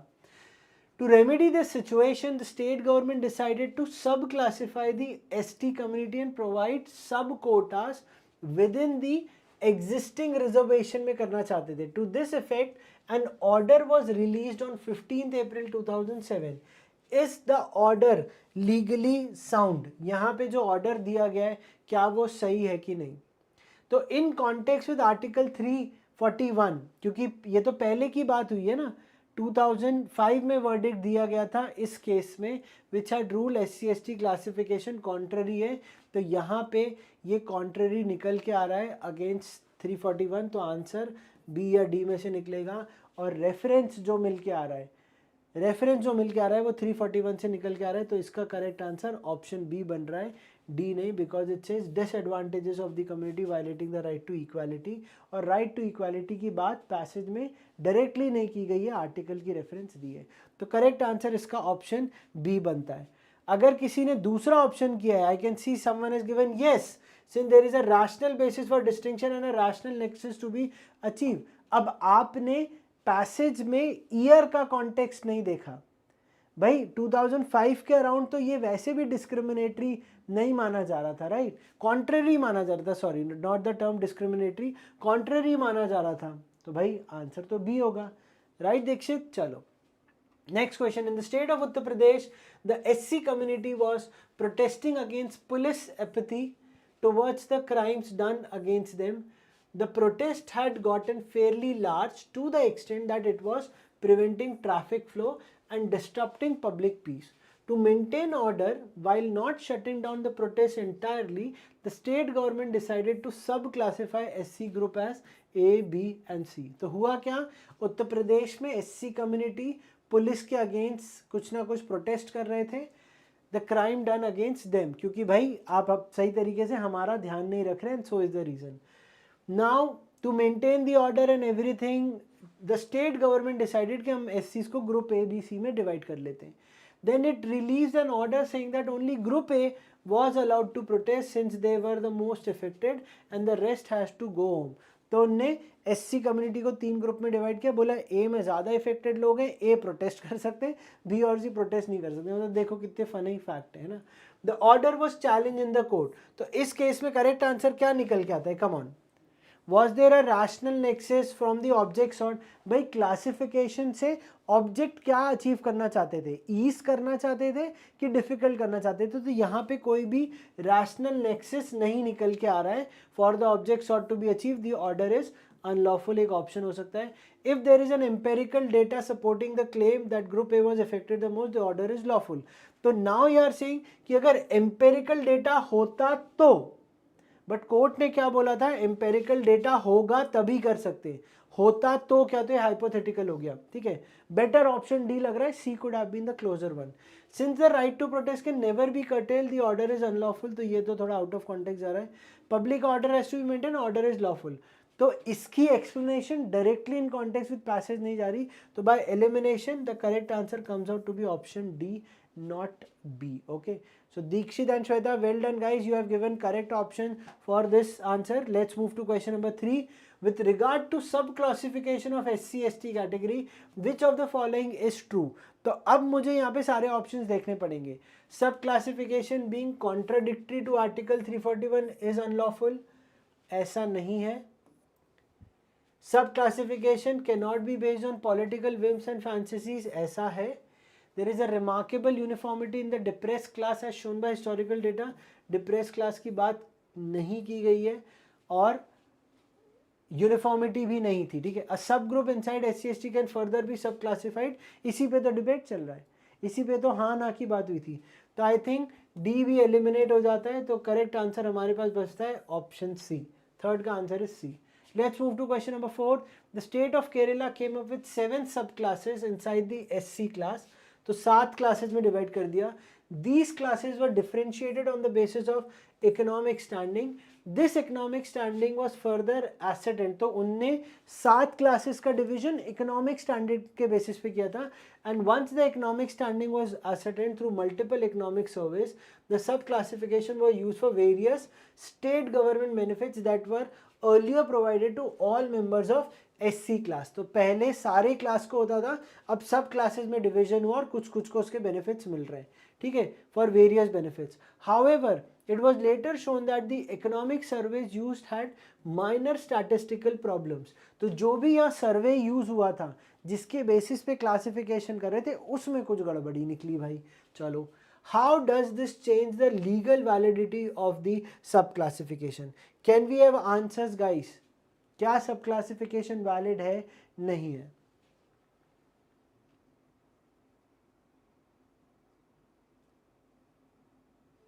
सो यहाँ पे सब क्लासिफिकेशन आप बोल रहे हैं is now invalid since it is not supported by empirical data, but data तो था, डेटा में एरर निकला, डेटा तो था हमारे पास बट डेटा में एरर निकला, right. The sub-classification is still valid as being based on empirical data is not a legal requirement. Absolutely correct. यहाँ पे क्योंकि यहाँ बोल रहे हैं how does this change the legal validity of the sub-classification? Legal validity की तो बात ही नहीं हो रही है पैसेज में। क्वेश्चन देखो क्या पूछा गया है, does this change the legal validity? वो कह रहे हैं सब क्लासिफिकेशन तो सही है, इकोनॉमिक सर्वेस के थ्रू करा गया था, वो स्टैंडिंग एसेट एंड थ्रू, तो एम्पेरिकल डेटा हमने प्रॉपरली लिया है, तो अब it is based on empirical data and legal requirement ये है ही नहीं। ये तो हमारे इधर पे जो जजमेंट में बताई गई थी, जज बेस्ड थिंग था, तो उसके बेसिस पे ये आंसर निकल के आ रहा है। Will be valid if the errors in the survey are accounted for, तो ऐसा हो नहीं सकता, गलतियां हैं तो can not be considered. The sub classification is invalid since there was no rational objective for the same. Objective था, clearly बताया गया था, it will be use for various state government, तो ऑब्जेक्टिव था, डेटा भी क्लियरली लिया गया, तो उसके बेसिस पे we can only go with option B. I know कुछ लोगों का ये गलत हो गया होगा, यहाँ पे क्वेश्चन की कहीं ना कहीं अंडरस्टैंडिंग में प्रॉब्लम आई है।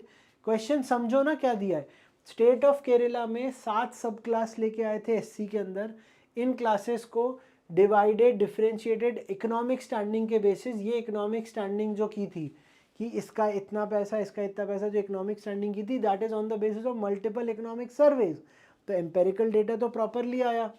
The sub classification were use for various state government benefits and that were earlier provided to all members, तो स्टेट गवर्नमेंट के बेनिफिट्स में एंड देन सारी SC क्लास को भी प्रोवाइड कर दिया गया, तो कुछ गलत नहीं किया। हाउएवर लेटर शोन की इकोनॉमिक सर्वे में कुछ ना कुछ गलतियां निकली, तो ये जो गलतियां हैं क्या ये लीगल वैलिडिटी को सब क्लासिफिकेशन से अलग कर देता है? The answer is no. Understand, sub classification में तो गलती नहीं हुई, क्योंकि पैसेज में क्या बोला हुआ है, समझो समझो, पैसेज में क्या बोला है, the sub classification state as supported by empirical data and should be ensure that it is not based on whims. भाई डेटा के बेसिस पे क्लासिफिकेशन है, आंसर सही है, यही तो कोर्ट ने बोला था। ये लीगल वैलिडिटी थोड़ी डिसाइड करता है कि सब क्लासिफिकेशन सही है कि नहीं, वो तब होता है जब ये किसी लॉ को इम्पैक्ट कर रहा होता। दीक्षित एंड श्वेता, क्वेश्चन की अंडरस्टैंडिंग आई, राइट? चलो let's move towards the last part. तो इसका करेक्ट आंसर बी बनता है फोर्थ का। Let's go to the last question. The state of Mizoram released an order subclassifying the ST community in their state into one group with tribes with more than 100 members, ठीक है भाई 100 members हो गए, and another group with less than 100 members, तो एक 100 plus और एक 100 से कम वाले हो गए, ठीक है, दो ग्रुप डिवाइड हो गए। This subclassification was then used to distribute rations in the state, where groups with more than 100 would get more ration per person compared to the other. Now the subclassification was challenged in the court. What would the court decide over here? Sorry. तो इधर से object क्या achieve करना चाहते हैं? चलो आपने दो ग्रुप में डिवाइड किया, एक को ज्यादा राशन दे रहे हैं और एक को कम दे रहे हैं, यहाँ तो ऑब्जेक्टिव ही अचीव नहीं हो पा रहा है, तो कहीं ना कहीं गड़बड़ी निकल के आ रही है। तो sub classification will be struck down since there is no connection between the sub classification and object sought to be achieve.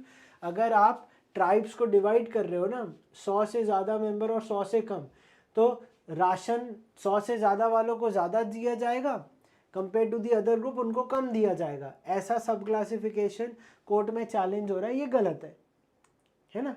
तो ये कहीं ना कहीं आंसर एक ही तरफ जा रहा है। Will be appeals in the object and distinction are both rational, नहीं रैशनैलिटी तो है ही नहीं। It will be struck down, distinction is irrational, irrational के कॉन्टेक्स्ट में ए में बेटर अंडरस्टैंडिंग है, तो for this question we will go with option A. Okay, तो आई बिलीव कि अपन ये 3 पैसेजेस ही लीगल के खत्म करते हैं। जो फोर्थ पैसेज है वो आप लोगों के लिए होमवर्क बनता है, ठीक है? अब you guys need to solve the fourth passage and उसके आंसर की के लिए आपको हमारे टेलीग्राम चैनल पे जाना पड़ेगा। और अगर आपने सॉल्व कर लिया और आपको आंसर चाहिए, टेलीग्राम चैनल पे कमेंट करिएगा, जहाँ पे मैंने ही अभी पीडीएफ शेयर की थी the moment I started with this. तो please go solve it, answer की मांगोगे तभी आंसर की आपको वहाँ मिलेगी, एल्स आंसर की नहीं मिलेगी, ठीक है? और ये सेशन आप लोग को कैसा लगा गाइस, प्लीज़ प्लीज़ प्लीज़ ज़रूर कमेंट सेक्शन में बताना, एंड डोंट गो एनीवेयर, क्योंकि the last part of this marathon is just to start for the quant section. So guys wait it here, don't end it up, we are still here, wait for it. Okay चलो, and all the best guys. Legal reasoning section आप लोगों के लिए इतना ही था, आगे और ऐसे सेशंस आते रहेंगे। So guys please stay tuned and bye bye, take care, wish you all the best. चलो okay, thank you.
Hi, good afternoon, everyone. How are you? Hi, hello. Am I clearly audible to everyone?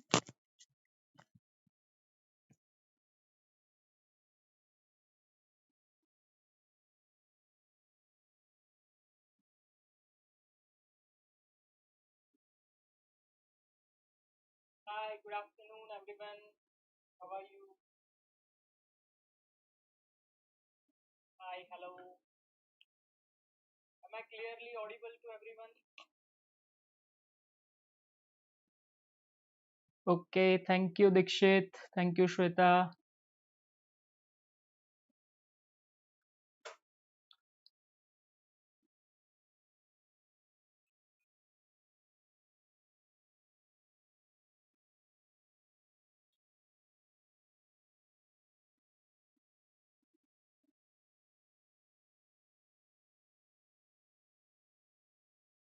Okay, thank you, Dikshit. Thank you, Shweta.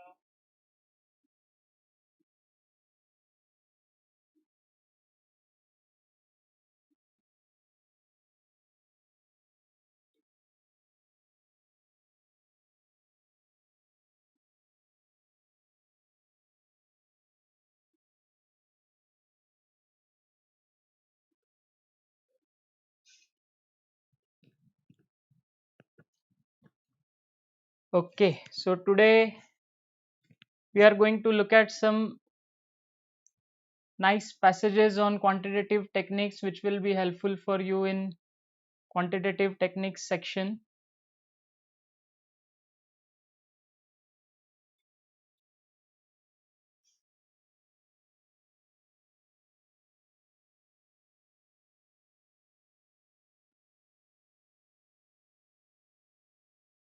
Chalo, should we start?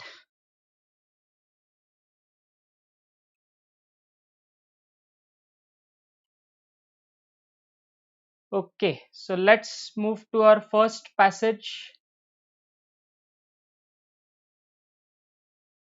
So read this passage, try to grab the important data. CLAT में जिस type के questions आने वाले we are trying कि उन्हीं topics को हम cover करें इस लाइव सेशन के through. So in CLAT, the topics like percentage, ratio, profit loss, averages are very, very important. So we'll be solving some sets on the concepts of percentage, ratio, averages, profit and loss. These concepts, this will give you a very good revision before the CLAT.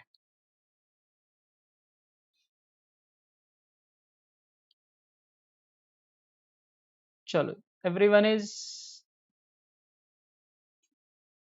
able to see my screen properly. Passage को पढ़ो, जो भी important data दिया है उसको अच्छे से grab करने की कोशिश करो.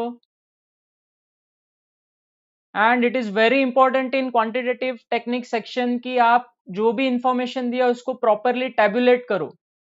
ओके, जो भी इंपॉर्टेंट डेटा है please make sure you note down all the important data properly, you properly rearrange it so that all these values will be helpful for you in solving the questions based on this passage. Okay,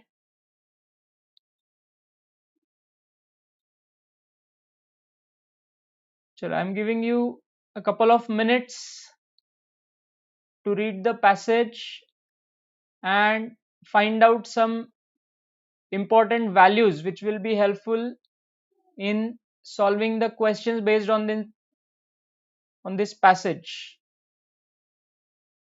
Chalo, 2 minutes max.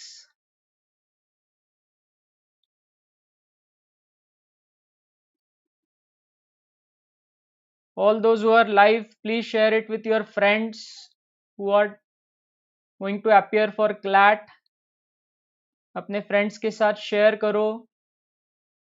ये session आपको CLAT के actual cutie section में काफी helpful रहेगा.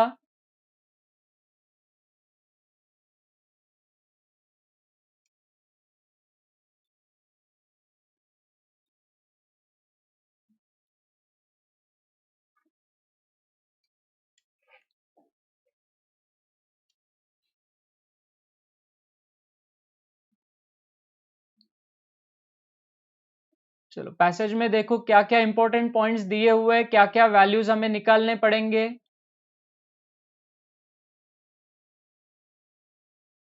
So everyone who is live, please share this stream link with your friends. Ask them to join and learn some important approaches to solve QT section questions.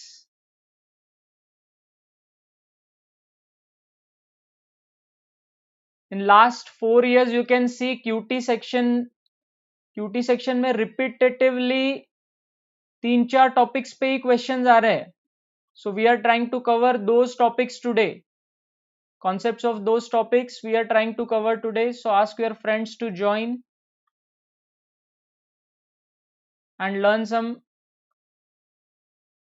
important concepts in this session. Okay, so let's read this passage. According to a report published by a leading newspaper in India, the revenue of health and fitness industry in India is expected to grow by 10% CAGR from 2023 to 2028. There are several global and local chains of gyms which are gaining popularity across the major cities in India. The top 5 gym chains in India according to the report are Gold's Gym, Talwalkar's Gym, Fluid Fitness, Ozone Fitness and Snap Fitness. The number of members in these gyms across India are increasing every year. The following information is known about the registered number of members in these gyms across India in the current year, that is 2023. So this information is given for 2023. Okay, information is given for 2023. And the information is regarding the number of registered members. Information is regarding the registered members in these gyms. So 5 gym chains are given to you. The number of members in Fluid Fitness is 150% of the number of members in Ozone Fitness.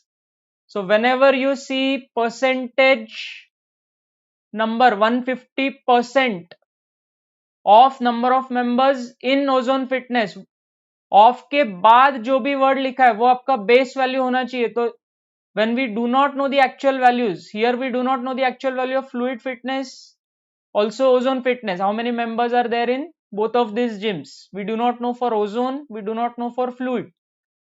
Okay, so what we should do now, of के बाद में जो भी लिखा है, whatever is written after the off, that should be your base value. So what we can do for Ozone Fitness, for Ozone Fitness, I'll just denote it as O. For Ozone Fitness, we can write the number as 100. So very easy. For Fluid Fitness, it is 150% of 100. X percent of 100 is X. Okay, so 150% of 100 is 150. So Fluid Fitness में कितने members हो जाएंगे 150. अगर हम ozone fitness में 100 members ऐसा assume कर रहे हैं, ये कोई एक्चुअल वैल्यू नहीं है, we have just assumed it कि ओजोन में 100 मेंबर्स है, तो फ्लूइड फिटनेस में कितने हैं 150. Why? Because 150% of number of members in Ozone Fitness. So O का वैल्यू 100 लिया, एफ का वैल्यू 150 लिया. इसको हम रेशो में भी कन्वर्ट कर सकते हैं because these are assumed values. So if O is 100, F is 150, so O to F ratio can be written as 100 to 150 ratio. What will be 100 to 150 ratio? 25 4s are 100, 25 6s are 150. So 4 is to 6, or 50 into 2 is 100, 50 into 3. So simply we can write it as 2 is to 3, 50 into 200, 50 into 3, 150. So 2 is to 3 ratio can be written for ozone fitness to fluid fitness. Then next sentence, the number of members in Talwalkar's gym is 25% less than the number of members in Gold's gym. Same thing we can do. If we assume that number of members in Gold's gym is 100, the number of members in Talwalkar's gym is 25% less. Again, x% of 100 is 100, so 25% of 100 is 25. But here they are saying 25% less. 25% less, so 25 has to be subtracted from 100. 25 को subtract करो 100 से, तो Talwalkar gym का number of members हो जाएगा 75, and you will get the ratio of Gold's Gym to Talwalkar's Gym as 100:75. 25 into 4 is 100. 25 into 3 is 75. So this ratio can be written as 4:3.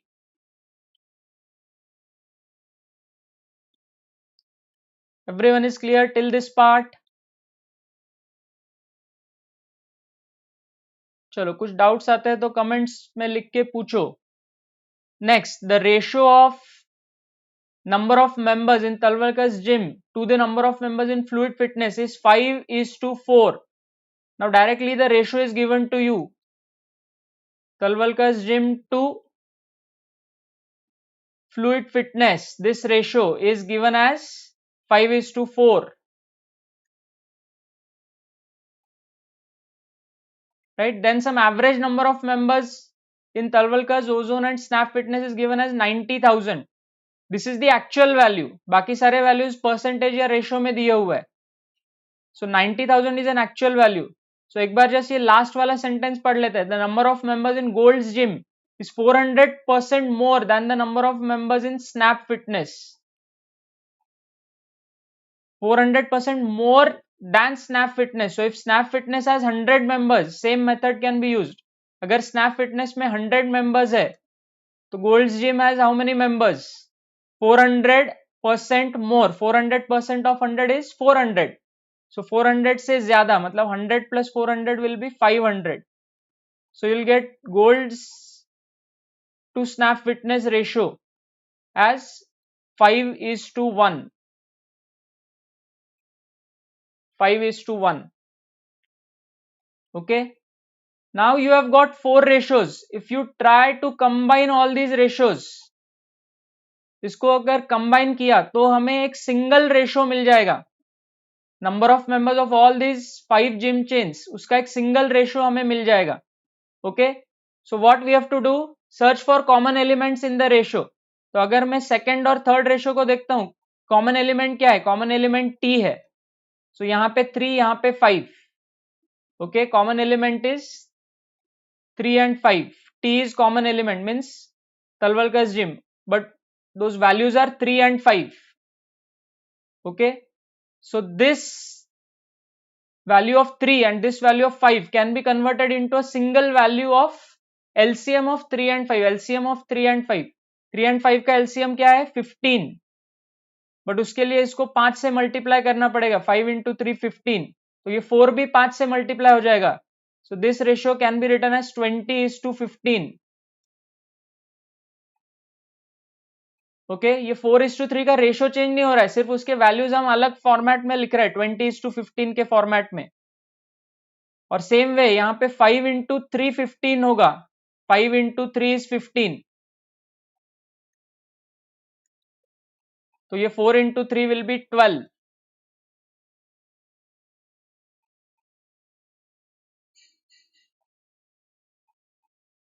Okay, so what we have got?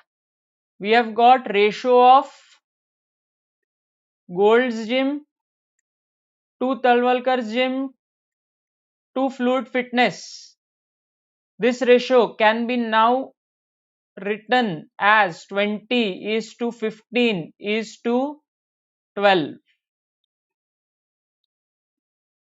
Okay, now you observe this ratio ozone to Fluid Fitness 2:3.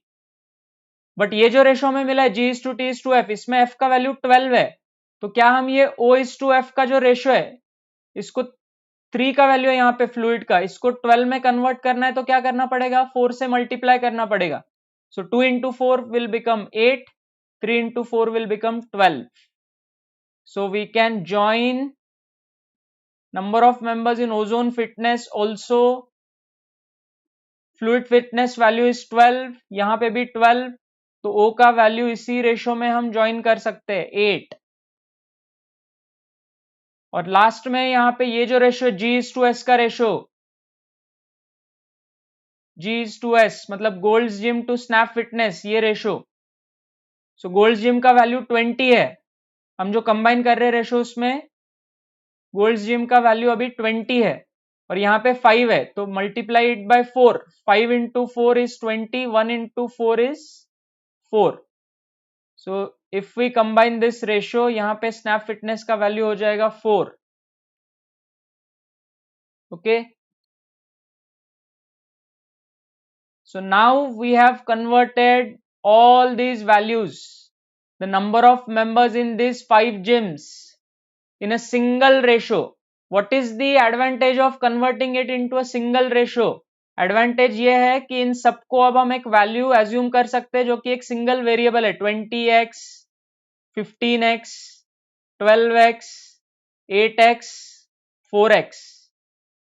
अब जो हमें actual value दिया था Talwalkar gym, Ozone Fitness and Snap Fitness का average 90,000, T O and S के values देखो अभी, T O and S, T का वैल्यू आ गया है 15, ओ का वैल्यू आ गया है 8 और ये आ गया है 4 एस का वैल्यू। तो 15x plus 8x plus 4x will be equal to 27x, लेकिन एवरेज है, 3 जिम्स का एवरेज, इसलिए उसको 3 से डिवाइड किया तो ये आ जाएगा 9x। बट इसका एक्चुअल वैल्यू एवरेज का क्या दिया है, 9x का एक्चुअल वैल्यू दिया है 90,000।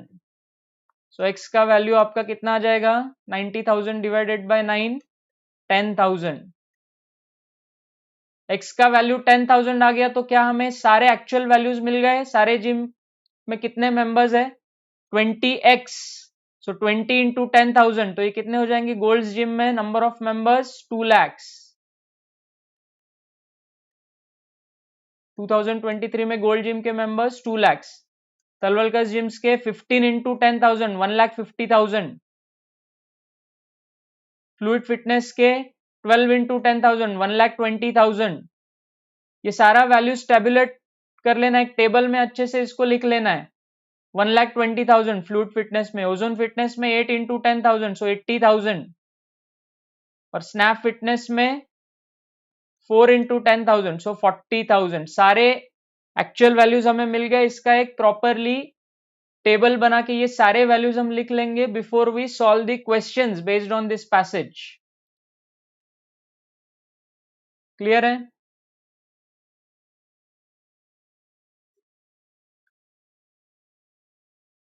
चलो, किसी को कुछ डाउट है तो कमेंट्स में पूछो, किसी कैलकुलेशन में कोई डिफिकल्टी है please ask in the comments.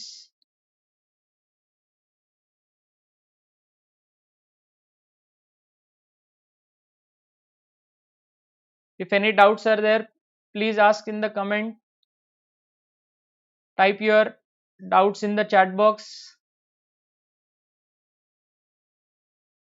so that I can solve it.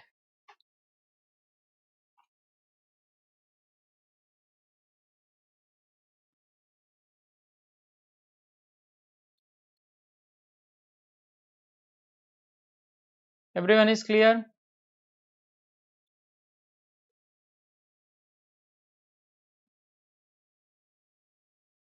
Okay.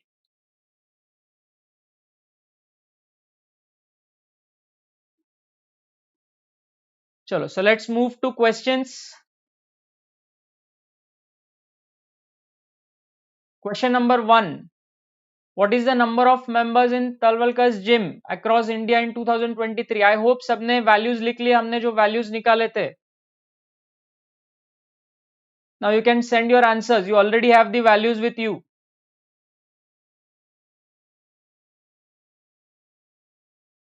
So once you have the values, this question was a straightforward question.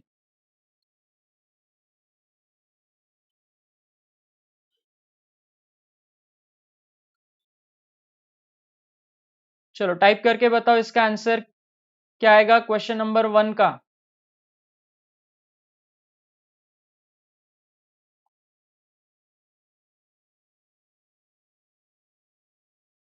Yes, correct Dixit, correct Shweta, good. Values हमने अब लिख लिए हैं। So once we have done the calculations, some questions will be there which will be direct questions from those values. Yes, good. Dikshit and Shweta gave correct answer in the comments. So correct answer is option C. It's a direct question. These values we have already calculated. So I told you to tabulate these values like this. यही use करना है अभी questions में. Okay? Correct. So option C is the right answer for question number 1. चलो next. Question number 2. चलो read question number 2 and send your answers in the chat window.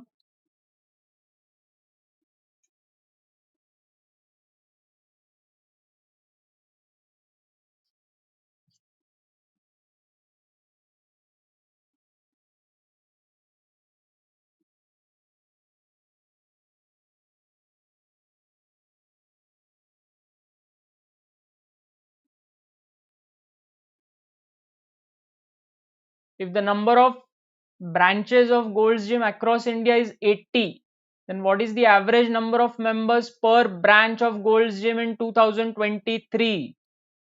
Gold's Gym में कितने members है वो हमने already निकाला है. Now they have given the number of branches. So you want to find out average number of members per branch. Use the basic formula of average. How do we calculate the average?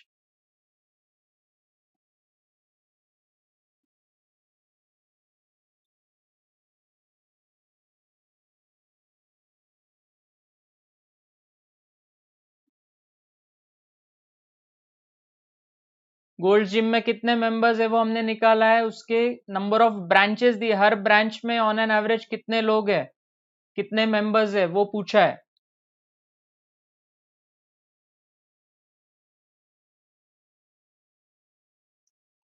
Yes, correct. Dikshit has given correct answer. Option A should be a right answer because number of members in Gold's Gym is 2 lakhs. Number of branches is 80. To find out average, we need sum of values divided by number of values. So total number of members is 2 lakhs. And that divided by number of branches. Then we will get the average number of members per branch.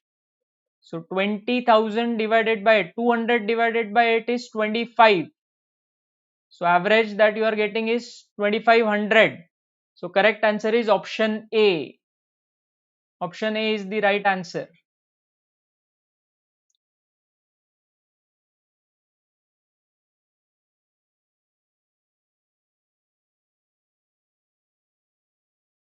Chalo, great. Dikshit has given right answer. Next. Question 3.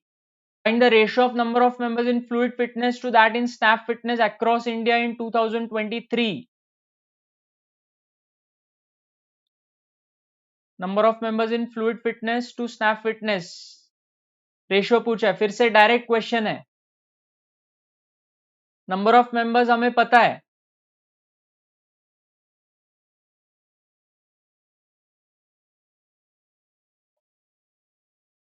बताओ कितने fluid fitness में कितने members है, 1,20,000. Snap fitness में कितने members है, 40,000.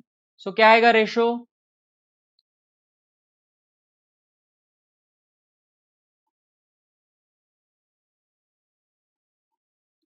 हाँ दीक्षित 1:3 आपने आंसर दिया, लेकिन ऑर्डर भी हमें चेक करना है. You have to check the order. Fluid fitness to snap fitness. Fluid fitness 1,20,000, snap fitness 40,000. So 40,000 into 3 is 1,20,000, right? So 3:1 is the ratio, not 1:3. Order is important. Okay, clear hai Dikshit? Yes, Shweta, correct. So 3:1 is the correct answer. So option D, none of these should be your answer. Okay, option D, none of these. Why? Because correct ratio has to be 3:1. Order is important. Fluid to snap. Okay, Yes, chalo, let's go to next question. Question number 4. The number of members in ozone fitness across India are increased by 60% in 2023 with respect to that in 2022 because of their popular brand ambassador. Then what was the number of members in ozone fitness in 2022 across India?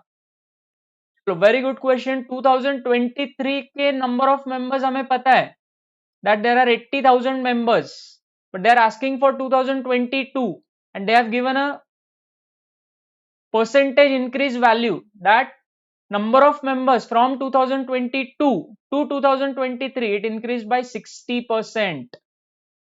60% से increase हुआ है. फिर से same method, approach क्या होना चाहिए? Approach की तरफ ध्यान दो कि what type of approach we can use कि 2022 में मान लो कि 100x ये हमारा नंबर है. नंबर ऑफ मेंबर्स 2022 में अगर 100x है तो 2023 में कितने होंगे? 60% more. 60% of 100 is 60. So 60% of 100x is 60x. So 60x more. 100x plus 60x is 160x. Okay. So 160x का वैल्यू आपको ऑलरेडी पता है. 160x का वैल्यू कितना है? 80,000. इसको और रिड्यूस भी कर सकते हो. 100 और 160 का एक एक जीरो कैंसिल करके इसको 10x और 16x भी ले सकते हैं.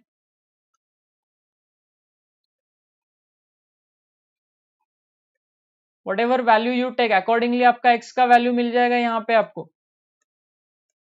So 80 divided by 16 is 5. तो x का वैल्यू आ गया आपका 500. So 2022 में कितने मेंबर्स है? 100 into 500. 100 into 500 मतलब कितना? 50,000 members are there. 50,000 members were there in 2022. Okay. So percentage increase का basic question है. So correct answer is option C.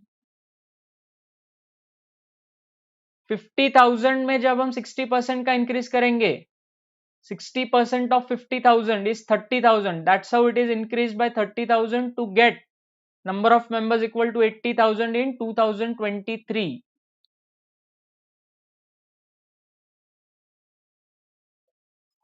Next question. The number of members in Talwalkar's gym is how much percentage more than the number of members in ozone fitness in 2023 across India?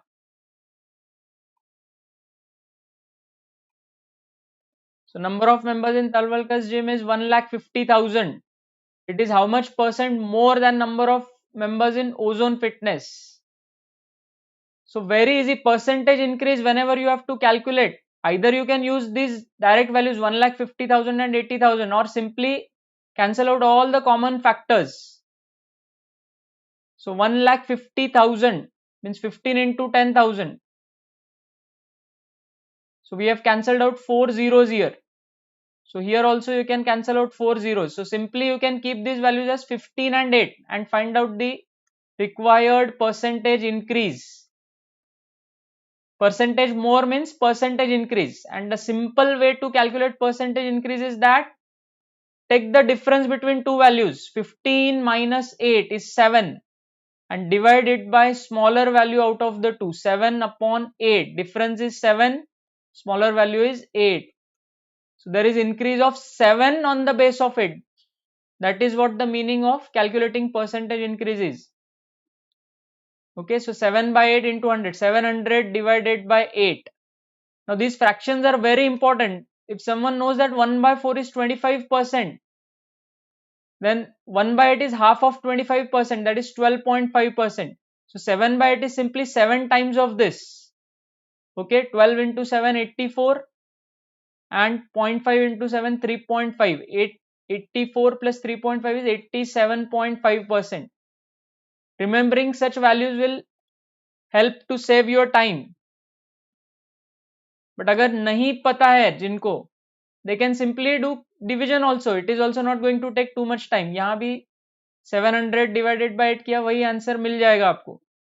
Okay, so 8 into 8, 64. So remainder is 6, so you get 60, 8 into 7, 56 and 4 bachega. So 8 into 0.5 is 4. You can get the answer from here as well. Okay, so correct answer is 87.5%. Option B. Okay. Question number 6. By what percentage is the average number of members in Gold's gym and Talwalkar's gym greater than the average number of members in Fluid Fitness and Ozone Fitness? Average number of members in Gold's gym and Talwalkar's gym. इसका average लेना है 2 lakh plus 1,50,000. Okay, is greater than average number of members in Fluid Fitness and Ozone Fitness. This average to this average. Okay, so this is 20 plus 15. 20 plus 15, 35. You have to take half of 35, means 17.5. So basically this is 1,75,000, but I told you cancel out the common factors, and this is 80,000 plus 1,20,000, 2 lakhs. 2 lakhs divided by 2 is 1 lakh. Okay, so this is 1,75,000 and this is 1 lakhs. You can cancel out common factors. 3 zeros can be cancelled out. Now percentage increase. Find out the percentage increase here. So 175 is how much more than 100? It is 75 more. So difference is 75 divided by smaller value into 100. This is how we calculate percentage increase. Difference upon smaller value into 100. So this simply comes out to be 75%. 75%. So correct answer is option D.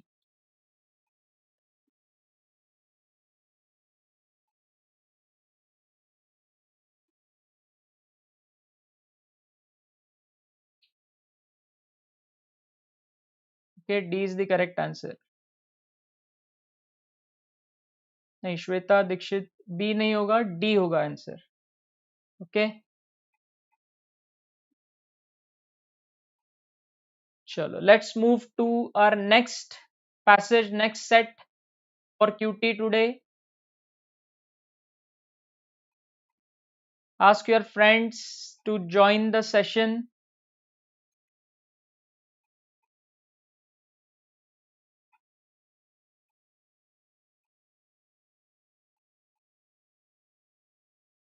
Chalo, passage 2. The following information is known about the prices of the 5 items purchased by Arjun from a mall. The average price of the jacket, pair of shoes and the belt was 6,000. The average price of belt, tie and hat was 2,000. So what simply we can do is 5 items are purchased. Jacket के price को हम J consider कर लेंगे, shoes के price को S, belt के price को B, right? Tie के price को T and hat के price को H to form our equations. Okay, so first point जो दिया हुआ है उसमें हमें क्या बोला है? जैकेट, शूज एंड बेल्ट, उसका एवरेज प्राइस 6,000 है. एवरेज प्राइस मतलब J plus S plus B divided by 3 is equal to 6,000. जब क्रॉस मल्टीप्लाई करेंगे 3 को 6,000 के साथ तो इनका टोटल कितना मिल जाएगा? 3 इंटू 6,000. चलो बताओ इनका टोटल कितना मिल जाएगा हमें यहां से? J plus S plus B divided by 3 is equal to 6,000 because average है.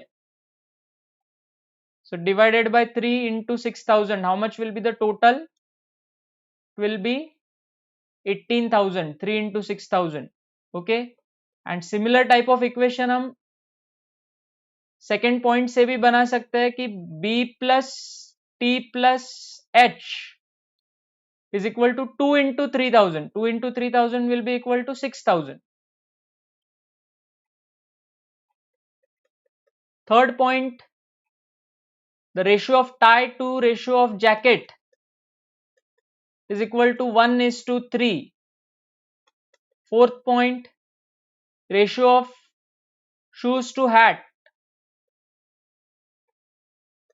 price of shoes to hat is 4:1. And fifth point, price of tie to price of hat, ratio is 3:2. Again, we'll try to combine the ratio. If we look at fourth and fifth, common element is h, but its value is not same in both. h का value अगर same बना लिया तो combine easily कर सकते हैं. सो h का value यहाँ पे 1 है, यहाँ पे 2 है, तो 1 को 2 में कन्वर्ट करना है तो ऊपर 2 से मल्टीप्लाई करना पड़ेगा. फोर्थ पॉइंट का जो रेशियो हमें मिला है, सो 4 into 2 is 8, 1 into 2 is 2, 8:2 is the ratio of S is to H, 8:2. Okay, तो यहां पे कंबाइन करने के बाद ये किसका रेशियो मिल जाएगा हमें? Shoes, tie and hat. Hat का वैल्यू हमने कॉमन लिया था 2, शूज का वैल्यू मिल गया 8, टाई का वैल्यू हो जाएगा 3 after combining. Now if you look at this ratio in third point, T and J, T to J ratio is 1:3. But ये कंबाइंड रेशियो जो मिला है फोर्थ एंड फिफ्थ पॉइंट से, उसमें T का वैल्यू 3 है. तो यहां पे भी अगर T का वैल्यू 3 करना है तो 3 से मल्टीप्लाई कर दो इस रेशियो को. सो 1 into 3 ये हो जाएगा 3 एंड 3 into 3 हो जाएगा 9. ये किसका रेशियो हो जाएगा? T:J का. तो अगर J को इसी में कंबाइन करना है तो T का वैल्यू जब 3 है तो J का वैल्यू 9 है. When T is equal to 3, J is equal to 9. So this can be combined like this. Now simply what we can do, we can assume that price of pair of shoes is 8x, price of tie is 3x, price of hat is 2x, price of jacket is 9x. And if we put these values in equation 1 and equation 2, J plus S plus B, J का value है 9x, J का value है 9x, S का value है 8x plus B, 9x plus 8x plus B equal to 18,000. मतलब 17x, दोनों का addition कितना है? 17x plus B is 18,000. और सेकेंड इक्वेशन से B का वैल्यू कितना है? B का वैल्यू निकालना है. T और H का addition 3x plus 2x 5x, B plus 5x is equal to 6,000. जो दोनों इक्वेशन को सॉल्व करेंगे, 17x plus B is 18,000, 5x plus B is equal to 6,000. Minus कर दो दोनों को, 17x माइनस 5x, ये B और B कैंसिल हो जाएगा. 18,000 माइनस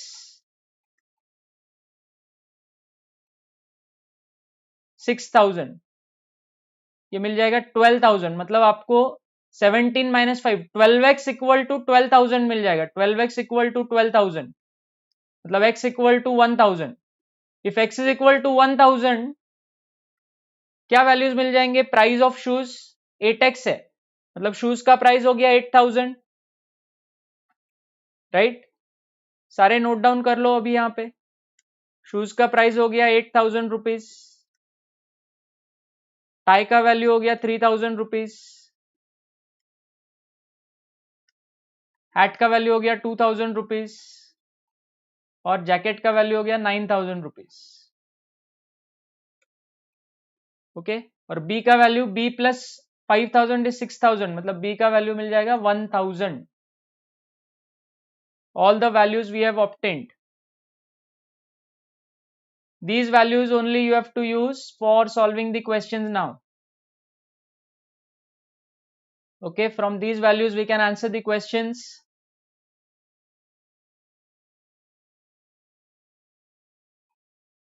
चलो, if anyone has any questions how we have got the values, किसी अप्रोच में कोई डिफिकल्टी है, कमेंट्स में लिख के पूछो आपके डाउट्स.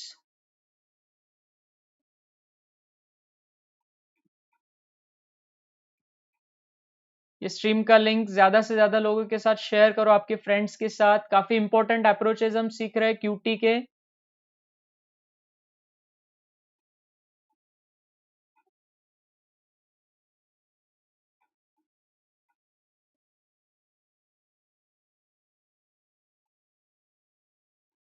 चलो, किसी को कोई डाउट्स है तो कमेंट्स में पूछ सकते हैं.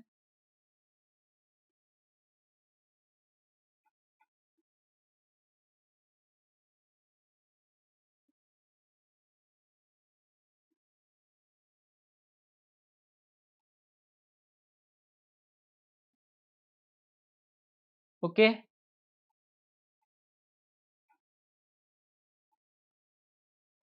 चलो क्वेश्चन देखते हैं. Question number 7, what was the price of the hat? चलो quickly send your answers. I hope you have noted down all the values. Now you can easily answer the questions on the passage.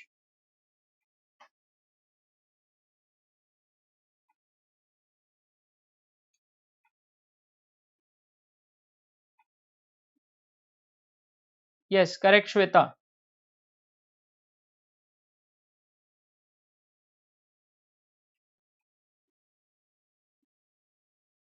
Price of the hat is 2000 rupees. We have already noted down the values. Okay, so it was a direct question. Once you have the values, this question was a direct one. Next question, question number 8. What was the combined price of the belt, tie and hat? Combined price of belt, tie and hat. ये तो हमने equation जो लिख दिया था वहां से भी आपको मिल सकता था. यस दीक्षित, 7th का करेक्ट है आपका. भी 8th का क्वेश्चन 8 का आंसर बताओ. Combined price of belt, tie and hat.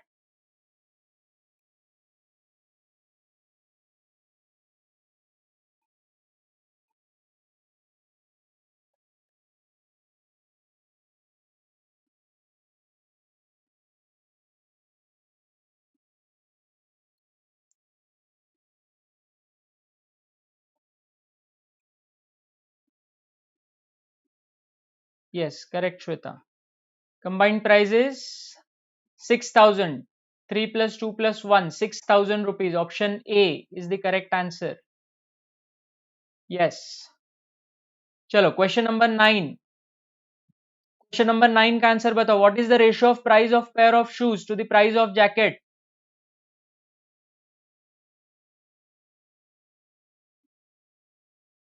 चलो क्वेश्चन नंबर 9 का आंसर बताओ जल्दी से. Ratio of price of shoes to jacket.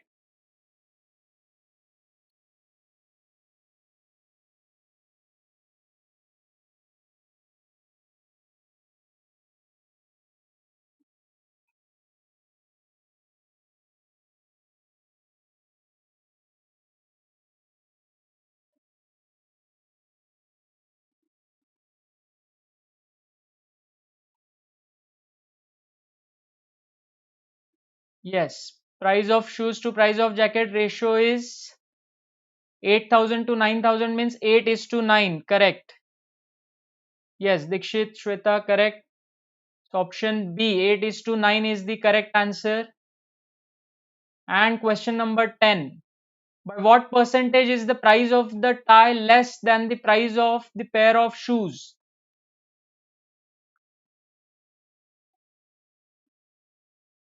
By what percentage is the price of the tie? Price of the tie is 3000.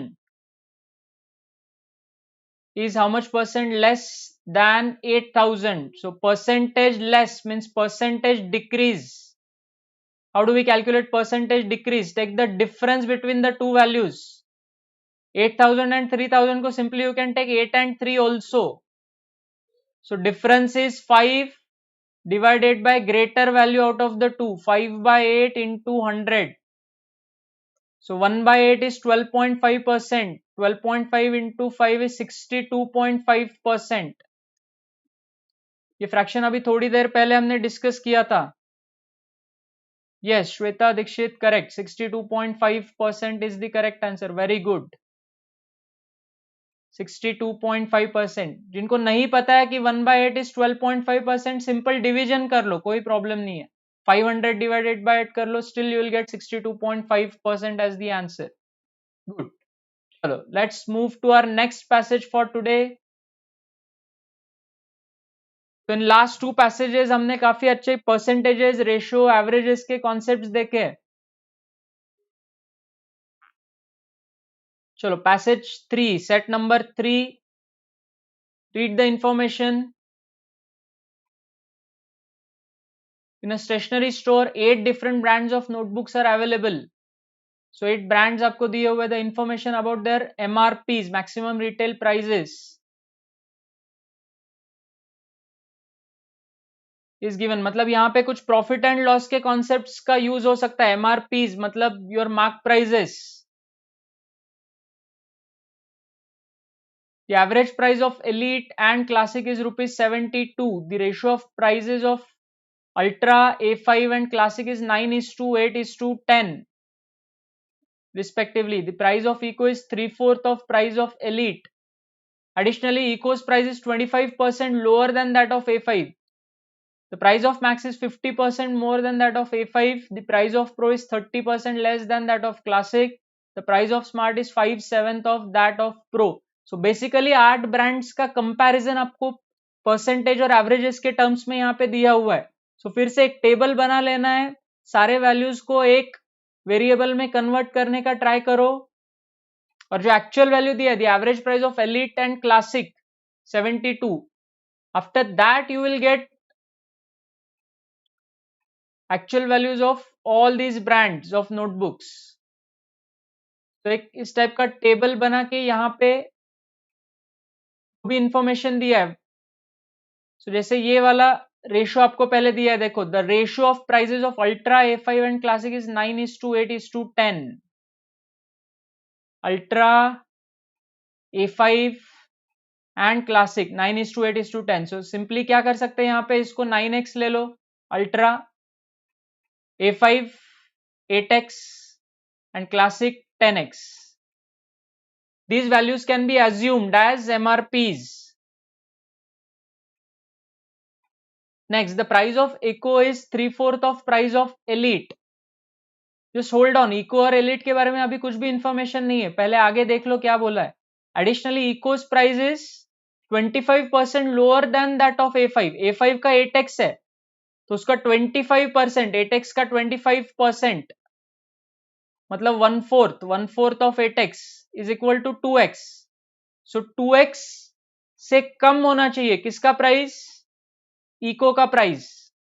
इको's price is 25% less than that of A5.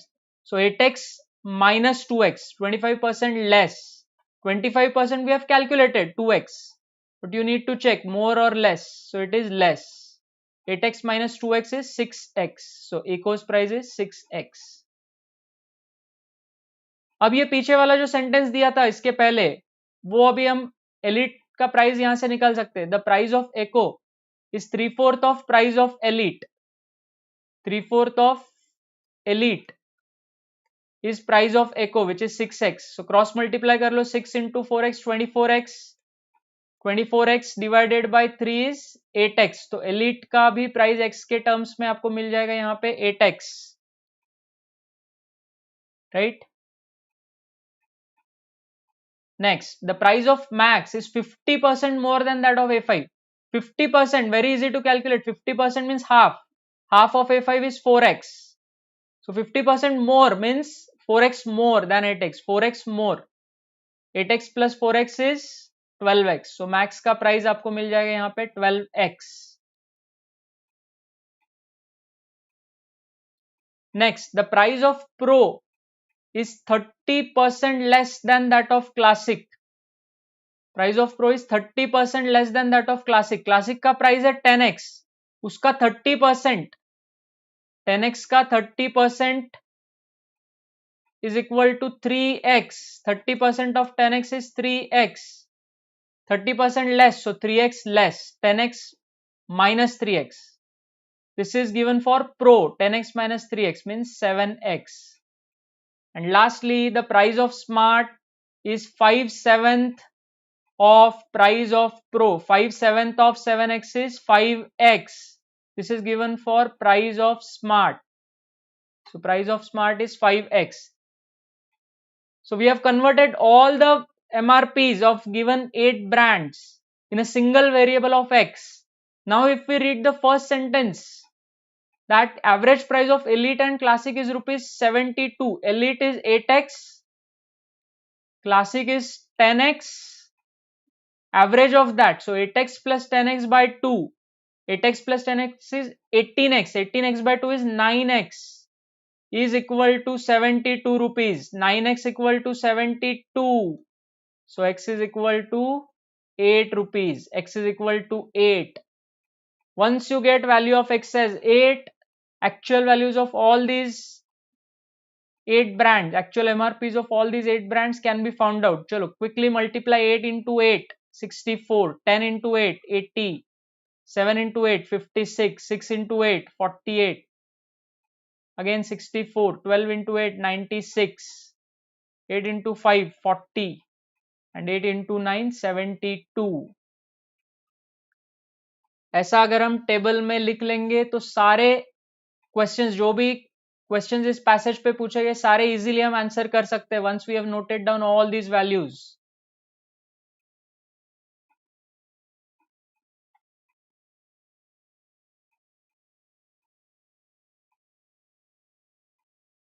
चलो, any doubts in any calculation?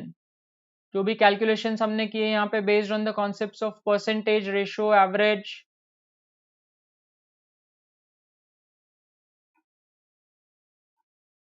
Okay, चलो let's move to questions based on this passage. What is the MRP of Pro? It's a direct question. MRP of Pro. We have already calculated. MRP of Pro is rupees 56. Option C.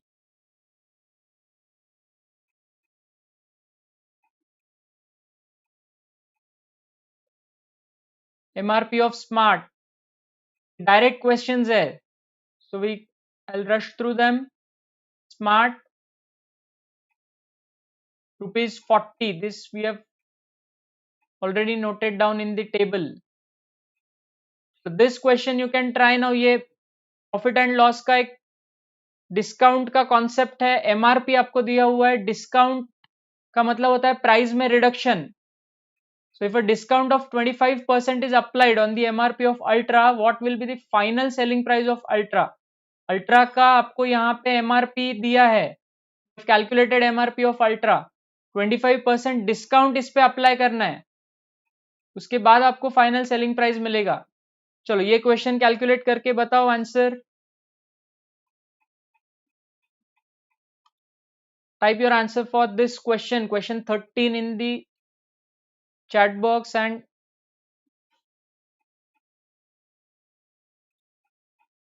apply percentage decrease because discount is decrease in the value. If you go to a shop, आपको कुछ discount दिखता है तो MRP से वो minus होता है. So same way here 25% is the discount given to you.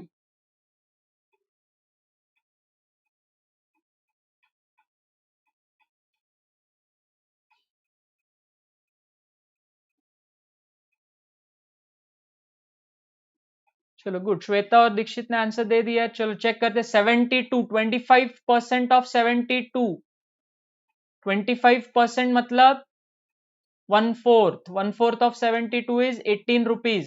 So 72 rupees से 18 रुपीज का डिस्काउंट अप्लाई किया तो आपको कितना वैल्यू मिलेगा? 54 rupees. Absolutely right. Yes, Dixit, Shweta have given correct answer.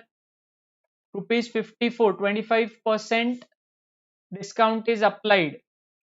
One more method is there. 100% is always the original value. Whenever you decrease a value by 25%, एक 100% से 25% जब डिक्रीज होता है तो 75% बन जाता है वो value. So even if you apply 75% of 72, that is 3/4 of 72, still you will get the answer as 54. Any one of these methods could be used.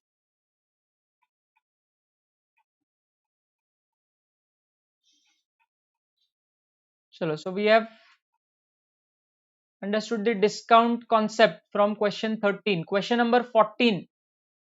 If the cost price of Echo is marked up by 20% to get its MRP, then what is the cost price of Echo? तो MRP आपको Echo का already पता है 48, but this is obtained after increasing the cost price by 20%. So this price 48 rupees is after an increase of 20%. So what was it before the increase of 20%? That's what the question is asking. चलो try this question 14.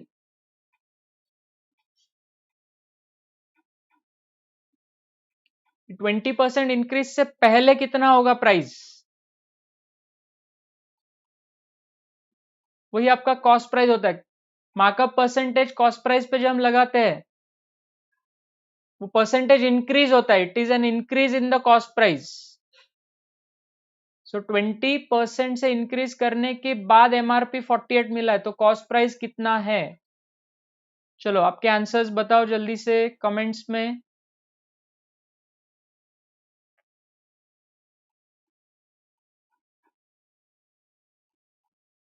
So cost price को अगर x consider कर लिया तो 20% का increase मतलब x plus 20% of x, या फिर other method that we discussed, 20% increase in a value means 100% plus 20%, that is 120% of the cost price. It is the same thing, even if you do x plus 20% of x, still you are going to get this value only, x into 120 by 100, echo's price is 48 rupees. 120 by 100 means 12 by 10 is 6 by 5, तो cost price आपको मिलेगा 48 into 5 upon 6. 48 by 6 is 8. 8 into 5 is 40 rupees. 8 into 5 is 40 rupees. Means cost price of echo was 40 rupees before this increase. It was 40 rupees. So option A is the correct answer.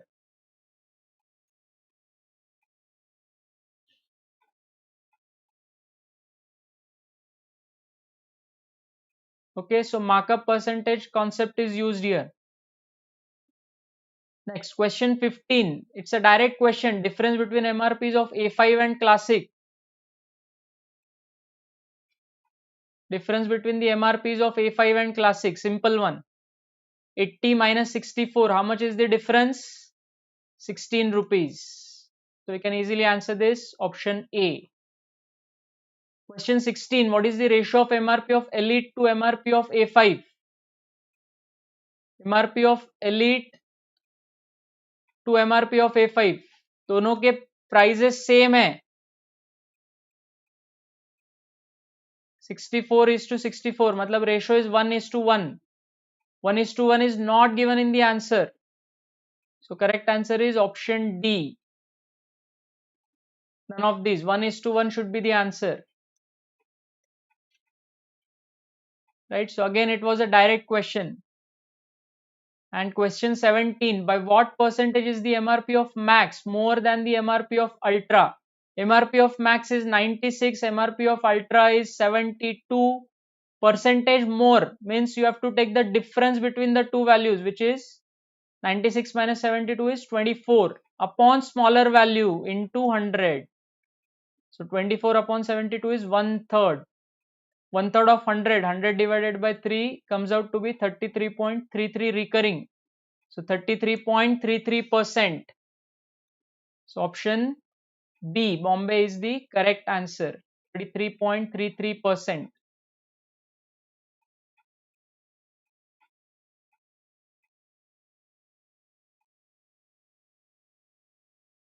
Okay. Yes, so in this passage we have learned some concepts of profit and loss also, along with percentage ratio. So last set for QT, last passage for QT today, passage number 4.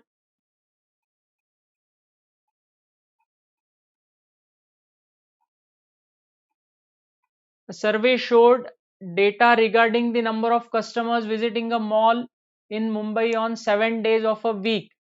So some data is given. तो इस तरह से एक table बना के जो भी values आपको मिल रहे हैं इसमें फिल इन करने की कोशिश करो. Read the passage. आपके कमेंट्स में टेलीग्राम चैनल का link, IMS Get.Set.Law Telegram channel का, ऑफिशियल टेलीग्राम चैनल का लिंक पिन किया हुआ है. So please join that channel, share this channel with maximum people. Ask your friends to join this Telegram channel. Ask your friends to regularly visit YouTube channel of IMS Get.Set.Law for such interesting concepts that we are trying to teach you through these videos. So ज़्यादा से ज़्यादा friends के साथ share करो. ये official Telegram channel का link comment box में pin किया हुआ है, ज्वाइन दैट. और ज़्यादा से ज़्यादा फ्रेंड्स के साथ IMS Get.Set.Law का YouTube channel, spread the word of mouth, उनको ज्वाइन करने के लिए बोलो कि जो भी हम एजुकेशनल कंटेंट यहाँ पे लेके आ रहे हैं, it will be very helpful for you in upcoming CLAT exam also and throughout your preparation even for other exams. चलो, so passage में दिया है यहाँ पे the number of customers who visited the mall on Monday was 100 times the square root of cube of 9. Square root of cube of 9, पहले cube of 9 मतलब 9 into 9 into 9. So remember that आपको calculation speed अच्छा करने के लिए कुछ number के squares और क्यूब्स पता होने चाहिए. जैसे squares of numbers up to 25 तक सारे नंबर्स के स्क्वायर्स पता होने चाहिए, और एटलीस्ट 15 से 20 तक के नंबर्स के क्यूब्स पता होने चाहिए. तो 9 का क्यूब है 9 इंटू 9 इंटू 9 का आंसर आता है 729. अदरवाइज आप कैलकुलेट करके निकाल सकते हो. और फिर स्क्वायर रूट ऑफ 729, तो 27 का स्क्वायर आता है 729. So square root of 729 is 27, और 100 times of that, 100 times of 27 मतलब मंडे को number of customers who visited that mall is 2700.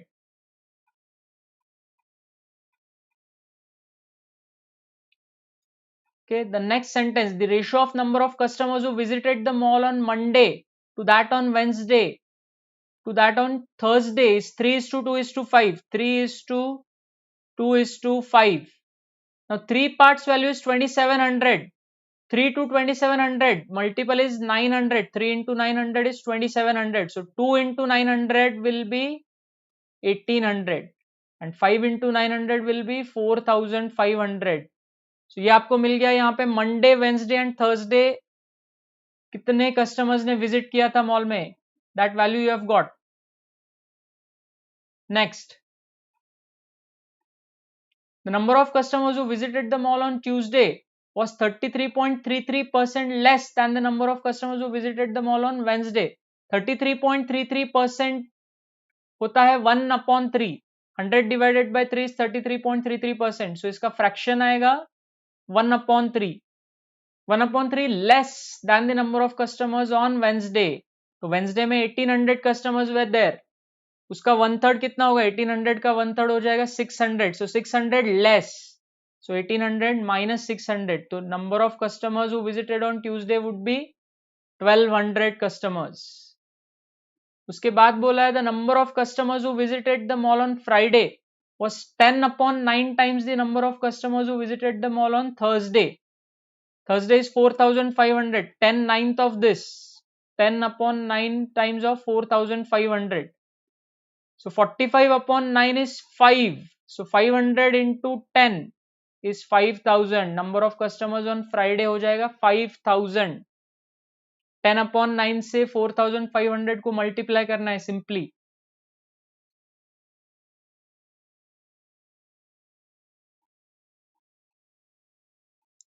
Next, the number of customers who visited the mall on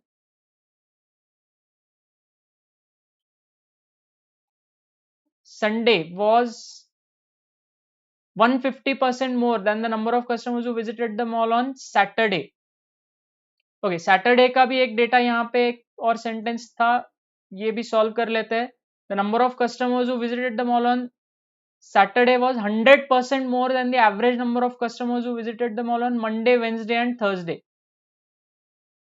Monday, Wednesday and Thursday का average number मतलब 2700 plus 1800 plus 4500, इन तीनों का addition आ जाएगा 9000, उसका average. 9000 का 3 से डिवाइड किया तो ये हो जाएगा 3000, मतलब Monday, Wednesday and Thursday 2700 plus 1800 plus 4500, इसका एवरेज आ रहा है 3000. सो 100% मोर, 100% मोर का मतलब होता है double. So 3000 more than this. Okay, 100% more, 3000 plus 3000, मतलब number of customers who visited the mall on Saturday was 6000. 100% more मतलब double of average of Monday, Wednesday and Thursday. Average of Monday, Wednesday and Thursday आया 3000, उसका double आ गया 6000. और last sentence जो था Sunday का 150% more than 6000. तो 6000 का 150% पहले कैलकुलेट कर लो. 15/10 मतलब 3/2, या फिर ये कैंसिल कर दो. And 15 into 6 is 90. So 9000, 150% is 9000, 9000 more. So 6000 में 9000 का एडिशन करना है. 6000 plus 9000 is 15000. तो सारे वैल्यूज हमें नंबर ऑफ कस्टमर्स के सारे दिन के मिल गए. अब इजीली हम सारे क्वेश्चंस को सॉल्व कर सकते हैं. Once we note down all these values, 2700, 1200, 1800, 4500, 5000, 6000 as 15000 from Monday to Sunday. सारे वैल्यूज मिल गए. ये टेबल ही हमें यूज करना है क्वेश्चंस को सॉल्व करने के लिए. यही आपका अप्रोच एग्जाम में भी होना चाहिए. ओके,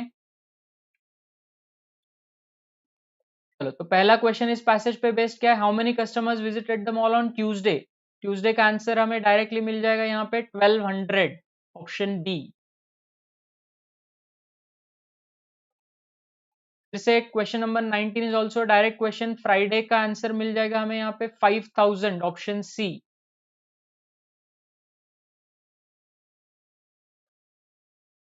नेक्स्ट क्वेश्चन था how many customers visited on Sunday. Sunday का भी we have already calculated 15,000, option C.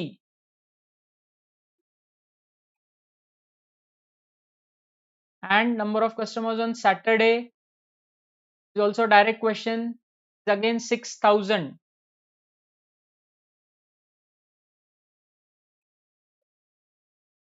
Question 22, what was the difference between number of customers who visited the mall on Thursday and that on Saturday?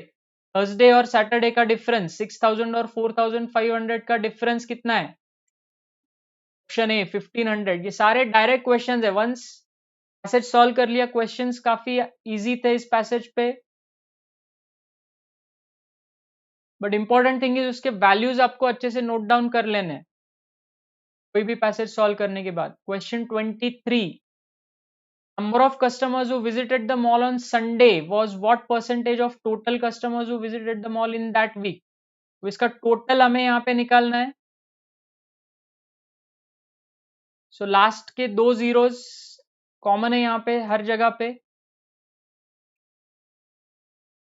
और ये 15 plus 6 21, 21 plus 5 26, 26 plus 4 30, 30 plus 1 32 plus 1 33 plus 2 35,000 तक हमें यहाँ पे total मिल गया. 35,000. उसके बाद 700 plus 200 900, 900 plus 800 1700, and 1700 plus 500 is 1200.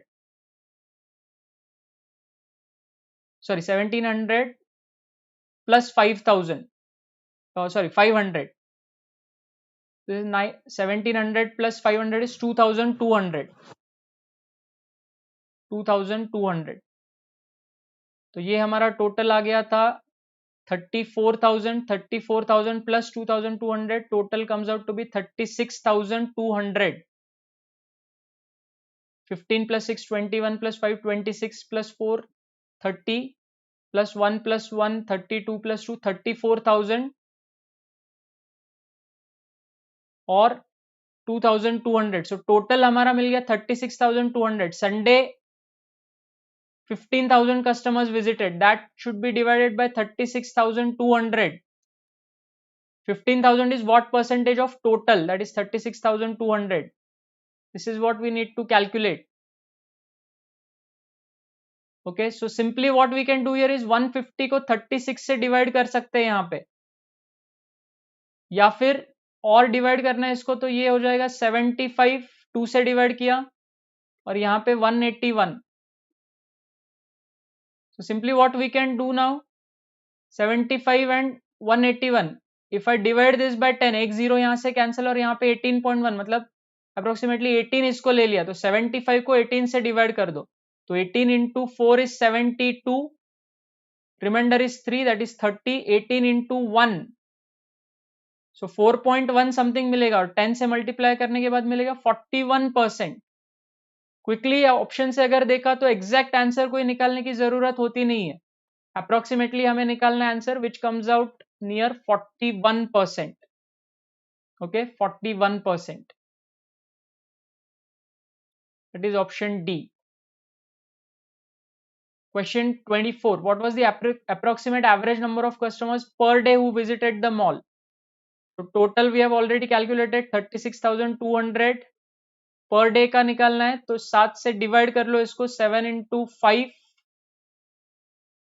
7 into 1, 7 into 7 and 7 into 1. So approximately आपको 5,171 ये आंसर मिल जाएगा option A.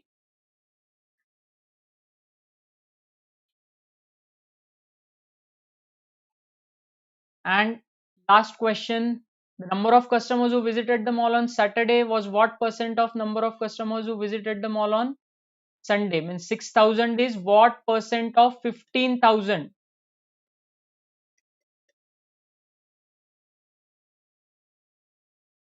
So if we cancel out the zeros, we get 600 divided by 15. 15 into 4 is 60. So correct answer is 40%, option D. Okay, so I hope you like this session. We tried to cover the concepts of percentage, ratio, averages, profit and loss, which are very important for CLAT, repeatedly being asked in last 4 years. So अपने friends के साथ ये channel share करो, video को like करो, channel को subscribe करो and join the official Telegram channel which is pinned in the comment box. Share it with your friends also. Thank you so much. We'll keep coming with such nice concepts, important videos like this, important educational stuff like this. So keep updated with our content. Okay, chalo, bye bye everyone. See you again.